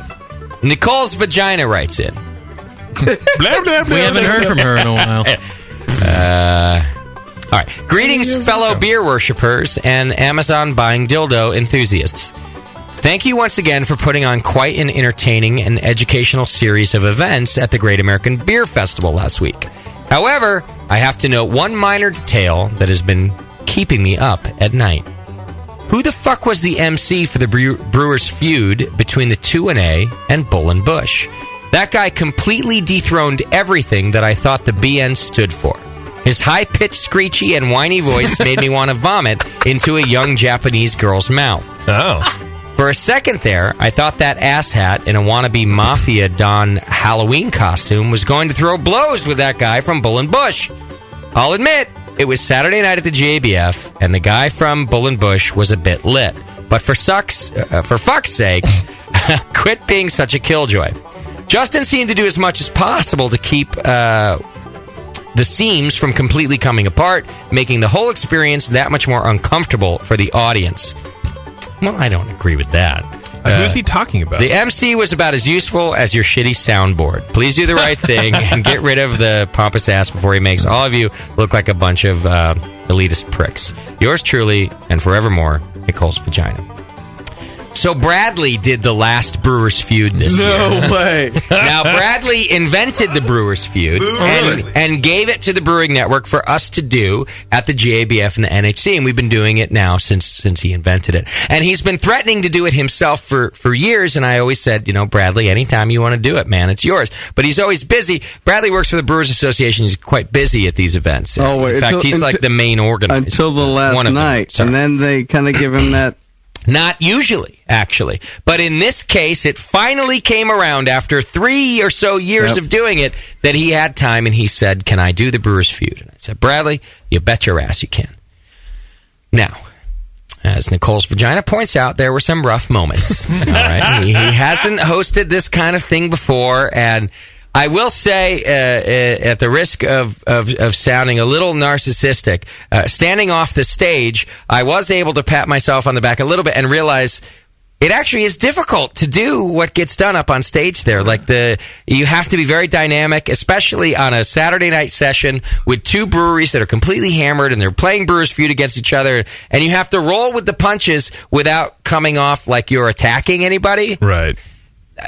Sometimes the easiest humor is just to attack somebody. Yes. And it's not malicious. You just go like, and your mom is ugly. It's the old your mom joke. Sometimes the easiest thing to do is just go back. And so when you're up there and you're a little inexperienced, sometimes you revert to some of these things. And overall, Bradley, I think, did a nice job. I will try and steer him away from doing Brewers Feud in the future. But I thought he did it. It's his game. And it's his GABF for all intents and purposes. He's not the only guy organizing it, but the kid works his ass off. He invented a game. He wanted to play it. I appreciate your feedback, Nicole's vagina, but I stand by my decision to let Bradley do it. I did, however, stick around and try to work the crowd a little bit and step in wherever I could, which he says made it worse. Based on the live studio audience, I definitely think it made it better because it was getting a little awkward at moments, and we were able to lighten the load. That's good, so to speak. Plus, I got to sit on some hot chick's lap. Oh, that's good. That's even better. Yeah, and I felt her boner. How? Oh, she got a boner when I sat on her lap. Much better. Wow, you have a big dick. I'd like to feel that. Anyway, Bradley, I love you, man, and you did your best, and I liked it. But I can, I understand the criticism. You gonna have him back? No comment. All right. Somebody writes in, hey, Brewcasters, I just found the Stitcher app to manage my podcasts on my Droid. Even better, I found the BN shows, The Session, The Jamil Show, Brew Strong, and even Homebrew Chef. Now, I can have all my podcasts automatically downloaded to my Droid. No more going to the website to manually download the BN shows. Except Dr. Homebrew is not there yet, he says. How come it's not on Stitcher? Must be some type of oversight. All right, you're absolutely right. It's just an oversight. We signed up with Stitcher quite some time ago and haven't really dealt with it since because we haven't had a new podcast in a while. So I will get Dr. Homebrew on Stitcher. I'm glad you bring it up to us. It was a lack of foresight on my part. A lot of our listeners do like Stitcher. It makes things easy to do and just puts things on your phone right away. It's only the most recent episodes, and then they sort of disappear, but that's kind of all you need. So, JP, please remind me to get your show on Stitcher. Fuck. Yeah. Sticker. Doc, can you send me an email to remind me to send an email? Yeah. I don't want to be a flake, but I just kind of... He doesn't want to be a dirtbag. I want to be a dirtbag. Exactly. All right, Jackson's iPhone writes in, Dear Justin, I'm sitting here trying to catch up with all of your shows, listening to the Brewed Awakening show about 3 hours and 12 minutes into the episode, and you... was this our last... Yeah, that was Josh's last appearance. About 3 hours and 12 minutes into the episode, you start talking about the movie The Road. I agreed that the movie was fucked up, but very accurate of what could happen. Just for a stupid fact of the day... The game The Last of Us is based on that movie. Oh, such a fucking good game. Really? Oh, beautiful game. Oh, it's like a computer game? It's like a digital... 89? It's like on the thing with the screen? Yes, it's for PlayStation 3. I'm sure it's for Xbox. Fantastic Is game. it on the Speak and Spell? Is it a Speak and Spell game? The zombie says... What kind of game is it? First-person shooter? It's like a sort of first-person shooter, semi-horror genre game, but it's basically 15 years after this massive apocalypse and the human race is still kind of struggling to get back alive, and you have to go and take something from point A to point B and go find some other people. I don't want to ruin it. And just is it available on Game Boy? What? I got my old Game Boy working recently. What's point A to point B? I'm not going to tell you. I don't want to ruin the game for you. Well, if you watch the movie The Road, is it the one getting the little chick too? Yeah. Okay. I guess. That's a good movie. That's a really good game. Yeah, your kids. The way things are constructed and drawn, it looks real. I can't do There's it. a little dust floating in the air. It catches the sunlight, and it's beautiful. It takes place in Austin. The movie affected me deeply for like a month. It's nothing. I can't play the game. I've never seen the movie nor read the book, but I know how it ends. It's nothing like that. My kid said it was the best game he's ever played. It is. It's. But are there? Play Lollipop Chainsaw. It's not just how the movie ends. It's Can't the say whole it's my movie. kid. Like, do the things that happen in the movie happen in the game? I don't know. I've never seen the movie. Well, is there cannibalism? Not really. No. Okay. You don't see it. You just know it's there. But if you're a gamer, beautiful game, really, really well done. Gamers unite. It's got a great storyline, and that's what gets you into it. Well, I still highly recommend The Road while also highly not recommending The Road. It's an incredible movie that is fucked up. Every time I see it, like scrolling through whatever, I think of you and I go, I don't want to watch it. I'm sad enough. The thing, and I don't want you to watch it either, except that you're a stickler about movies and how they're done. I want you to watch it so you can see the masterpiece that it is, but I don't because I would worry that you would die that night. Who directed it? I don't know. JP, can you... All I know is that I think it's Viggo Mortensen or whatever is the dude, and he's really good at it. And he's a good actor. I think Bobby D is in it for like this cameo, but Bobby Robert Duvall, but he's you like... call him Bobby D? Yeah, he's an old friend. Are you talking about Bob Digital? They hang. Bobby D. You know. Also in it is Charlize Theron and Guy Pearce from Memento. Hey, JP, can you send me The Road? It's incredible. An email so I don't forget to remind people about this? I will do that. I would, but my internet dropped. Oh, damn it. All right. Bobby anyway. D. Feedback. We got to do feedback still. Nobody else calls him Bobby D? Oh, we just did. No, we have to do Twitter game. We just did feedback. Can you send me an email, Doc, to remind me that we've already done feedback? We did feedback. Thanks. All right, that's your feedback today. Don't forget it's brought to you today by Adventures in Homebrewing. Go to homebrewing.org. All right, our Twitter game was for Halloween. Yes, sir. If you were to dress up like a brewcaster, who would it be and why? Yes, sir. And what do we have? Chris Curry writes, tasty because zombies are totally in right now. Yeah. Oh, I get it. Because he's like, he's dead. But zombies can't text, so I don't know. Yeah. Gator Beer writes, tasty because I think his skin would be the most comfortable to wear. Okay. That's crazy. By the way, I saw a headline this week about zombies. It was on one of my nerd sites, and it said this whole zombie phenomenon is bullshit because zombies would be killed by animals. They could never compete against animals. Right. And in an apocalypse, like the animals would still be left, and there'd be these zombies, but the animals would eat them. Okay. You know what I've never seen in a movie, and my screenplay that I wrote had them? Yeah. Zombie animals. Well, if zombies could they were in I Am Legend. That was sort of a zombie movie. It was like a different take on it, and animals became... Oh, yeah. No, those weren't zombies. Those were fast zombies. We don't we don't say those. Okay. Okay, if zombies could, mob you down and eat your brain... Yeah. Could they mob down, dogs and cats and do the same thing? No, because they barely do. They barely mob you down. It's always stupid humans, I'm slow too. No, you get mobbed, and there's 4 or 5 or 10 zombies on one cat. It could happen. Maybe. Okay, Agreed. sorry. Carry on. So the skin suit of Tasty would fit everybody. Yeah, Got it? well, it's the most comfortable to wear. Yep. Our friends at Melovino says Doc is a grown-up version of Mini-Me from Austin Powers. That's a good costume. That's pretty good. Brad Joyner writes, Moscow, of course. Jews scare the shit out of me. He misspelled course. Okay. Well, whatever. He only had 5 letters. Justin Richardson writes, I would dress up as JP holding a double IPA and walk around complaining all night. Which I don't agree with. Come on, that's a good costume right there. Who are you? That scares the shit Nobody would ask everybody. who are you. Then I'll go, you're fucking JP. Yeah. They would never ask your opinion. No. Then they'd go drinking and never invite you. Graham Oster writes, tough call. You already have a midget, an old guy, and a ginger. Put them together and they can be a bar joke for Halloween. I almost read ginger in a different way. It could be one of those costumes where, like, you're the one in the middle, but you have two dummies next to you. You know, those things. And then Todd Palmer writes, tasty, make a real costume out of him when he dies. His old wrinkly skin would probably stretch to be one size fits all. There were actually a lot of they're mean to you tonight. They're cruel. There were a lot of skin wearing like themes, but those for some reason I have this. Well, you have apparently the most comfortable skin to wear, right? I'm not sure it's going to stretch anymore. Very soft. It's very pliable. Tasty, I do have a serious question for you. No, we can't get serious now. Well, when you go, we might be able to. You'd have to set it up now because I think your kids would fight with me about it. Can we have you stuffed?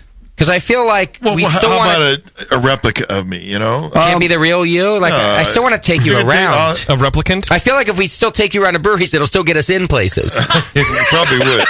JP pointed out... But you could just pretend I'm still around and say, I'm with Tasty, but he'll be right in. He's on his way. Meanwhile, we want to drink free. Like, I know, JP pointed out, I don't know how many shows ago, that you cannot legally stuff humans. That's true. Why do I know that? Yeah, I know, and you pointed it out. All right, good. I think we were talking about stuffing your dog.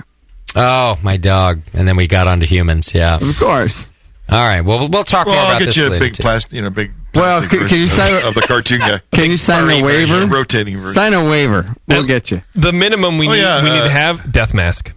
Yeah. We should bring back the death mask. Is that literally like the person's face? Yeah, where like you right when they're dying or they're dead or whatever, you plaster, you make a plaster cast. You plaster it up, face. and then you make the negative and then the positive. How do you two know about that? Where? And by the way, bring it back. Bring it back from what? Where was? Well, it used to be like fairly popular. Napoleon ages and stuff, and we had tap plastics right there.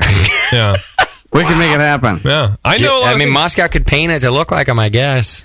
Oh yeah, absolutely. Just paint a seascape. Would that be considered art? Yes, I think so. That is art, body art.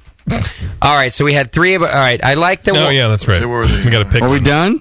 Well, we got to vote on one. I liked the one about Doc with the mini-me. Yeah, that was pretty good. And I liked one of the tasty ones in particular, but now I forget which one. His old wrinkly skin, or tasty because zombies are in, or tasty because his skin would be most comfortable.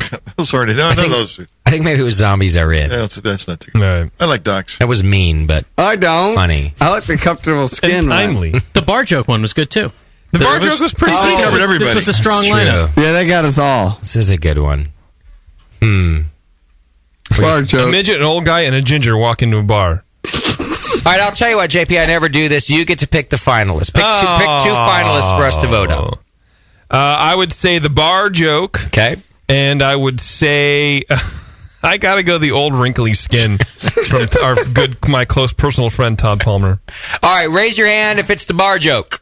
I guess, yeah. Oh, unanimous! Yay! Wow! All right. You sounded genuinely happy, but like you know looking what? at a baby. Oh, he's smiling at me. Unanimous. Well, we got the first part of the bar joke. We need the rest of it. Write that to us next week, and we'll give you another prize. How about that? Oh yeah, we need the rest of that joke. All right, who is that winner? That is Graham Oster. All right, Graham, send an email, jp@thebrewingnetwork.com, and he will get you a prize. And you know what? I just got a bunch of cool stuff from Austin Homebrew Supply while I was out there in Austin. And so we're going to send you some Austin Homebrew Supply stuff. We'll throw something else in there, too. But thanks to our wonderful sponsor and good friends over at Austin Homebrew Supply for donating some swag for us to give away for this Twitter game. I do believe we're done, boys. No way. Yeah? What do you think? It's merely 10 o'clock. Mosker? I don't have an outline, but I think we're done. Yeah, the printer didn't work today. All right. Next week, Sean Paxton and some beer and food pairing, the do's and don'ts and the whys and why nots. That's what we're doing next week on the program. Thanks once again to Joshua M. Bernstein. The Complete Beer Course, Boot Camp for Beer Geeks, is his new book. You can go to joshuambernstein.com or shop on Amazon or go to Barnes & Noble and do it. Thanks also to Michael Fairbrother from Moonlight Meadery for being on the program with us and sharing that wonderful stripper mead, Destiny. Was really good. That was very... Thanks to you, Jay, for the Jester King beers. Those were amazing. You're welcome. He should have a stripper series. Is that not what it is? I don't know. It should be though. Different series that's just strippers. I love it. There, you know what? My only disappointing thing in Austin was my own fault. As we were driving on those shitty freeways that they have there, I did see a bunch of really divey strip clubs all over the place, and I never got the chance to go because this whole wedding thing, and I wanted to do the breweries. But I'm talking divey strip clubs. You could probably hit 3 or 4 a night. Oh, and it would just be entertaining how disgusting. I want to know what what the Wednesday night crowd's going to be like. Yes. So next time when we go, Doc, we'll have to make sure we make room for the divey strip clubs. I have a question. Yes, JP. Isn't it legal? And I'm going to guess that the second thing that you fucked up on, isn't it legal in Texas to be a passenger and have an open container? Oh, I fucked that up. I don't know. It's actually legal in California, kind of, sort of. No, only in an RV. No, you can't have the open container it came in.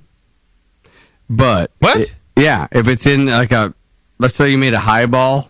Yeah. And you're in the back seat. That's not an open container. Yeah, like Trailer Park Boys. Are you sure about that, Doc? Pretty much, yeah. So I can have a red cup. So a red cup with a beer in it? Red cup's cool. You can't be drinking it, but you can have it. Whoa, you can't can't drink it, but you can hold it. Okay. As a passenger, we're talking. All right, and it might get a little bit of iffy if it's within reach of the driver. This is probably not a good message for us to deliver. But it sounds like my furlough bullshit. But it has to do with... Show me the article. Is it the container it came in, and you pop the lid on it? But you can't drink in a car no matter what. No. In California. No, you can't, but it's an open container. I like how he said no, like you're an idiot. What do you mean? If you get pulled over and you got a cup full of... your passengers have a cup full of beer? And you're like, I wasn't drinking it, I was holding it. I'm just holding it. It's not an open container. No, but the thing is, as long as it's not in the container it was sold in. Okay. Really? It's weird. But you can't drink it. No. Well, you can't, not in the presence of an officer or whatever. But I was like, hey guys, stop drinking. I got pulled over. If that's your criteria, is if a cop is around, it's okay to do. You need some therapy. Oh man, get a cat. Well, it's that proving thing, I think. Right. And there's that little discrepancies in the law, which is stupid. By proving thing, do you mean innocent until proven guilty? Of course. I see. You know why? Do you know why? I wish that our Constitution was written like that. Because I'm on jury duty right now. Yeah, this man right freaking now is the bastion of our community. He failed the proving thing. What do you mean? You know, that thing where you have to prove it. Well, it's a constitutional kind of thing. It says, I didn't do it until you Good luck prove to it. the person that you're jurificating tomorrow. Oh, no, they're dead. Great. I cannot talk about it. Let's see. I did have a question that came through. Of course you did. I cannot talk about it. The question is, when are you guys going to be done with the show? Hey, Susie, what happened to the question about JP's pants? His pants? I don't see a question about JP's pants. I have shorts. I don't have pants. What's that French word for pants? Pantaloon? Yeah, those things. You don't have those.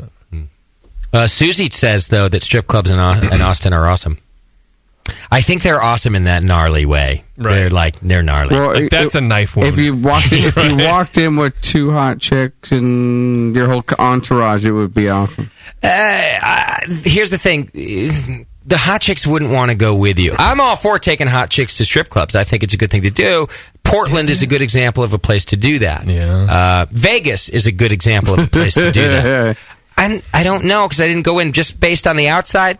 Austin is not a good place to do that because the hot chicks are not going to be comfortable. No one's going to be comfortable in there unless you're a real perv. Well, I think you're going to get a lap dance and they're going to talk to you about like coding HTML5 or some shit. Because it's like a huge tech, and I can imagine everyone's getting laid off. They're going to be like, so did you see that normal map in Last of Us? It's really terrible. And how the lines broke. Dancing around as he says I'm that. dancing. I do like the dance you Thank did. You. Yeah, It's my lap dance.